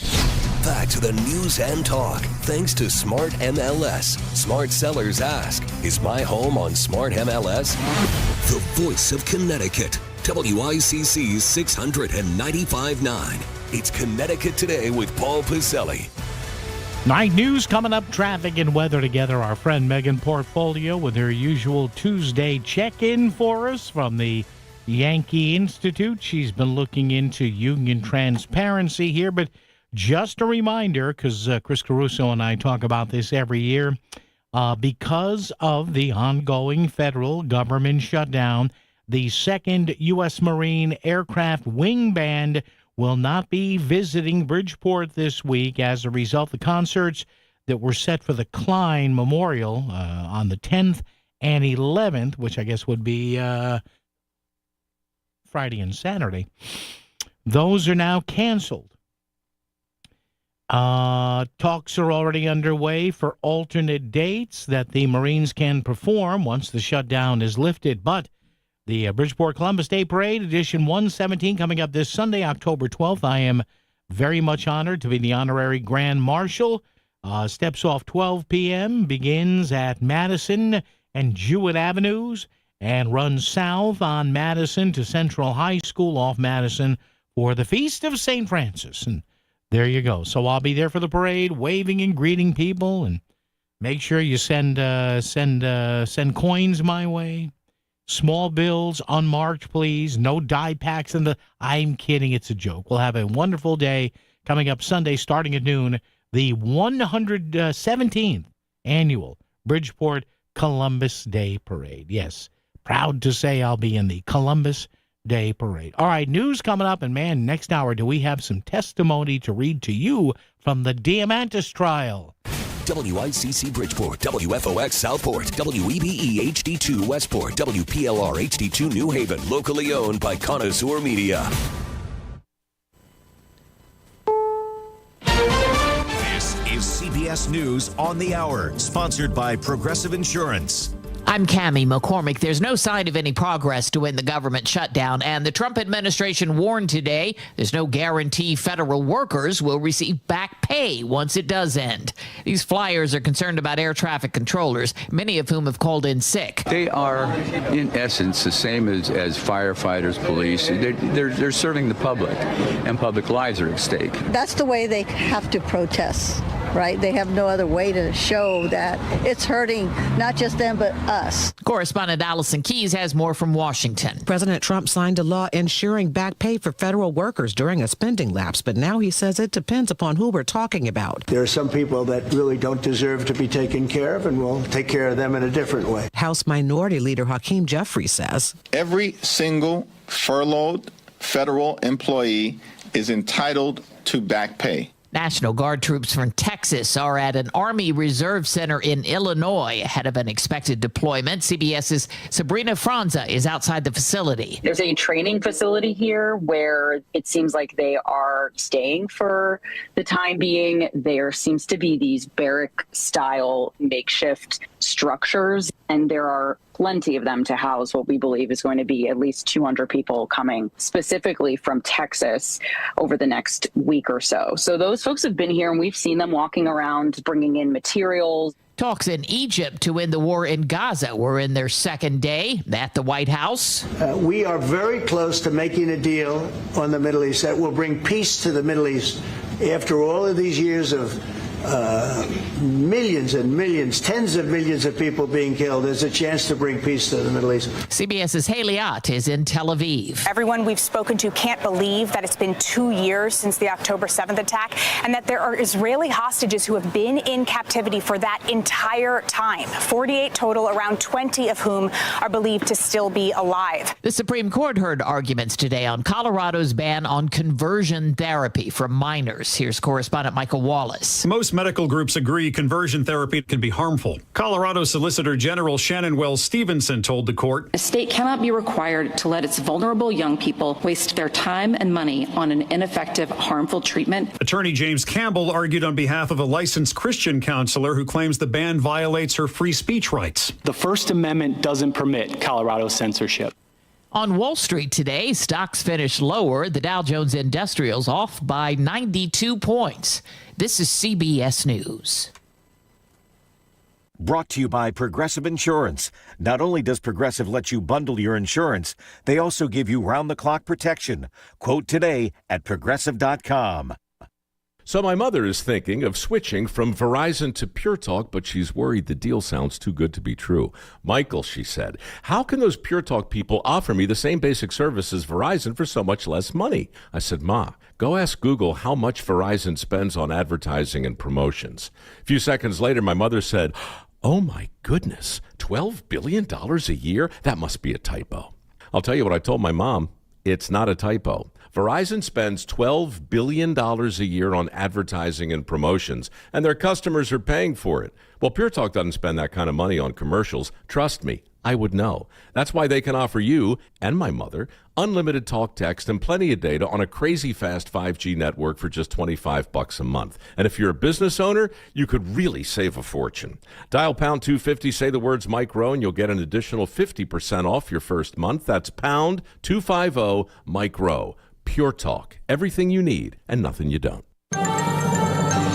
WICC 695.9. Voice of Connecticut Local News Update. Governor Ned Lamont has declared a Stage 2 drought advisory for Fairfield, New Haven, and Middlesex counties. This announcement came after the impact of water supplies, ecosystems, and agriculture coming up with the rain. All other state counties are at Stage 1. Also for the governor, Connecticut Food Share has authorized $1 million from its revenue fund to continue serving food for the less fortunate in the wake of funding loss due to the government shutdown. Governor Ned Lamont has simply pledged to use the reserve funds to keep essential programs open in the face of the shutdown. These guys in Washington got to get their act together, trying to do what we can to figure out where we are most at risk. What programs could be cut? How much do we have in reserve so we know that we can keep things going for a while, and when the impact could be felt? The funds will be used to provide meals to federal employees who have been affected. State transportation officials are urging drivers who are involved in crashes on Connecticut highways to remain in their vehicles. DOT official Josh Morgan spoke to Fox 61 after recent incidents where people were involved in minor crashes but were seriously injured or killed when they got out of their vehicles and, unfortunately, were struck. It may feel counterintuitive if you get a flat tire, if you're in a fender bender, to stay in your car, but that is the safest place for you to be. The department stresses that the safest place after a highway crash is almost always to stay in your vehicle. The town of Oxford has purchased 340 acres of land for $1 million. According to First Selectman George Temple, the purchase was made possible due to the Miriam Strong estate. Strong, who died in 2010, left funding for various projects. Some of them include sending students to college and constructing a library. I'm Isabel Gatos, WICC News. WICC Smart MLS Right Now Traffic. 95 in the Parkway, both about 20 to 25 minutes to go from Stamford up into Norwalk. Both roadways just shy of an hour to go from Norwalk up to Bridgeport. Pretty solid on 95 thanks to an earlier crash in Fairfield. 8 and 25 connector, not bad. Northbound Route 8, about 20 minutes now to get up to the Commodore Hull Bridge into Shelton. Not too bad into New Haven County on the Parkway. Southbound 95, we had an accident by exit 43 in West Haven. Still pretty solid back to Long Wharf. Tom Colangelo, WICC Traffic. Clouding over this evening. Showers arrive after midnight with a low in the low 60s. Showers may be heavy through midday and early afternoon tomorrow. Cooler with a high of 70. Thursday, sunny with a high only in the lower 60s. I'm meteorologist Paul Piorek on WICC.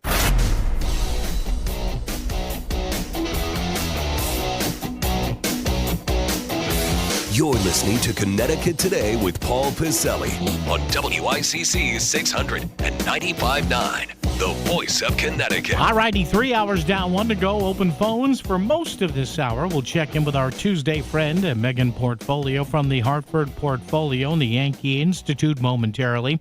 Big question of the day at 203-333-9422, 333-WICC.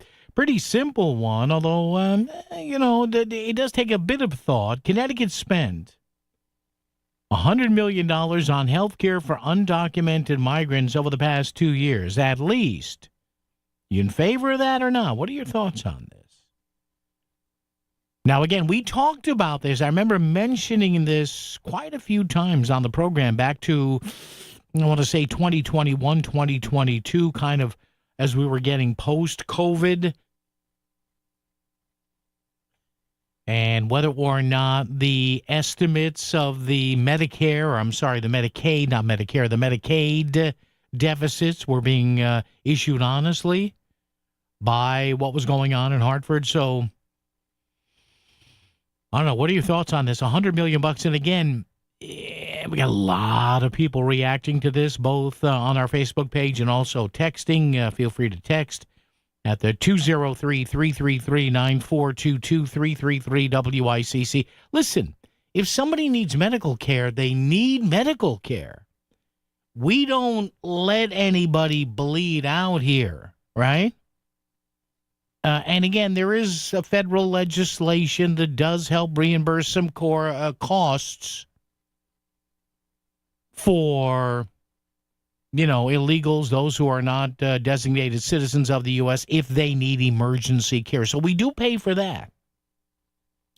But a lot of stuff in the middle gets swallowed up by, taxpayers in 14 states, and Connecticut is one of the 14. And again, to me, it's not that cut and dry. It really isn't. To me, it's not cut and dry. If somebody is sick, you treat them, right? Ask any health professional. If you're bleeding out, if you're showing serious symptoms, they're not just going to say, well, hang out here. Hold on a second. Oh, yeah, we'll eventually get to you. No, but somebody has to get paid for that. I understand that. But again, as we have raised the eligibility for young migrant children and postpartum and prenatal women, the cost estimates have never been what everybody said they were going to be. So, not an easy thing here. Is this just going to be, say, a line item, a budget item, much the way the public benefits charge was on your power bill until enough people screamed and yelled about it, and we bonded out the whole thing, which means we'll be paying for that with interest. What a great idea. What a spectacular idea. 203-333-9422, 333-WICC. Doug is on the phone to start the hour. Doug, how are you? Good. I'm opposed to that. I mean, I'm a municipal person in town here who does some budgeting, and we hardly have money for the schools locally, and I can't see paying for health care for people who aren't citizens. And which brings me to why aren't our two senators voting to reopen the government? I mean, here in Connecticut, we got two senators that don't realize how much this is going to hurt the people. Yeah, I checked, Doug. It's funny you mentioned that because I went online last night before I went to bed, and I knew there was a vote held at about 6:30 after we got off the air last night, and it would have reopened the government, and Mr. Blumenthal voted no. And Mr. Murphy voted no because, and you know why, Doug, you may be asking this rhetorically. Well, we're going to vote no for them from now on. Well, from now on, when we see their name on the ballot, we're voting no for Blumenthal and no for Chris Murphy. I mean, this is ridiculous. Well, again, Doug, thank you for the call. Appreciate it. Yeah, Chris Murphy and Richard Blumenthal both voting no because the Democrats won't vote for any bill unless it extends these Affordable Care Act's tax subsidies. So there you go. Bill in Bridgeport. Bill, how are you? Hey, Paul. I see you're going to be in the parade on Sunday. Yes, I am. I got a little present for you. I got to meet you before the parade starts. I have a necklace that I made. It's got the colors of the Italian flag on it. Well, there you go. Hopefully, Bill, we can do that. What's anything else on your mind, my friend, today? No, you can't print what I have to say. Okay. All right, Bill, I appreciate the call. Thank you, Bill. Good to hear from you. All right, let's check in with Megan Portfolio. We'll do that coming back right here on WICC. This fall, make your daily radio destination WICC. Your weekdays start with Melissa in the morning. Then it's the Lisa Wexler Show, The Download with John Kamal and Chris Williams, and Connecticut Today with Paul Piselli. Local news updates every hour, along with Fairfield County traffic and weather from meteorologist Paul Pioric. Plus, more local news and live talk on weekends, too. We are WICC 695.9, the voice of Connecticut. Selling your home is a numbers game. The more potential buyers who see it, the greater the opportunity to sell. And when your home is listed on Smart MLS, more than 21,000 realtors see it, and so do all their buyers. Suddenly, the number of people looking at your home starts to grow by a lot. More realtors sharing your listing, more people seeing your home, more offers coming in, and maybe more cash in your pocket. Smart move, right? Ask your realtor, is my house on Smart MLS? Smart MLS, the smart way to sell your home. Never met a dent we couldn't smooth out. At Sono Collision, we turn your oopsie-daisy into amazing with our top-notch repair. No more crying over crumpled fenders. We'll erase your car's memory of that pesky light pole. Cruise over to Sono Collision today, where even your car forgets its accidents. Visit us at sonocollision.com, because a good car deserves a great recovery.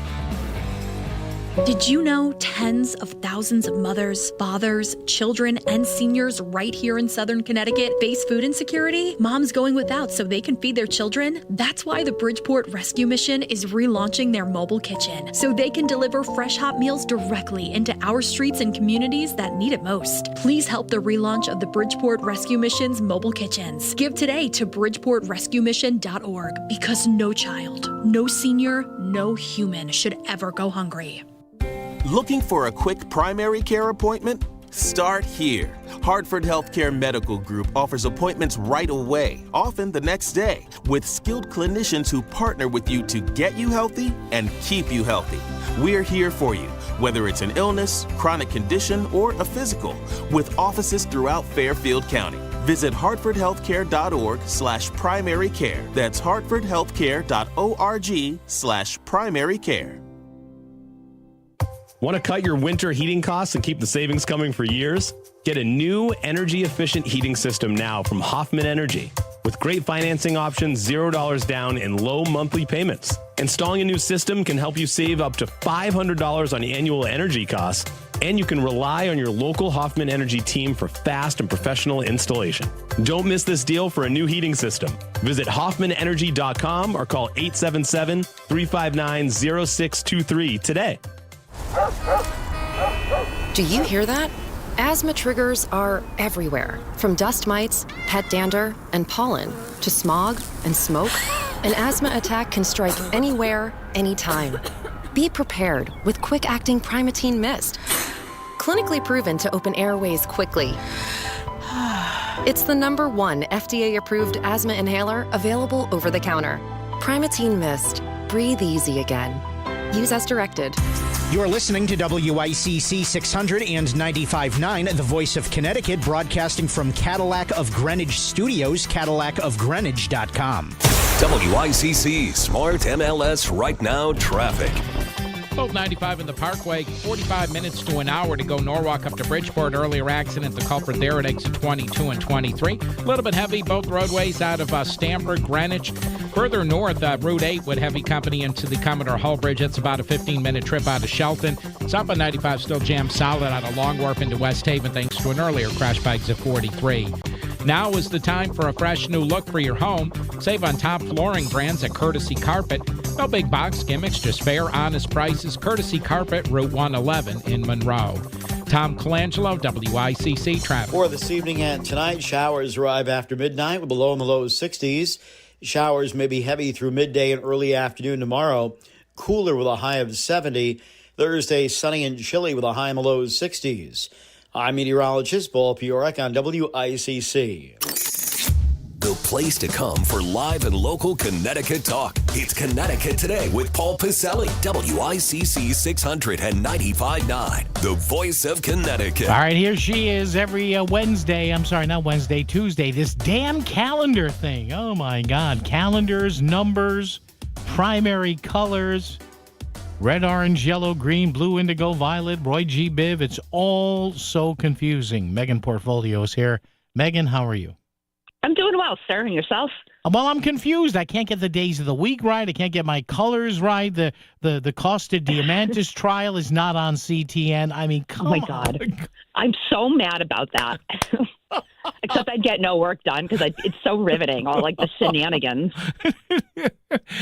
Cash in envelopes and trendy Hartford restaurants. It's the best. Oh, I love my tax dollar. I'm so glad my tax dollars get to go to this. I get living on Easy Street. I get 5%. Hire my daughter. Oh my God. Oh jeez.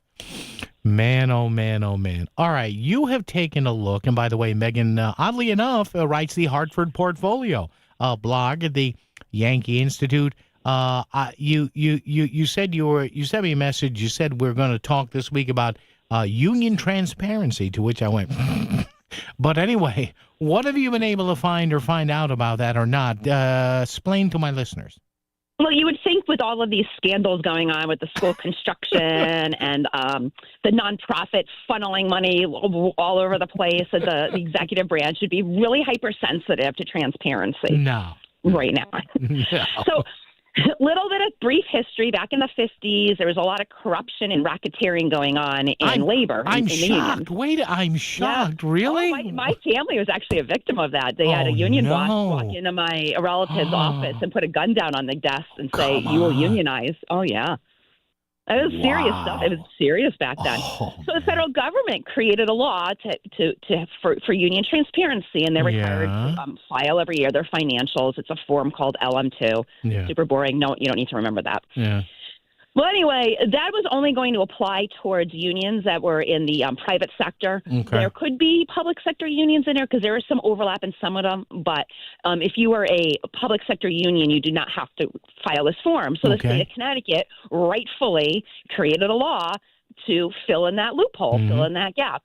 So in Connecticut, since the 50s, unions are supposed to report their financials to the Department of Labor.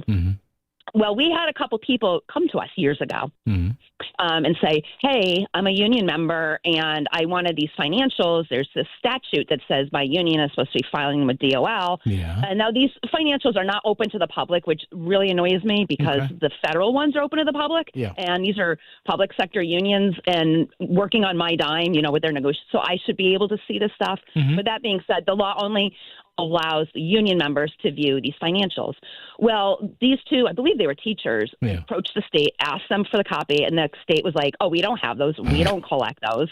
We're like, wait, what? It's like literally the law, and it's been on the law. It's been on the books since the 50s, and they have to file it. Because if you're a union member, you sometimes don't have the same political values that your union bosses do. And the union bosses are spending the money. So you should kind of know where your money's going. And that's just for the nice stuff. But there's also all this nefariousness that goes on that has actually been documented in Connecticut with these union bosses siphoning money off of their union dues. Yeah. Now, because these reports don't exist, it's very, very difficult to track. Now, Senator Sampson and Harding actually went to the DOL and asked about these reports. And they were told, oh, it's too burdensome to do them. So we're just not doing it. And actually, we're trying to repeal it. Now, mind you, all these other unions have to file with the feds. Yeah. So why are we repealing this? Like, why are you actively allowing lack of transparency? But they also came back and said, well, they do have to file an IRS Form 990, which is true. However, not all unions have to file that. It's based on, how much revenue. If you make it like $50,000, you have to file like a super easy form. So they're not the complete financials. And this is a federal form, so there's no oversight from the state. So that's where we stand now. The CTDOL is sticking to their guns. It's too burdensome for them to collect, and they're really concerned about the taxpayer dollar because that's another reason why they want to repeal this transparency law because it costs too much money for the taxpayers, to receive a form and file it. So, folks, just understand here. What Megan's telling us is there's been a law on the books for decades in this state that says that unions have to file certain financial disclosures with the State Department of Labor. Some people went and checked. Two of our friends, Steve Harding and Rob Sampson, and they just said, no, that's basic. I want to make sure I understand this, Megan. They're just saying, that was perfect. And I wanted to add something else because they're also they also called us out, Yankee Institute, saying, oh, we have never received a request for these other than Frank Ritchie, who's my colleague over here. Yeah, I've had Frank on. Yeah. Frank Ritchie actually has the receipt showing people reaching out to the DOL. Oh, we don't have those, was the response. I mean, paraphrasing. Boy, obviously. Commissioner Bartolomeo there, she's running a tight ship. Oh, boy, you love that, huh? They're throwing us. I mean, we literally have the emails where union members were denied these forms because the state's not collecting it. Now, their job is just to collect the forms. Yeah. And there's a fine. And I actually do want them to update this bill because the fine is like $25. Oh, come on. That's coffee money. I don't even you know what that is? Yeah. That's not coffee money anymore. That's a morning coffee run for like the 5 old guys in the union headquarters. I mean, come on. There you go. Yep. Because the old white guys in the union, they don't do like double lattes. They do like a cup of black coffee. That's it. So 25. So it's not even clear. It's not even clear that they're even collecting this $25. Oh man, the stuff you find out, man, oh man. So folks, check it out. Megan Portfolio writes the Hartford Portfolio. This latest one you can find at the Yankee Institute. Connecticut's had a law, as in passed, a law on the books for decades that says the Department of Labor has to A, collect, and B, make available certain financials from unions in the state. And when you go there and ask them, they say, yeah, come on. Yeah, too burdensome. It's too burdensome to pay my taxes. But you know what? If I don't, I'm getting fined. Yeah. And they're coming after me. But, certain people just get passes in this state. There it is. How's the dog? He's wonderful. He's been such a good boy. I put all my Halloween decorations up, and he's been like, I was nervous. He gets a little, I call him Mr. See Something, Say Something, because if anything changes in the neighborhood, he barks. But no, he's been very good. So. Okay. And are the little kids in the neighborhood still criticizing you because your stuff is too scary? Yes, but that's the fun of it, and that's the point. So you don't care, is what you're saying? I don't care. No, I don't care. It's fun, and and you know what? They'll remember me for decades. They'll be telling their kids about scary lady, my scary lady in Middletown. It's a new one. I'm going to be legendary. It's a new Netflix series, Scary Lady in Middletown, tonight at 9. All right, Megan, be good. Bye, Paul. Bye. There you go. All right, so folks, seriously, we laugh, we have a good time with Megan, but seriously, check it out. The Hartford Portfolio. There has been a law since the 1950s on the books here in Connecticut, according to the Department of Labor, that says that certain state-level unions and others have to have a form submitted talking about their financials. And when you go and ask the Department of Labor, right, in a blue state, they say, well, I guess it's there. It's too burdensome. And I like what Megan came back with. Seriously, honestly, it's too burdensome. How about if I don't file my state income taxes? Is that too burdensome too? I'm telling you, the taxpayers, we are nothing but ATMs in this state. Imagine that. You go to a state, a branch of the Connecticut state government, and the labor commissioner, who I believe is still Dante Bartolomeo, I'm not sure. I think it's her. And then what did she say? They came back and told Yankee Institute, well, you never made a request. And Frank Ritchie, the labor fellow at the Yankee Institute, who's been on this program, says, no, here's a copy of the request I put in. God. Election day next year, think long and hard. Or as one of my grade school teachers used to say, had. Let's do traffic and weather together, news, all that. Open phones coming up, and we continue on WICC. WICC Smart MLS Right Now Traffic. 95 in the Parkway, we'll call Apache volume Stanford up to Norwalk. Both roadways are really picking up into Westport. An hour, both roadways from Norwalk up to Route 8. 95 jamming from 17 all the way to 24. Very heavy on the Parkway up into Westport. Fairfield side of the no exit zone building. Northbound 95 delays about 15 to 20 minutes into the Commodore Hull Bridge in Shelton. Tom Colangelo, WICC traffic. Clouding over this evening. Showers arrive after midnight with a low in the low 60s. Showers may be heavy through midday and early afternoon tomorrow. Cooler with a high of 70. Thursday, sunny with a high only in the lower 60s.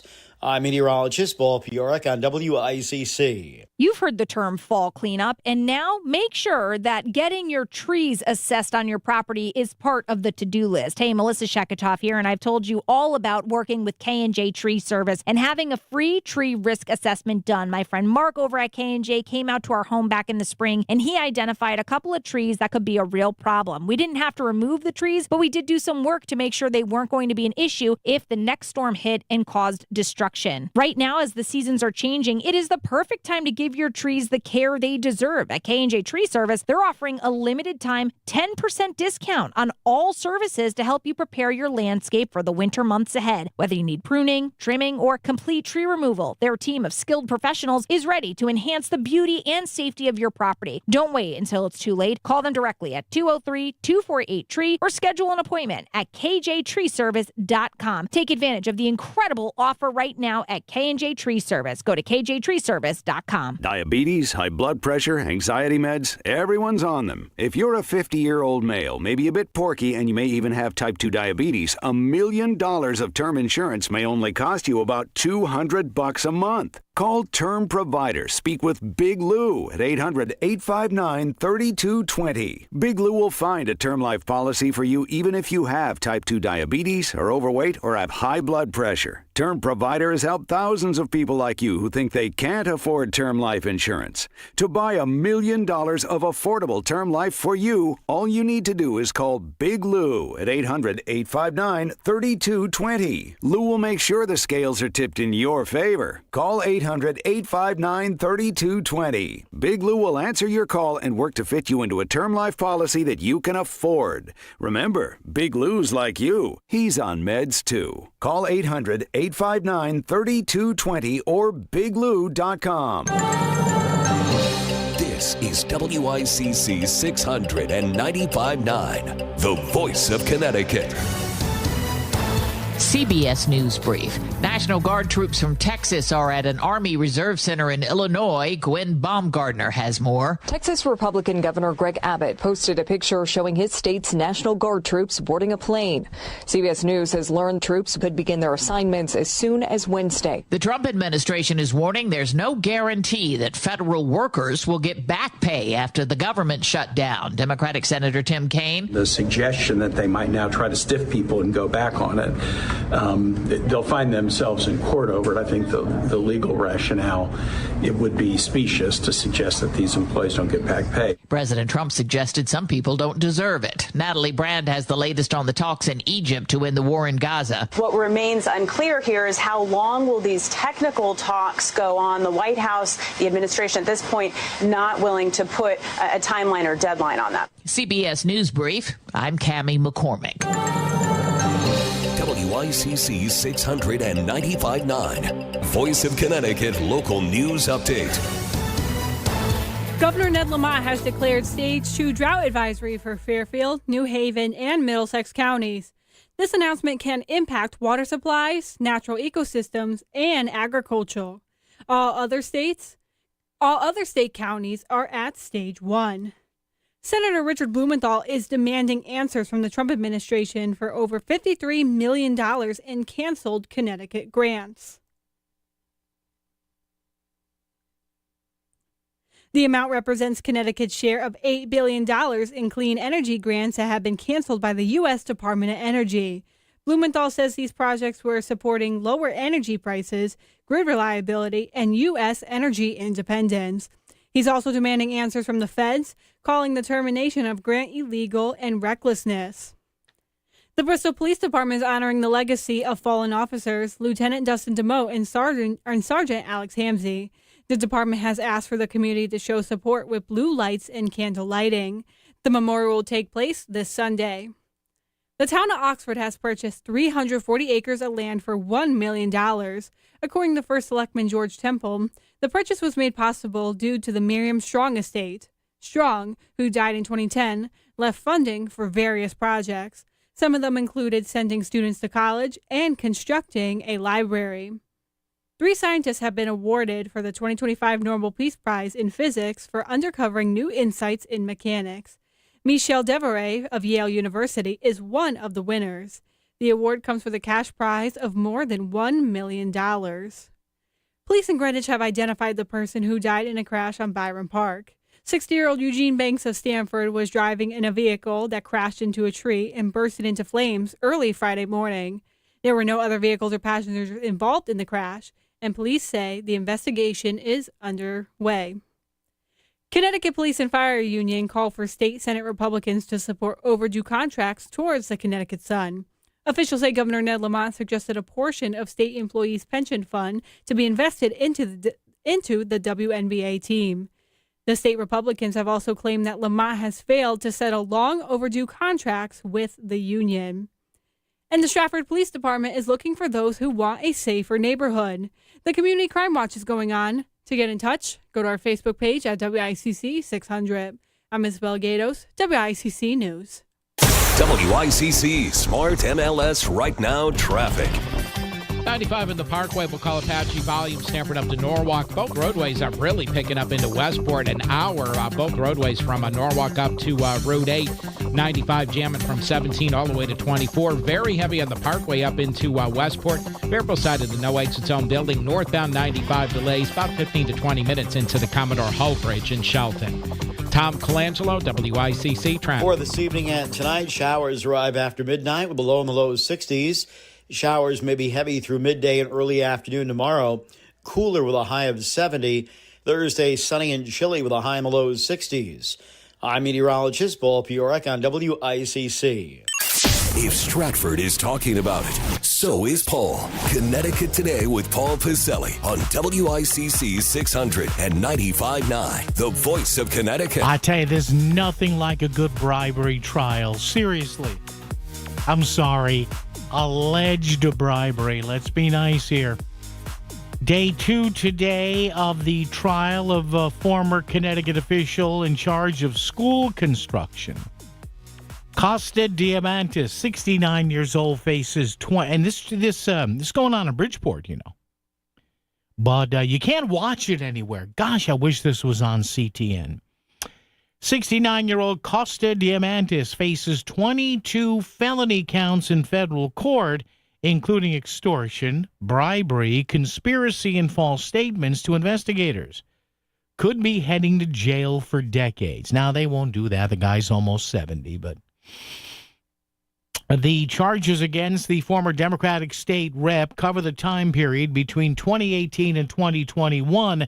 During that period, he was Connecticut's top school construction official. Now, again, school contracts are cleared in Connecticut through a central person, and that was him for about 3.5 years. He resigned from that role in 2021. He was also fired from his job as a deputy undersecretary at the Office of Policy and Management.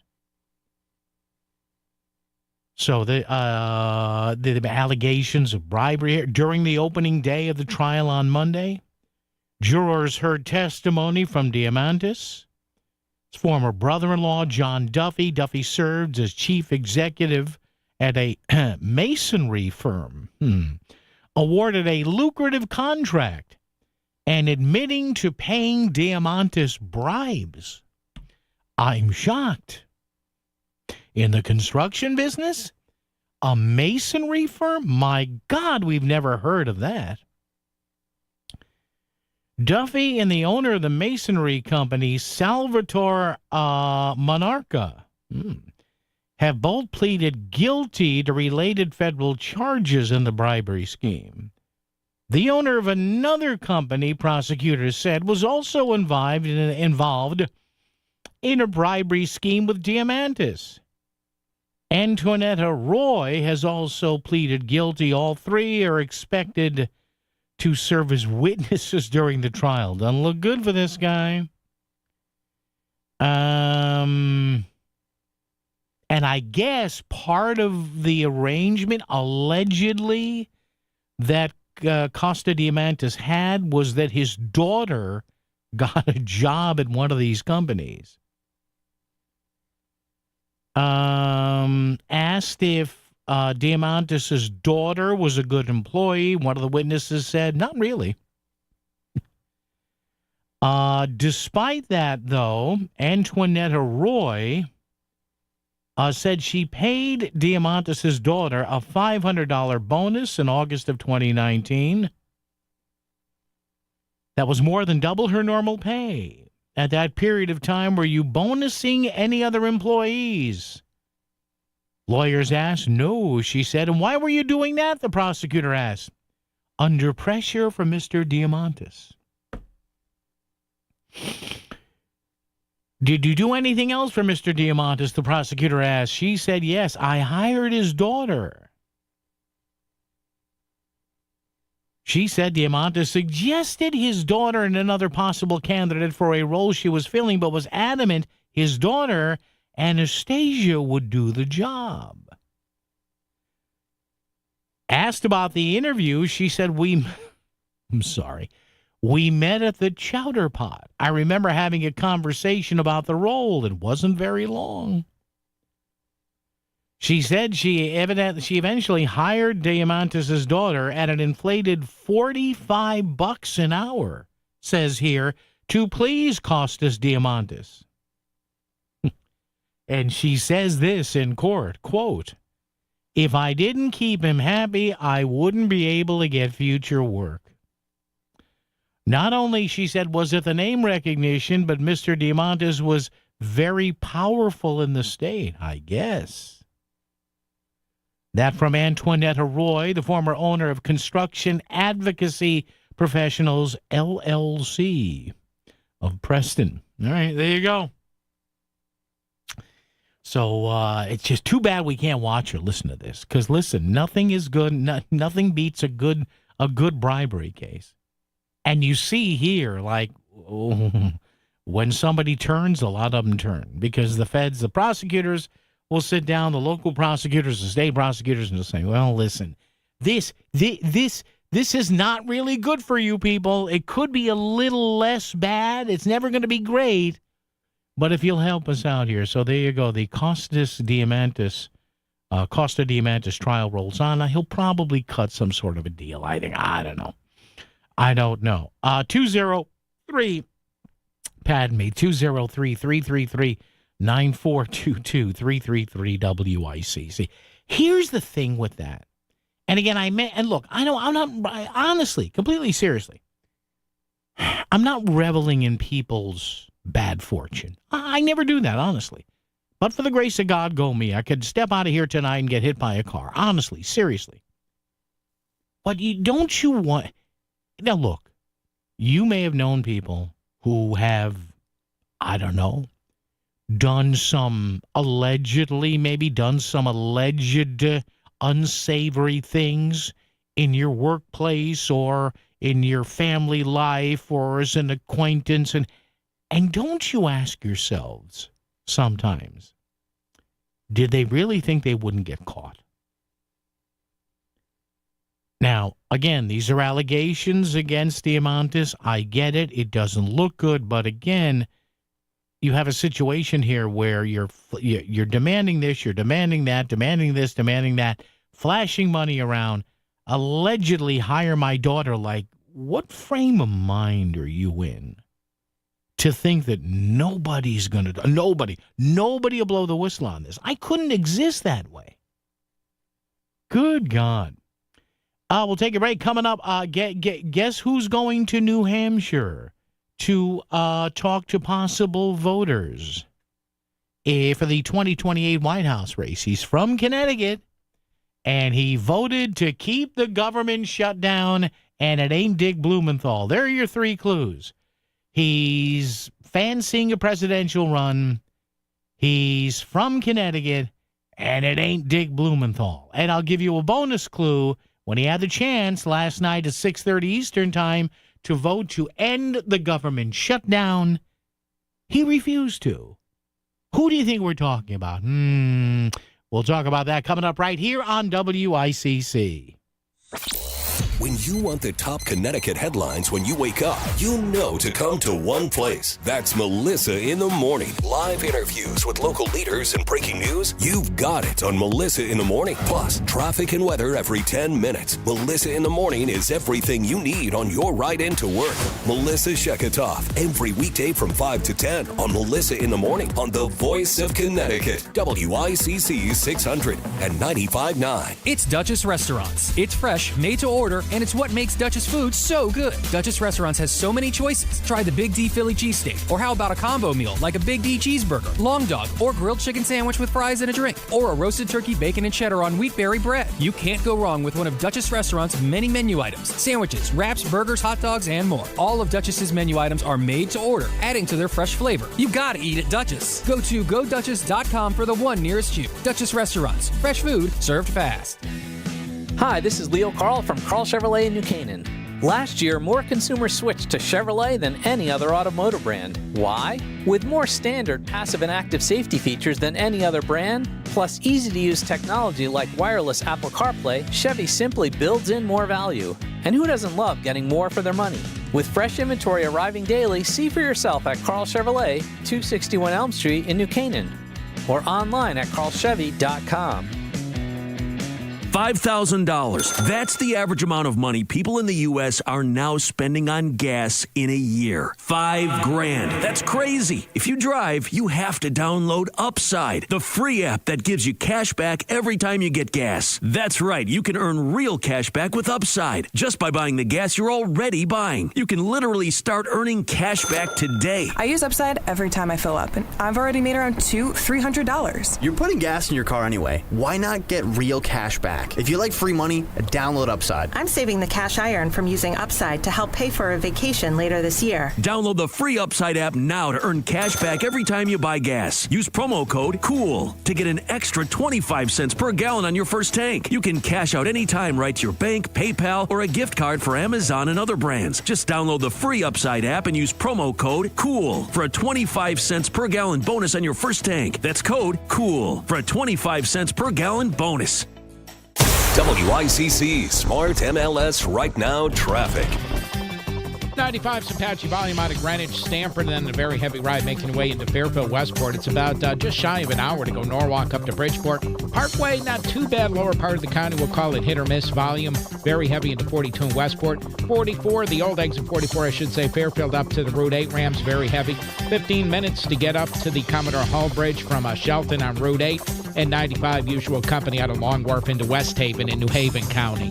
Tom Colangelo, WICC traffic. Clouding over this evening. Showers arrive after midnight with a low in the low 60s. Showers may be heavy through midday and early afternoon tomorrow. Cooler with a high of 70. Thursday, sunny with a high only in the lower 60s. I'm meteorologist Paul Piorek on WICC.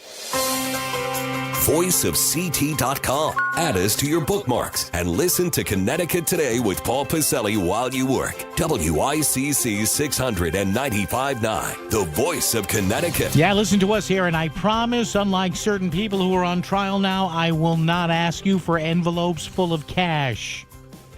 And we won't make the transition allegedly in a trendy Hartford bar. Oh, man. Dave and Meriden here. Dave, how are you, sir? What's up? Good. Hey, I didn't think there were still any trendy bars left in Hartford. Yeah, man, Dave, you've been reading about this trial. This is.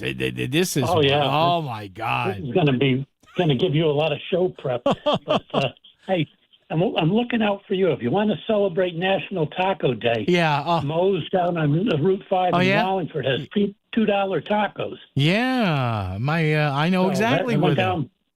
Yeah, I went down, got a couple, and it's a cheap meal. Nice. Wait, Dave, why do you care about the discounts? You're swimming in cash. You're a big dollar guy. Come on, Dave. I wish. You must have the wrong Dave. So you mean you're not like former state officials who allegedly give people wads of cash in envelopes?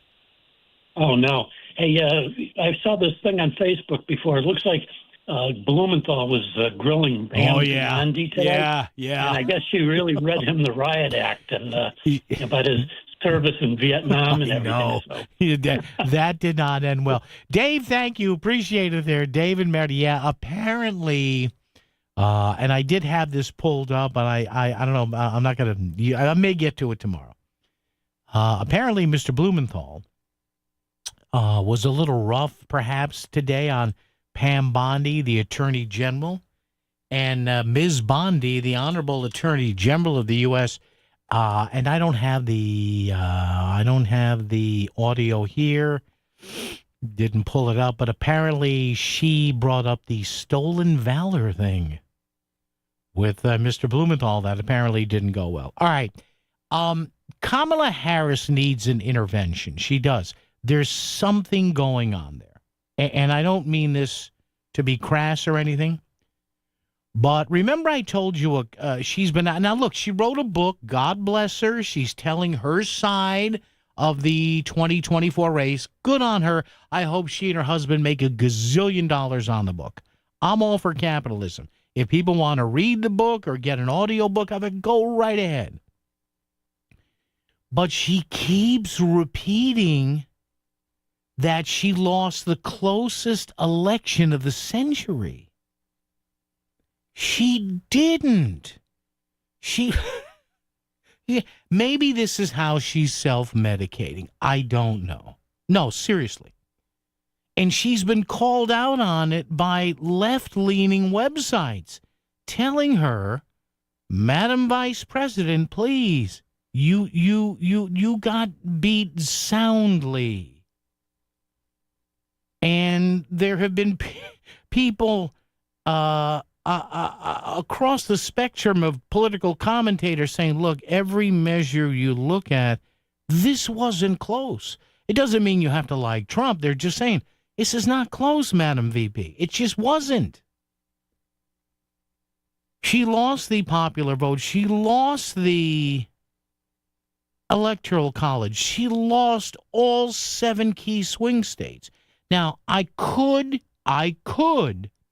see her point of view if, like what has happened a few times with Republicans, if she lost the Electoral College but won the popular vote. Okay, but she didn't. So she was at an appearance the other day in, where was this? Wherever the Hobby Center for the Performing Arts is. In Houston. She was in Houston. And I guess she was talking about, she was trying to sell. It was a closest race, even though she lost the popular vote, lost the Electoral College vote decidedly, and lost 7 key swing states, all for 7. Trump went 7 for 7. I thought going into the night he'd go 3 for 7, 4 for 7. And then she gets up and she says this. And here's the other thing that is quite unprecedented. And it was the tightest, closest presidential election in the 21st century. He does not have a mandate. That is not a mandate. That is not a mandate. Is this like PTSD or something? Seriously, and I don't mean to belittle people or treat that lightly, but she's screaming there, he does not have a mandate. Well, you got your rear end handed to you, with all due respect. I don't know. This is now, as far as I'm concerned, keep talking. Don't you be you, Madam Vice President. Keep talking. It's just, and I get now people say, well, what about Trump? Well, yeah. He gets criticized for saying stuff that's not true, but, you know, a lot of the media's like, oh, geez, how do we deal with this? Can somebody please tell her that? We tried. Can her husband? He tried. I don't know, man. We are in some strange times. How strange are the times?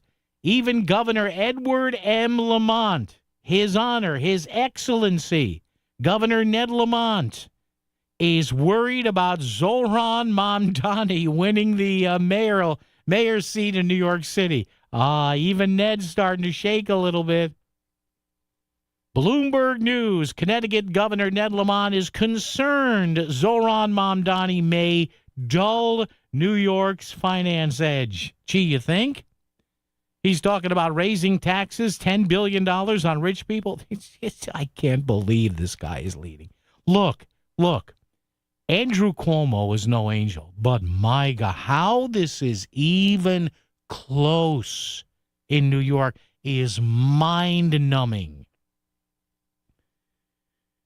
Connecticut Governor Ned Lamont tells Bloomberg he's a little bit worried about the impact on Connecticut should Zohran Mamdani win the mayor's race in New York and follow through on his agenda. Well, you may say, well, what's Ned worried about? Well, a lot of those big dollar, New York City hedge fund people live in Fairfield County. Folks, you know these people.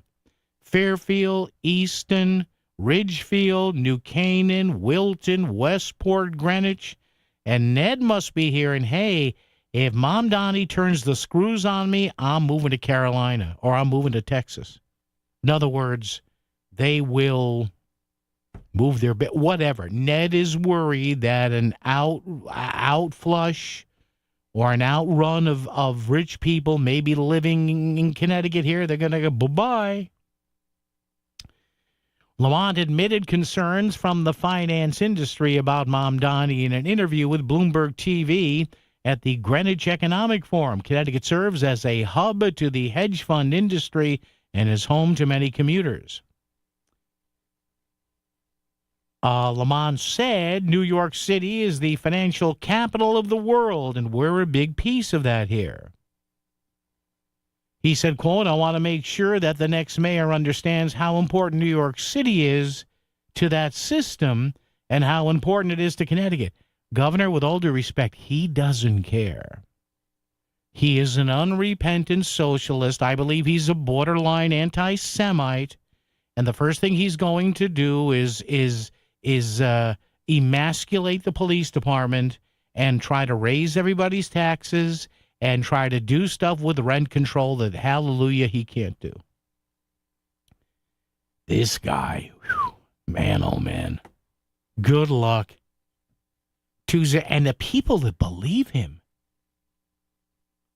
The people that actually, and again, I'm not saying you got to like Curtis Sliwa. I ain't saying you got to like Andrew Cuomo. I'm not saying you need to be a big fan of Eric Adams, although he's out now, but man, oh man. And it's still fascinating that the core voters for a Democratic Socialist are young white kids making between 70 and 150 grand a year. It is. Wow. So Ned is not too happy here. What a shock. Oh, here's a guy who may see some of that cash leave Connecticut, Jack in Stamford. Jack, how are you? I'm doing all right, so I am. Am I calling number 12 for the rush tickets? No. Believe me, that ain't happening. Where is happening? I'm going to pester Cumulus Media to death on this. Anyways, yeah. You know, Ned's talk on this tax thing. You got to remember, these people that live in Connecticut that are working in New York City and stuff. Yeah. They're not paying income tax into Connecticut anyways. It's all going to New York. They get the credit for Connecticut, so that's no impact. What will impact maybe on the real estate taxes and maybe some of the sales taxes. Yeah. But I told you, I've had lots of clients that just picked up and moved. That's it. To southbound. And remember, the new governor of South Carolina, one of the individuals running for governor of South Carolina, her platform is, I'm going to repeal the income tax. So, well, there you go. It'd be interesting to see this Mondani guy, because I've always said Sanders should not have been a senator. He should have run for governor and show the workers' paradise that is in Vermont could have been because he was always going to be one of 100, and he'd never get any of his ideas passed. Yeah. As governor, he would have done it. So everyone's afraid on New York radio about, let's see Wendami, because it'll show everybody once and for all how poorly these socialist programs are, et cetera. But nobody wants to take the risk. No. Jack, thank you, my friend. Appreciate it. Let's wrap it up. Traffic and weather together right here on WICC. WICC Smart MLS Right Now Traffic. Patchy volume continues on 95, Stamford getting up into Norwalk. Just shy of an hour now, 95 making your way Norwalk up to Bridgeport. Delays pretty solid, still from 17 up to 24, easing out just a bit. Parkway with the heavy wave into the first part of Westport, and then you open up a little bit slow on the Fairfield-Trumbull side. Still about 10 to 15 minutes, Route 8 getting up to the Commodore Hull Bridge. Tom Colangelo, WICC Traffic. For this evening and tonight, showers arrive after midnight with a low in the low 60s. Showers may be heavy through midday and early afternoon tomorrow. Cooler with a high of 70. Thursday, sunny and chilly with a high in the low 60s. I'm meteorologist Paul Piorek on WICC. We all have the ability to make a difference, to come together, to change a life, to make a wish come true. By supporting Make-A-Wish Connecticut, you are bringing hope and joy to children fighting critical illnesses. Children like me. Visit ct.wish.org to learn how you can become a wishmaker and be part of a journey that changes lives. Just imagine what you can do. Visit ct.wish.org today to learn more. That's ct.wish.org. Recently, 1 in 4 people surveyed by Bankrate.com say they're literally losing sleep because of worries that they might not have saved enough to retire. Pretty much adds up because the number one fear of planning for retirement is running out of money. So if you're ready to get serious about planning for your future, you can start by listening to Mastering Your Wealth with host David Gagnon of First Financial Planners. Tune in Saturday mornings at 8 right here on WICC 600. Also get more details online at masteringyourwealthradio.com. Back to the news and talk, thanks to Smart MLS. Smart Sellers Ask. Is my home on Smart MLS?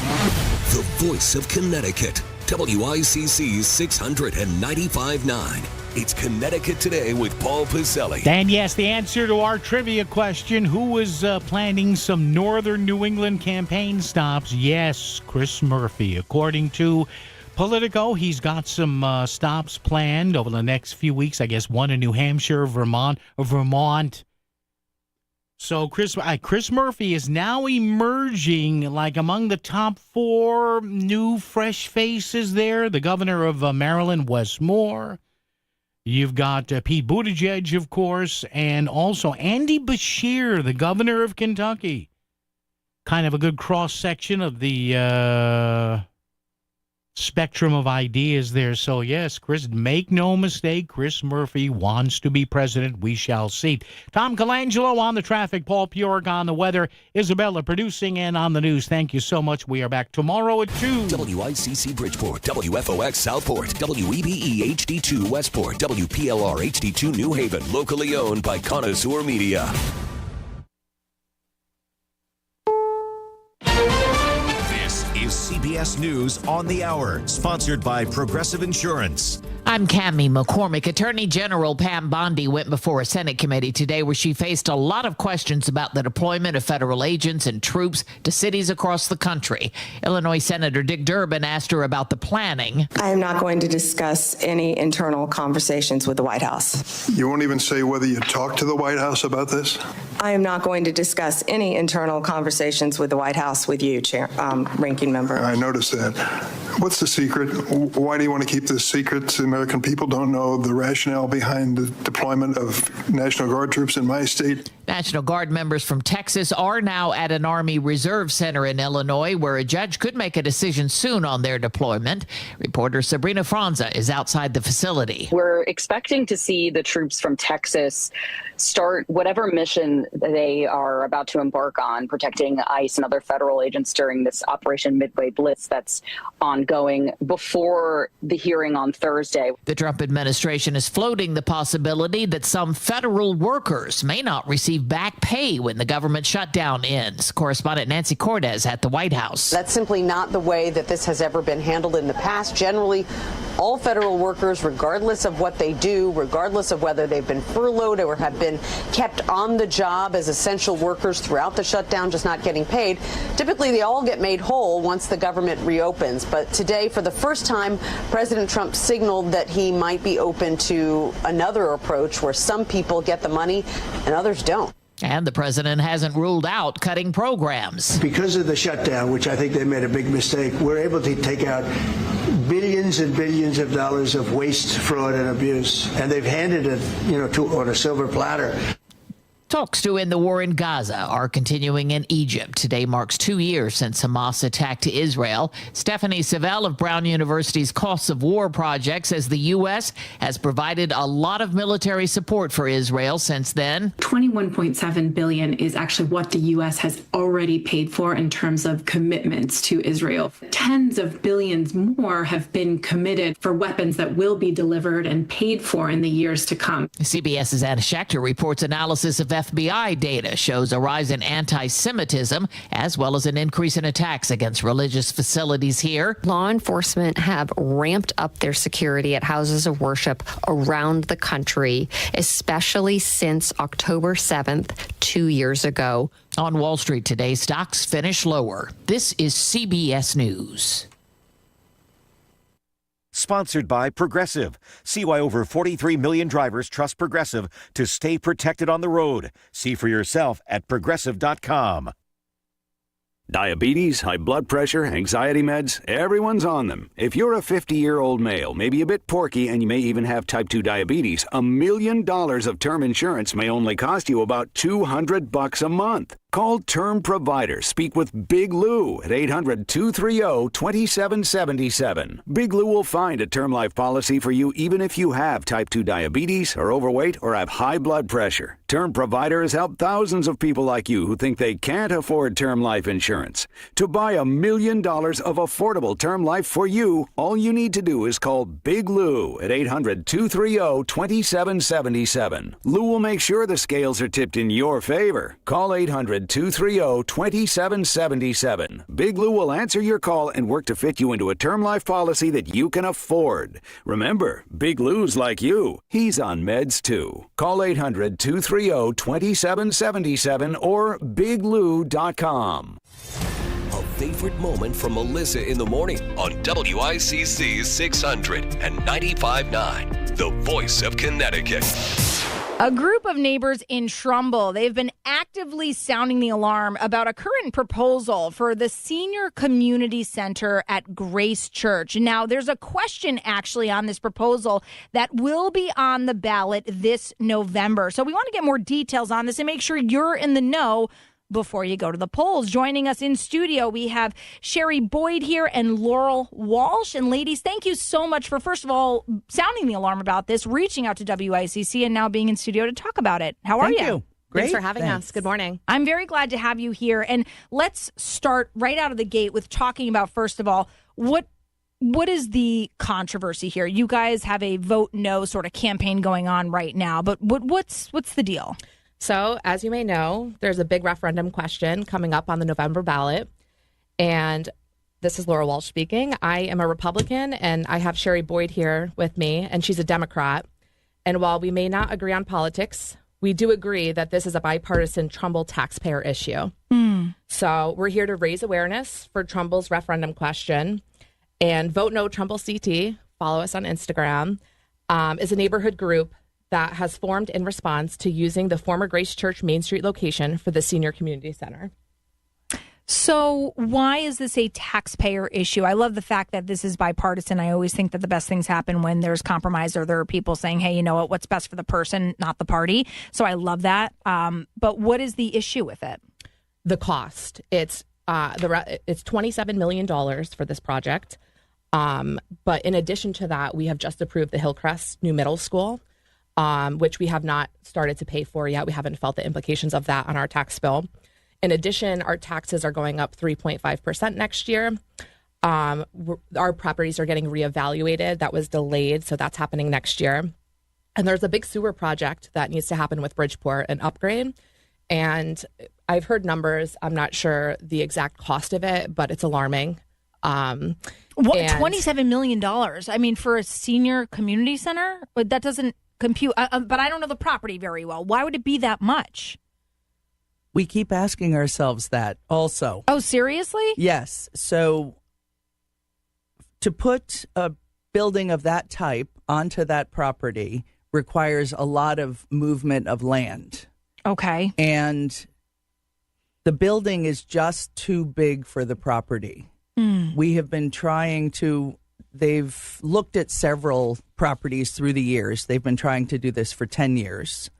But our point is that if they take a bigger property, a corner of one of our many parks maybe, and give Trumbull everything that we need, including a pool and the size gym that the kids need, it's a much better use of the funds instead of putting $27 million into the Grace Church property and not giving Trumbull residents everything they need.